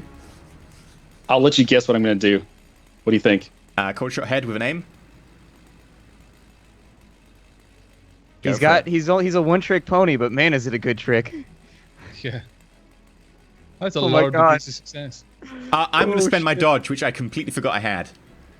Go for it. Do you have to overcome the 7 degrees of success, though? Yes. Is there any way that you could do that? I'm not going to do my dodge then. Alright, so right. 9 damage. So 9 damage. I take 3. My head is now at -4. Let me check. Does that add the degrees of success, though? Oh, no, wait, that's on melee. No, he can attack, isn't swap it out. Yeah. The energy attack burns away from the hairs on the target's head as well, leaving him reading from the injury. The target suffers 2 levels of fatigue, and the target is blinded for 1d5 rounds, which doesn't apply because I don't see using my eyes. Question. Can I swap out that dice roll for the degree of success? Because I only rolled like a 3 or something. He got 7, so Yeah, you rolled a 4. Yeah, you can. That'll be another 3. So that's he puts him on Yes. -7 on the head. In a gruesome display, the flesh is burned from the target's head, exposing charred bone and muscle underneath. The target suffers fatigue. He's also permanently blinded. And none of that applies to a demon. funsies. Yeah. But Oh well. The colours drain and the head is left as sort of this mild sort of up bit in the centre and sort of a vague elements of a skull in bone white. Cassius. You know, I've You have to do it. We need to see this. I've gone You have up by to like do it. 10 every time I've Cassius, cast. come it's on. gone up even worse. You can't keep We failing. believe in you. This will be what Oh you'll my be remembered God. by. See, perfect. There we go. So I Is that get so hard? okay, 1d10. Okay, yep. And how many hits do you Forgot get? to just the one because I cast it at psi rating 1. Okay, it's capped by You're psi limited rating. Yeah. Yeah, it's capped by your psi rating, which is why I kept casting it too, because I was hoping I would fish out like a 2d20 plus 4 pen 8, pen 4 hit or whatever. So Okay, so this Yay. hits it in the left leg and does damage which my demonic does not count against. I take 6 points of damage, which takes me down to a minus 13. Wow. With that, another ball of lightning, you actually manage to send it out this time. This time it arcs over and directly impacts on the leg. And with that, can we make him bubble and boil and then explode if that kills him? sure, it courses up, arcs around through the watercolor. And then bubbles start appearing. He starts to boil all over, the leg first, and then he explodes outwards in a shower of paint and pigment, covering Branda, a little bit of Carolinus, and some of Cassius, and also covering the one easel nearby that hasn't got any paint on the canvas. Hooray! You've managed to defeat and vanquish your demon. Jesus. Da-da-da-da. What an ordeal. What an ordeal. At this I'm point, I gonna just pass out now. sink back against the wall and just slide down for a moment. One of my Yeah, hands I'm- is coming up, covering one of my eyes. I say, "Too much, so too much."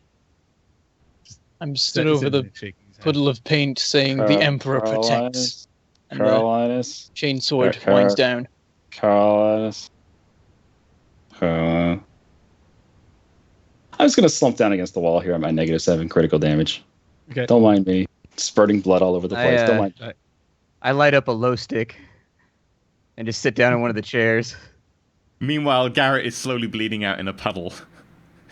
This is what happens when your medic is forced to witness parts of the warp. Bloody psychos. I eventually noticed the things around me again and say, "Oh, quick, Carolinus, help Garrett." At that point, I actually do take notice of the situation, just kind of clamber to my feet and head over to Garrett. Is he bleeding at the moment? Yeah, he is bleeding. A lot. I literally just staple his flesh together and stop the bleeding. My right arm is completely Okay. mangled. Yeah, Carolinus, his bleeding condition is halted. Okay. I will then do a Medicaid roll, plus 10. Close. Close. Well, I think it's safe to say that you managed to deal with the heresy and stuff. You can sort your wounds, etc. back. The question is, what are you going to do about all these paintings? Burn them. Burn it all. I'm in agreement. whole house down. all of the canvas, the house, everything here. In fact, these robes, and I just throw Yep. the white robes away. Burn the auction house. Agreed. In total agreement. Cassius, however, has got this weird vacant look in his eyes, just staring at one of the paintings. Getting a little bit concerned. Keep trying to talk to him. Doesn't He found a reply. painting of a cat, and he can't draw his eyes away from it. I'm just like, ugh. It's all over my face. There is a On the lot of chain sword. Has Branda been harmed? Were you even hit? No. I just- Brenner dodged every single attack. Yep. Dude. The Emperor protects. He was with The me. only Really? hit that landed, he successfully dodged. Have I ever been hit by anything ever? I don't We'll think get, I have. we'll get you there. We'll get there. I'm keep the asking melee that guy. I question, haven't bro. been hit yet. This is great. Yeah, you're the Nice. new blowback.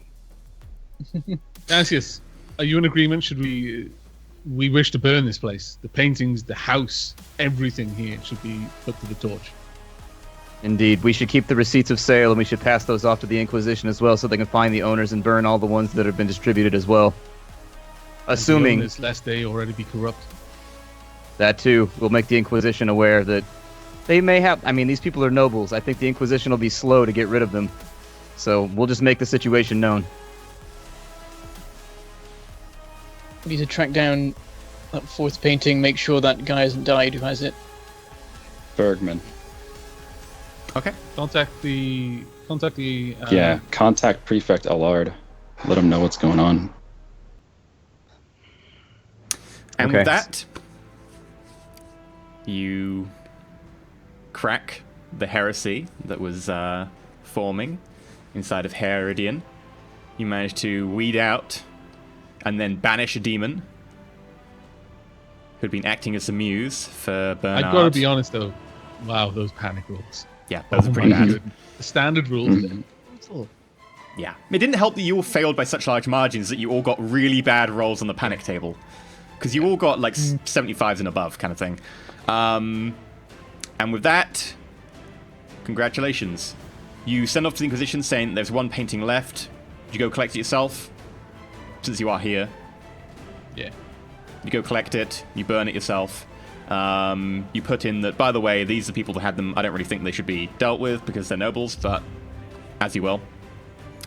And you are rewarded. The Inquisition thanks you very much and asks you to just make sure that everything goes okay. We also get the auction house because I would push for the auction house to be destroyed. You I burn the would as auction well. house then. You're the ones on the ground. If you burn the auction house, you can burn the auction house. Yeah, and Do along it. with the home of the artist too, we burn that, right? Yeah, this, Okay, this okay. place is studio. It's gone. As you burn the auction house, you hear the shattering of glass and raw flames as certain paints go up here and there. And then you hear a sound which sounds like glass shattering along a large container. And then the sound of water splashing against the ground, bubbling as it boils. And then and all the flames flicker outwards and slowly go back to what they were. But ever so slightly, you think you may have seen them turn purple for a second. Did we mess up again? We keep releasing demons. Back to the Immaterium. They just want to go home. That's what they're so excited about. They're not going to stay here. They need emotional stimuli for that. Seem to know a lot about demons. Mm-hmm. Forbidden knowledge, the warp. Can I And get with my that- arm fixed? Carolinus makes sure to tend to Garrett's arm at the nearest facility. Garrett, once Can you're I make a feeling roll well for enough, that? 'Cause No, it doesn't matter. Am I attaching the limb? You've got no, it's still there. It just needs medical attention. But you've got loads of time. So there's no point in rolling for it. Garrett, once your arm is back and well enough to work again, you do receive a note saying that your armor is ready. Yes! Oh, I'm so happy. But that means I don't Um, have chainmail anymore. and you get a full suit of feudal plate. Oh boy. Is it made for my size? I'm only 5 foot, you know. Oh yeah, no, it's taken to your measurements. You had to send your measurements when you asked the order. Perfect. I don't know. I mean, in my professional medical opinion, I think this arm may have been touched by heresy, which should probably amputate. There's a little And, irony. Although if his hand had been touched by heresy, that would be ironic, but not the arm, I It's- guess. Oh dear. This is genuinely my honest medical opinion. We should take the arm.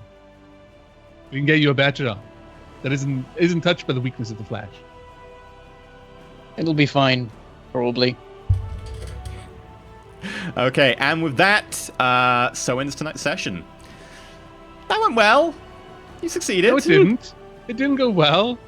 Everything up until the demon went well, and the demon didn't go well. The demon How'd we went do with pretty our- much- I don't know what you're talking about. I was fine. How'd we do with our subtlety? Was that like really, really subtle, or did we have any screw ups?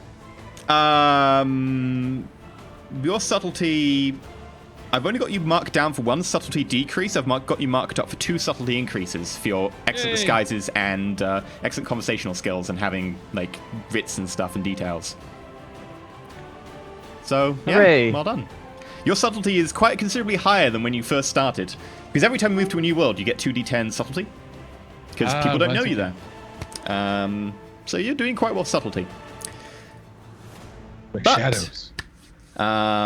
Firstly, I want to say thank you everyone for coming along tonight. Thank you everyone who viewed, everyone who subbed, everyone who tipped, and of course everyone on our beloved Patreon. Normally at the end here, we would have a lovely little scrolling thing saying thank you to people at a certain tip tier on Patreon.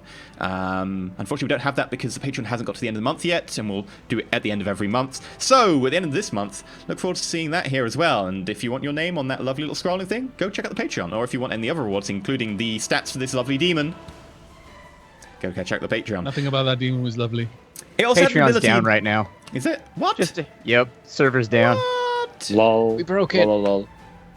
Too many people trying to support us. Thousands. That is, just there we dozens go. and Yeah, thousands. we're just too popular. So bookmark it. Go back later. Also, I'm really annoyed I didn't ever get to use an ability on the demon that I really wanted. Oh, don't tell us about it. It's a secret. Yep. Okay, we'll talk about it in the after show. So if you go on Patreon on the $5 tier, you can find out about the after show VODs. But yeah, so until next week, thank you very much. Carolinus, otherwise known as Avak, where can people catch you? What will you be doing until then? Well, you can catch me over on youtube.com/Abac or on twitch.tv/Abac. You can also follow me with my random chattings and mostly ferret pics over on my Twitter, which is twitter.com/Abac_. As for what I'll be doing, I've just completed Avon Colony. I've completed a couple of things actually, so I'm going to be finishing off my various RimWorld series, probably starting up an Alpha 15 series on that as well.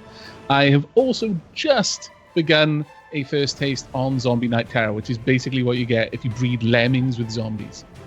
In a really, really, really bizarre way. Yeah, don't think about it too much. The physics is likely heresy.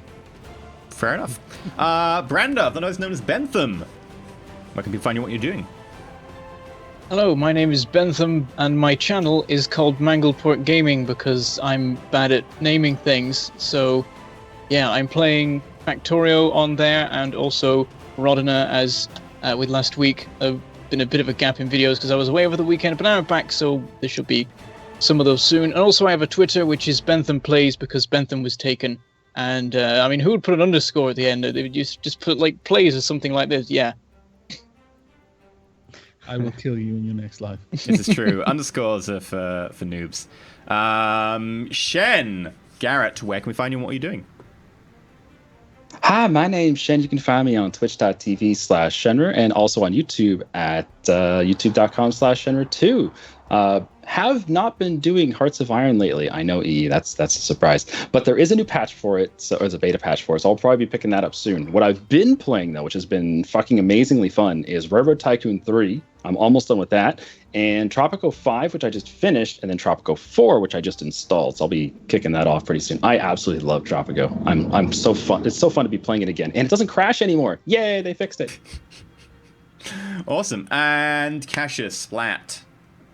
You can find me at youtube.com/SplatterCatGaming and also at Twitch TV/SplatterCatGaming, although my Twitch streaming is taking a hit right now just because I don't have time anymore. YouTube, on the other hand, at the moment I'm playing, actually just about everything's ending right now, but I've got Everspace up on there, which I'm really, really liking. Really It's a fun enjoying little Everspace. game. Don't end that. Yeah, we've got Everspace. We just finished up Mother Russia Bleed, so that's all done. I'm still working on Forest Village. Still got Halcyon 6 going on, so things coming, things going. Should be a pretty fun month.